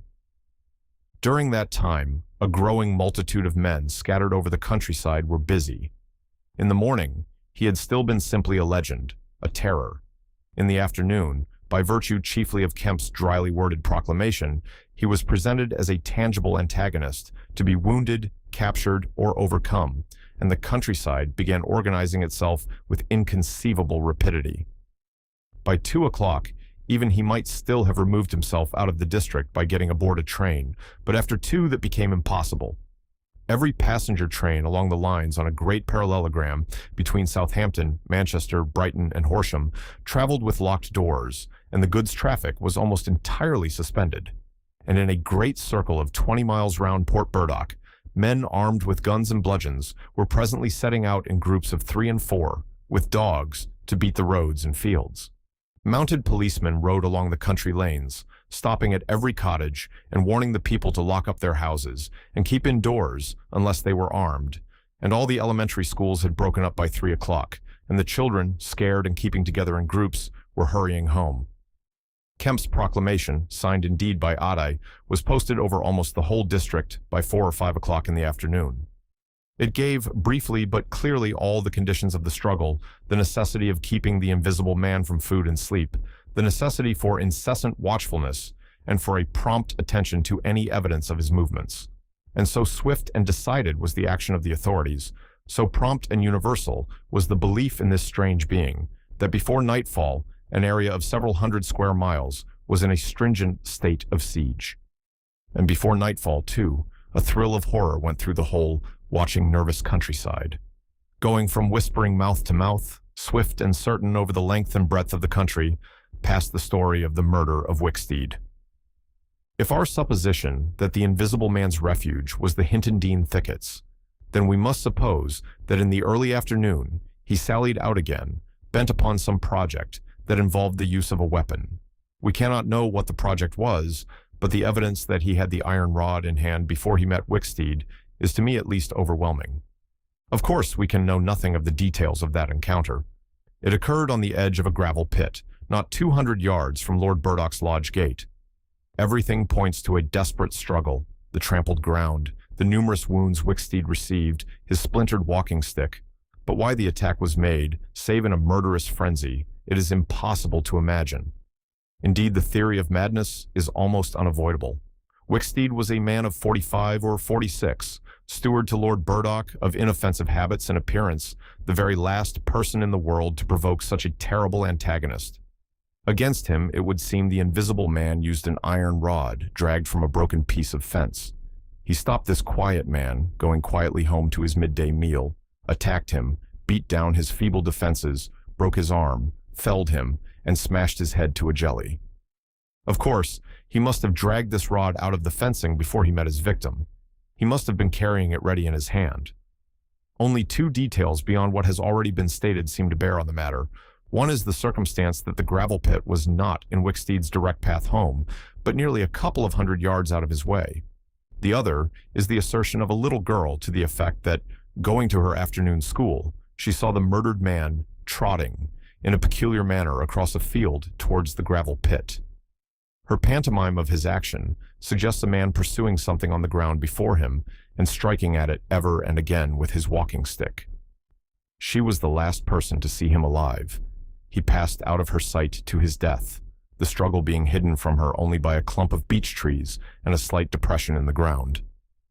Now this, to the present writer's mind at least, lifts the murder out of the realm of the absolutely wanton. We may imagine that Griffin had taken the rod as a weapon indeed, but without any deliberate intention of using it in murder. Wicksteed may then have come by and noticed this rod inexplicably moving through the air. Without any thought of the invisible man, for Port Burdock is 10 miles away, he may have pursued it. It is quite conceivable that he may not even have heard of the invisible man. One can then imagine the invisible man making off, quietly in order to avoid discovering his presence in the neighborhood, and Wicksteed, excited and curious, pursuing this unaccountably locomotive object, finally striking at it. No doubt the invisible man could easily have distanced his middle-aged pursuer under ordinary circumstances, but the position in which Wicksteed's body was found suggests that he had the ill luck to drive his quarry into a corner between a drift of stinging nettles and the gravel pit.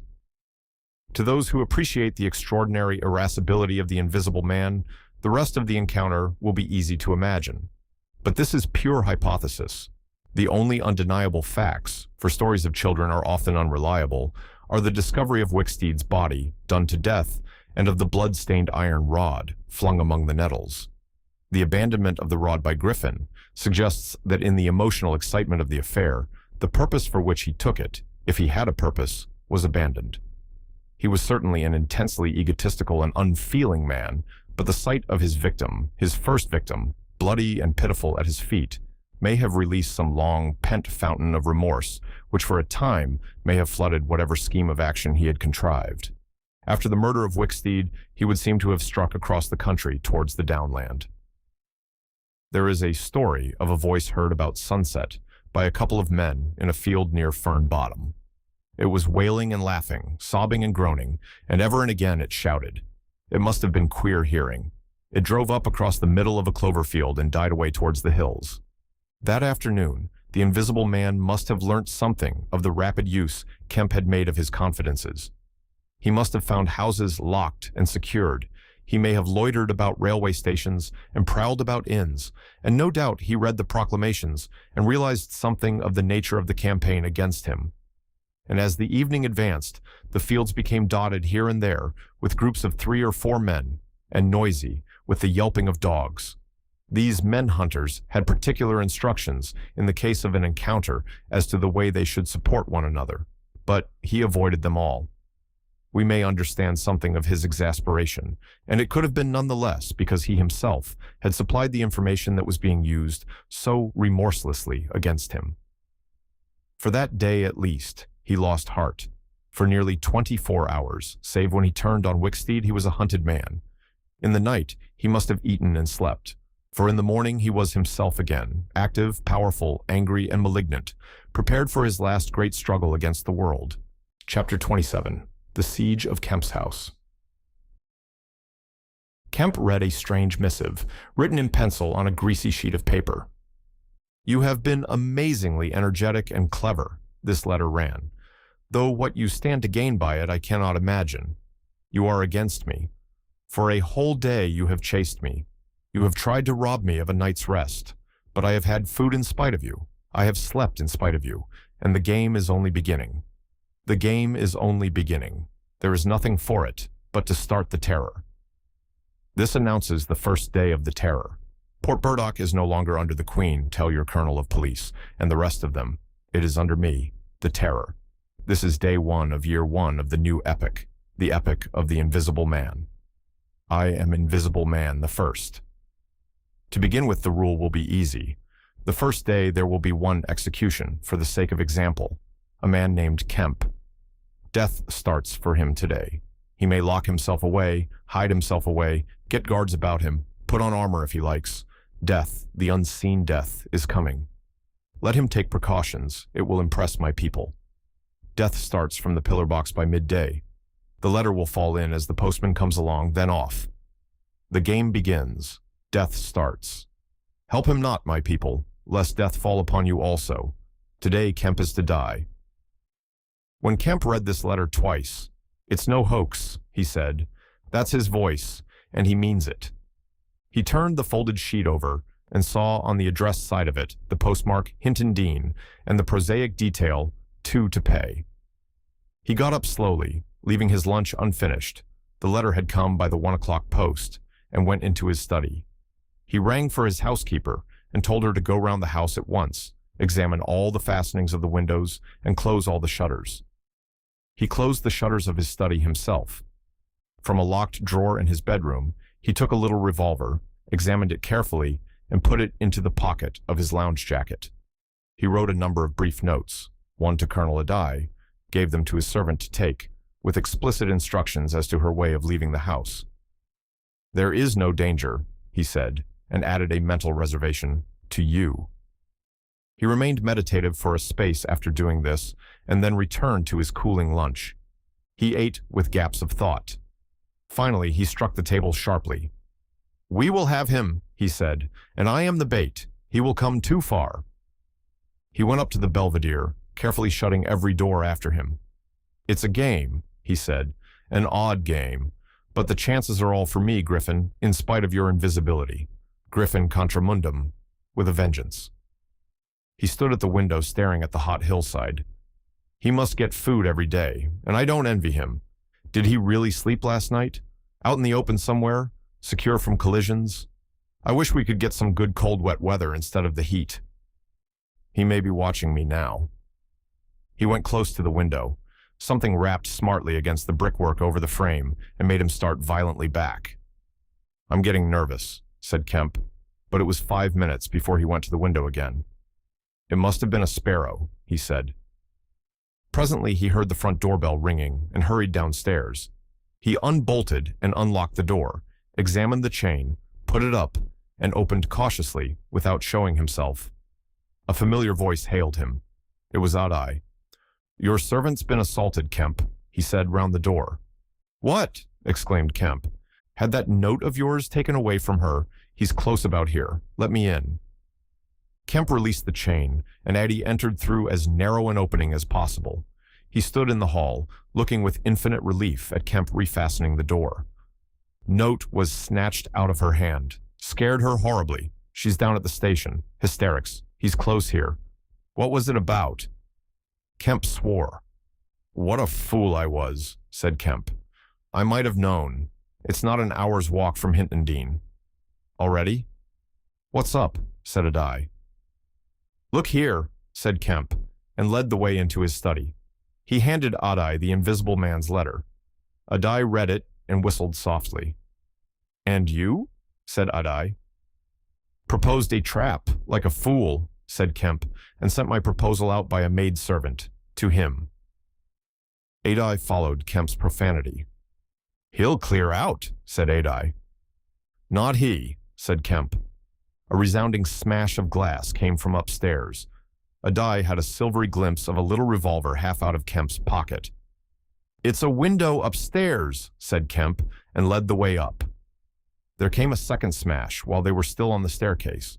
When they reached the study, they found 2 of the 3 windows smashed, half the room littered with splintered glass, and one big flint lying on the writing table. The 2 men stopped in the doorway, contemplating the wreckage. Kemp swore again, and as he did so, the third window went with a snap like a pistol, hung starred for a moment, and collapsed in jagged, shivering triangles into the room. "What's this for?" said Adai. "It's a beginning," said Kemp. "There's no way of climbing up here?" "Not for a cat," said Kemp. "No shutters?" "Not here. All the downstairs rooms. Hello?" Smash and then whack of boards, hit hard, came from downstairs. "Confound him," said Kemp. "That must be, yes, it's one of the bedrooms. He's going to do all the house. But he's a fool. The shutters are up, and the glass will fall outside. He'll cut his feet." Another window proclaimed its destruction. The two men stood on the landing perplexed. "I have it," said Adai. "Let me have a stick or something, and I'll go down to the station and get the bloodhounds put on. That ought to settle him. They're hard by, not 10 minutes. Another window went the way of its fellows. "You haven't a revolver?" asked Adai. Kemp's hand went to his pocket. Then he hesitated. "I haven't one, at least to spare." "I'll bring it back," said Adai. "You'll be safe here." Kemp, ashamed of his momentary lapse from truthfulness, handed him the weapon. "Now for the door," said Adai. As they stood hesitating in the hall, they heard one of the first-floor bedroom windows crack and clash. Kemp went to the door and began to slip the bolts as silently as possible. His face was a little paler than usual. "You must step straight out," said Kemp. In another moment, Adi was on the doorstep, and the bolts were dropping back into the staples. He hesitated for a moment, feeling more comfortable with his back against the door. Then he marched, upright and square, down the steps. He crossed the lawn and approached the gate. A little breeze seemed to ripple over the grass. Something moved near him. "Stop a bit," said a voice, and Adi stopped dead, and his hand tightened on the revolver. "Well?" said Adai, white and grim, and every nerve tense. "Oblige me by going back to the house," said the voice, as tense and grim as Adai's. "Sorry," said Adai a little hoarsely, and moistened his lips with his tongue. The voice was on his left front, he thought. Suppose he were to take his luck with a shot. "What are you going for?" said the voice, and there was a quick movement of the two, and a flash of sunlight from the open lip of Adi's pocket. Adai desisted and thought. "Where I go," he said slowly, "is my own business." The words were still on his lips when an arm came round his neck, his back felt a knee, and he was sprawling backward. He drew clumsily and fired absurdly, and in another moment he was struck in the mouth and the revolver wrested from his grip. He made a vain clutch at a slippery limb, tried to struggle up, and fell back. "Damn," said Adai. The voice laughed. "I'd kill you now if it wasn't the waste of a bullet," it said. He saw the revolver in midair, 6 feet off, covering him. "Well?" said Adai, sitting up. "Get up," said the voice. Adai stood up. "Attention," said the voice, and then fiercely, "Don't try any games. Remember, I can see your face. If you can't see mine, you've got to go back to the house." "He won't let me in," said Adai. "That's a pity," said the invisible man. "I've got no quarrel with you." Adai moistened his lips again. He glanced away from the barrel of the revolver and saw the sea far off, very blue and dark under the midday sun, the smooth green down, the white cliff of the head, and the multitudinous town. And suddenly, he knew that life was very sweet. His eyes came back to this little metal thing hanging between heaven and earth, 6 yards away. "What am I to do?" he said sullenly. "What am I to do?" asked the invisible man. "You will get help. The only thing is for you to go back." "I will try. If he lets me in, will you promise not to rush the door?" "I've got no quarrel with you," said the voice. Kemp had hurried upstairs after letting Adai out, and now crouching among the broken glass and peering cautiously over the edge of the study windowsill, he saw Adai stand parleying with the unseen.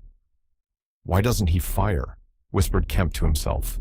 Then the revolver moved a little, and the glint of the sunlight flashed in Kemp's eyes. He shaded his eyes and tried to see the source of the blinding beam. "Surely," he said, "Adai has given up the revolver."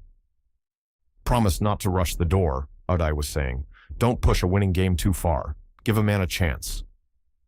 "You go back to the house.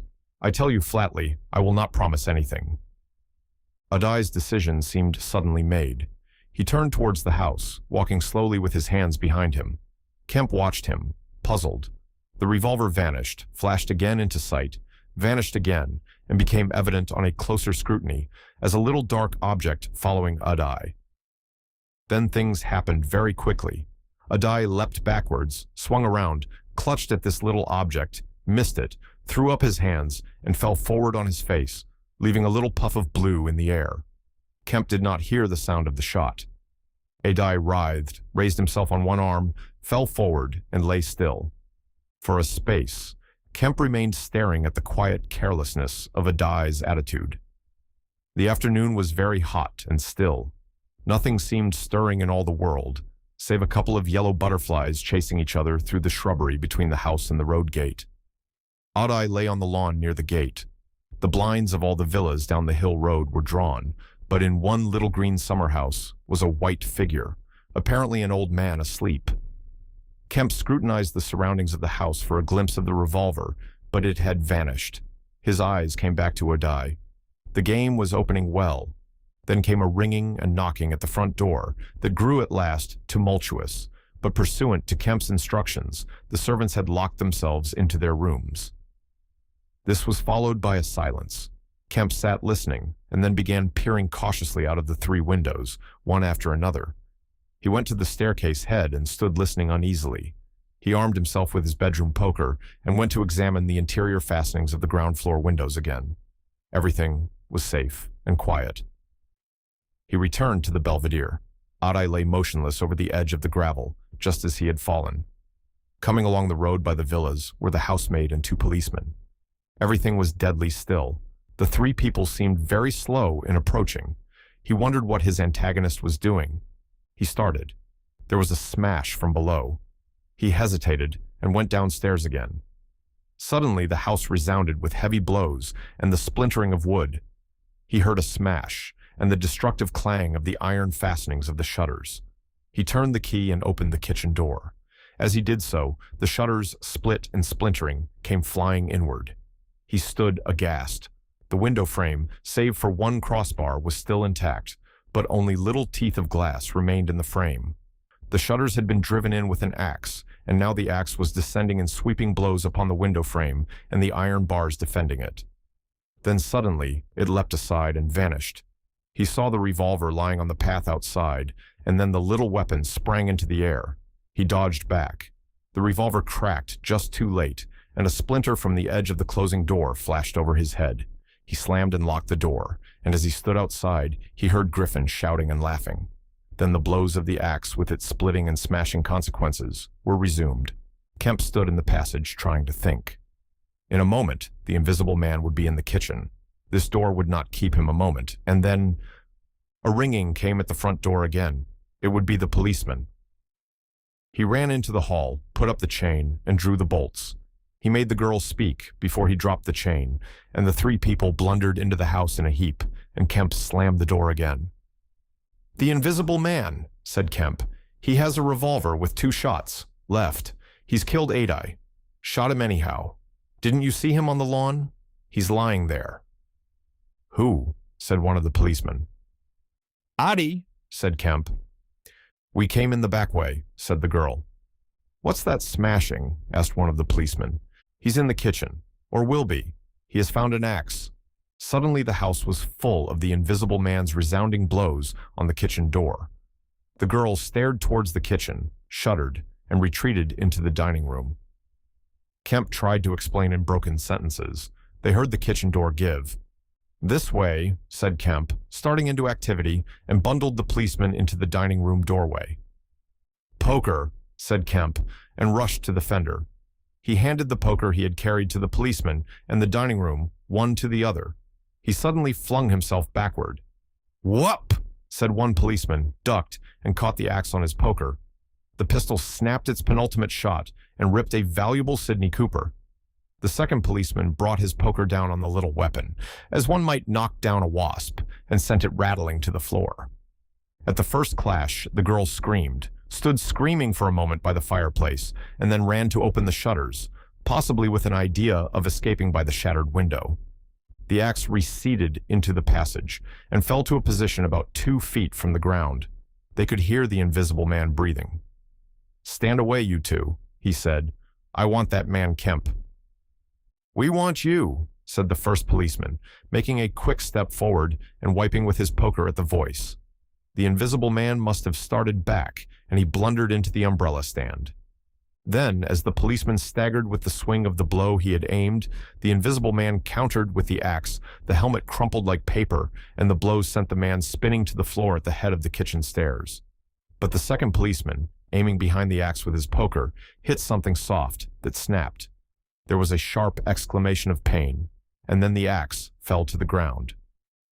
The policeman wiped again at vacancy and hit nothing. He put his foot on the axe and struck again. Then he stood, poker clubbed, listening intent for the slightest movement. He heard the dining room window open and a quick rush of feet within. His companion rolled over and sat up, with the blood running down between his eye and ear. "Where is he?" asked the man on the floor. "Don't know. I've hit him. He's standing somewhere in the hall. Unless he slipped past you. Dr. Kemp, sir." Pause. "Dr. Kemp!" cried the policeman again. The second policeman began struggling to his feet. He stood up. Suddenly, the faint pad of bare feet on the kitchen stairs could be heard.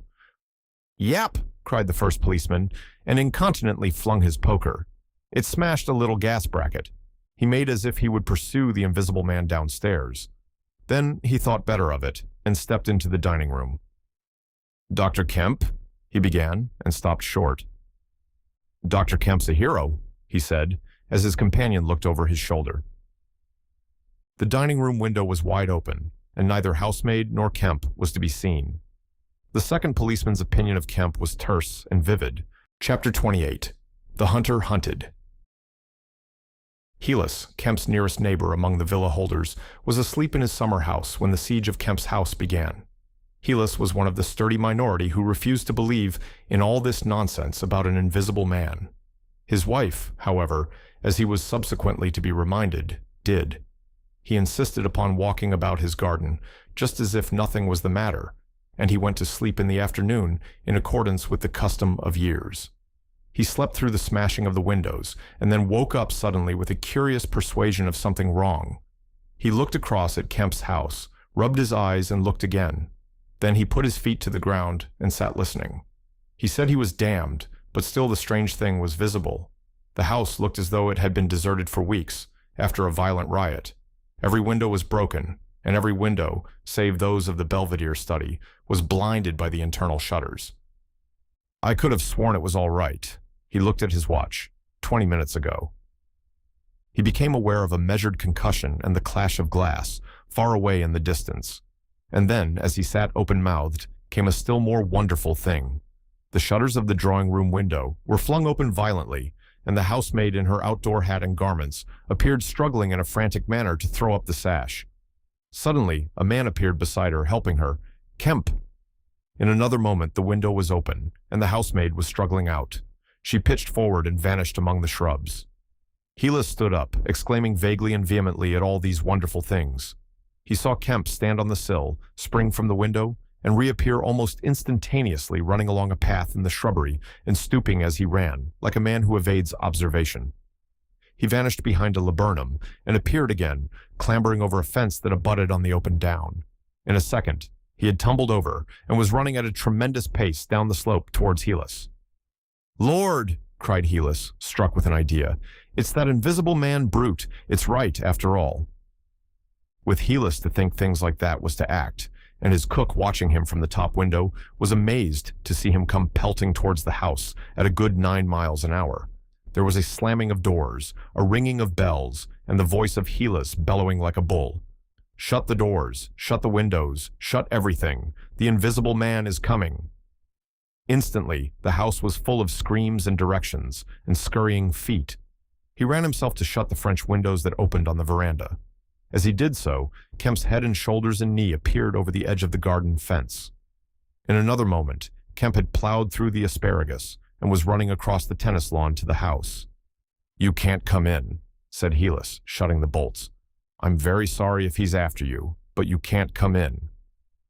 Kemp appeared with a face of terror close to the glass, rapping, and then shaking frantically at the French window. Then, seeing his efforts were useless, he ran along the veranda, vaulted the end, and went to hammer at the side door. Then he ran round by the side gate to the front of the house, and so into the hill road. And Gila, staring from his window, a face of horror, had scarcely witnessed Kemp vanish, ere the asparagus was being trampled this way and that by feet unseen. At that, Helis fled precipitately upstairs, and the rest of the chase is beyond his purview. But as he passed the staircase window, he heard the side gate slam. Emerging into the hill road, Kemp naturally took the downward direction, and so it was he came to run in his own person the very race he had watched with such a critical eye from the Belvedere study only 4 days ago. He ran it well, for a man out of training, and though his face was white and wet, his wits were cool to the last.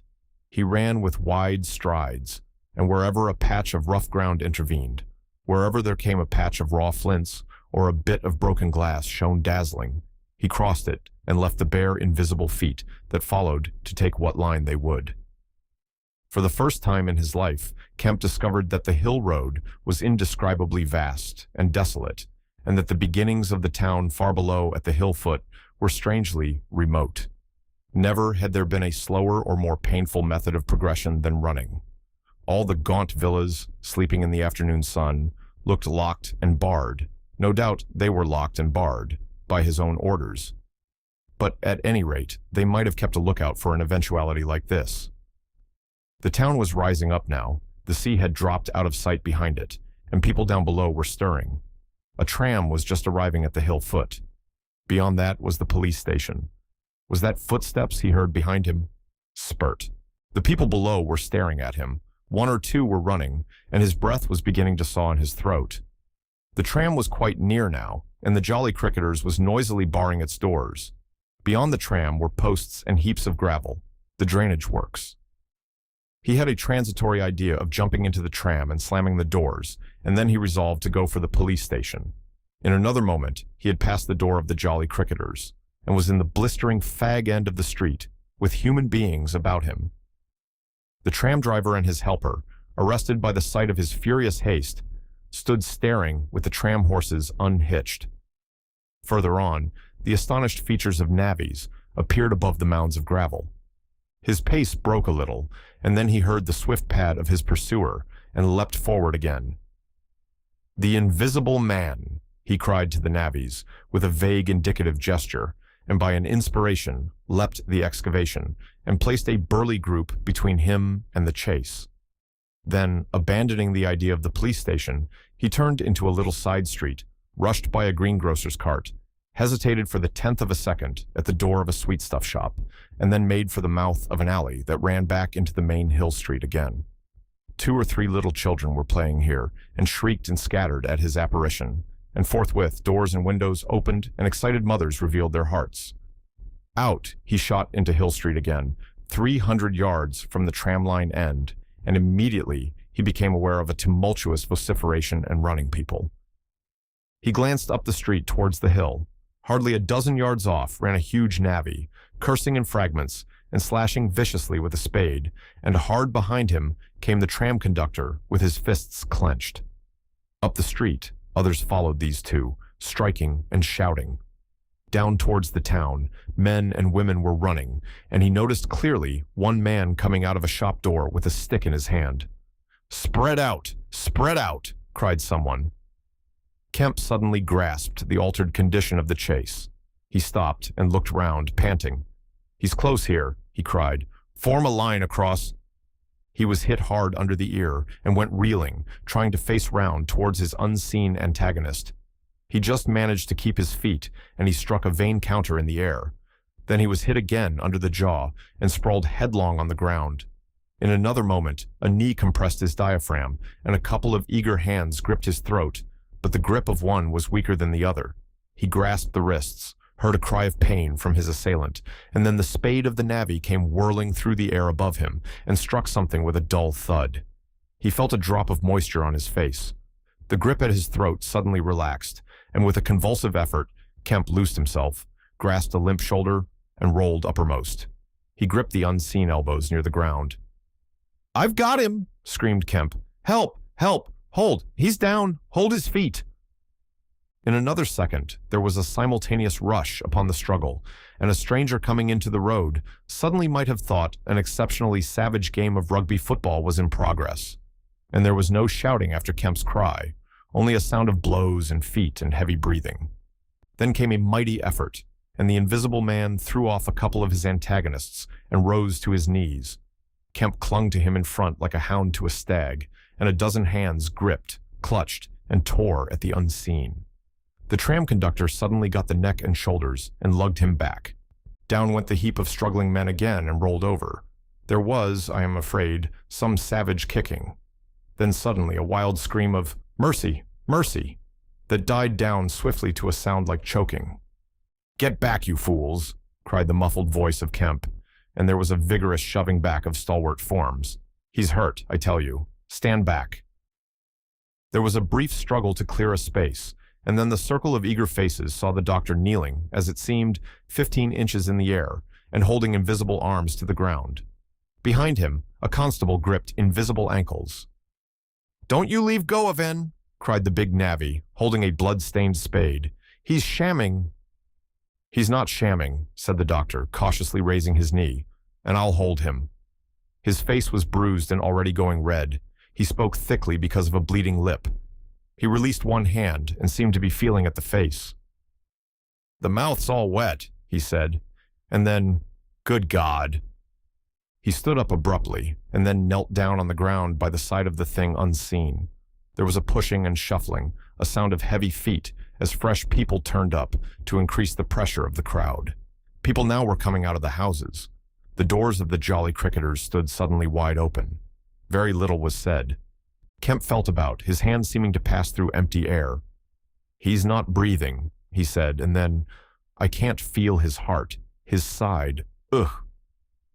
Suddenly an old woman, peering under the arm of the big navvy, screamed sharply. "Looky there," she said, and thrust out a wrinkled finger. And looking where she pointed, everyone saw, faint and transparent, as though it was made of glass, so that veins and arteries and bones and nerves could be distinguished, the outline of a hand limp and prone. It grew clouded and opaque, even as they stared. "Hello," cried the constable. "Here's his feet a-showing." And so, slowly, beginning at his hands and feet and creeping along his limbs to the vital centers of his body, that strange change continued. It was like the slow spreading of a poison. First came the little white nerves, a hazy gray sketch of a limb, then the glassy bones and intricate arteries, then the flesh and skin, first a faint fogginess, and then growing rapidly dense and opaque. Presently, they could see his crushed chest and his shoulders, and the dim outline of his drawn and battered features. When at last the crowd made way for Kemp to stand erect, there lay, naked and pitiful on the ground, the bruised and broken body of a young man about 30. His hair and brow were white, not gray with age, but white with the whiteness of albinism, and his eyes were like garnets. His hands were clenched, his eyes wide open, and his expression was one of anger and dismay. "Cover his face," said a man. "For God's sake, cover that face." And 3 little children, pushing forward through the crowd, were suddenly twisted round and sent packing off again. Someone brought a sheet from the Jolly Cricketers, and having covered him, they carried him into that house. And there it was, on a shabby bed in a tawdry, ill-lighted bedroom, surrounded by a crowd of ignorant and excited people, broken and wounded, betrayed and unpitied, that Griffin, the first of all men to make himself invisible, Griffin, the most gifted physicist the world has ever seen, ended in infinite disaster his strange and terrible career. Epilogue. So ends the story of the strange and evil experiments of the Invisible Man, and if you would learn more of him, you must go to a little inn near Port Stowe and talk to the landlord. The sign of the inn is an empty board, save for a hat and boots, and the name is the title of this story. The landlord is a short and corpulent little man, with a nose of cylindrical proportions, wiry hair, and a sporadic rosiness of visage. Drink generously, and he will tell you generously of all the things that happened to him after that time, and of how the lawyers tried to do him out of the treasure found upon him. When they found they couldn't prove whose money was, which, I'm blessed, he says, if they didn't try to make me out a blooming treasure trove. Do I look like a treasure trove? And then a gentleman gave me a guinea a night to tell the story at the Empire Music Hall, just to tell him in my own words, barring one. And if you want to cut off the flow of his reminiscences abruptly, you can always do so by asking if there weren't 3 manuscript books in the story. He admits there were and proceeds to explain with asseverations that everybody thinks he has them, but bless you, he hasn't. The invisible man it was took him off to hide him when I cut and ran for Port Stowe. It's that Kemp put people on with the idea of my having him. And then he subsides into a pensive state, watches you furtively, bustles nervously with glasses, and presently leaves the bar. He is a bachelor man. His tastes were ever bachelor, and there are no women folk in the house. Outwardly, he buttons, it is expected of him, but in his more vital privacies, in the matter of braces, for example, he still turns to string. He conducts his house without enterprise, but with eminent decorum. His movements are slow, and he is a great thinker, but he has a reputation for wisdom and for a respectable parsimony in the village, and his knowledge of the roads of the south of England would beat Cobbett. And on Sunday mornings, every Sunday morning, all the year round, while he is closed to the outer world, and every night after 10, he goes into his bar parlor, bearing a glass of gin faintly tinged with water, and having placed this down, he locks the door and examines the blinds, and even looks under the table. And then, being satisfied of his solitude, he unlocks the cupboard and a box in the cupboard and a drawer in that box, and produces 3 volumes bound in brown leather and places them solemnly in the middle of the table. The covers are weather-worn and tinged with an algal green. For once, they sojourned in a ditch, and some of the pages have been washed blank by dirty water. The landlord sits down in an armchair, fills a long clay pipe slowly, gloating over the books the while. Then he pulls one towards him and opens it and begins to study it, turning over the leaves backwards and forwards. His brows are knit and his lips move painfully. Hex, little 2 up in the air, cross and a fiddle-de-dee. Lord, what a one he was for intellect. Presently he relaxes and leans back and blinks through his smoke across the room at things invisible to other eyes. Full of secrets, he says, wonderful secrets. Once I get the haul of them, Lord, I wouldn't do what he did. I'd just, well, he pulls at his pipe. So he lapses into a dream, the undying, wonderful dream of his life. And though Kemp has fished unceasingly, no human being save the landlord knows those books are there, with the subtle secret of invisibility and a dozen other strange secrets written therein. And none other will know of them until he dies.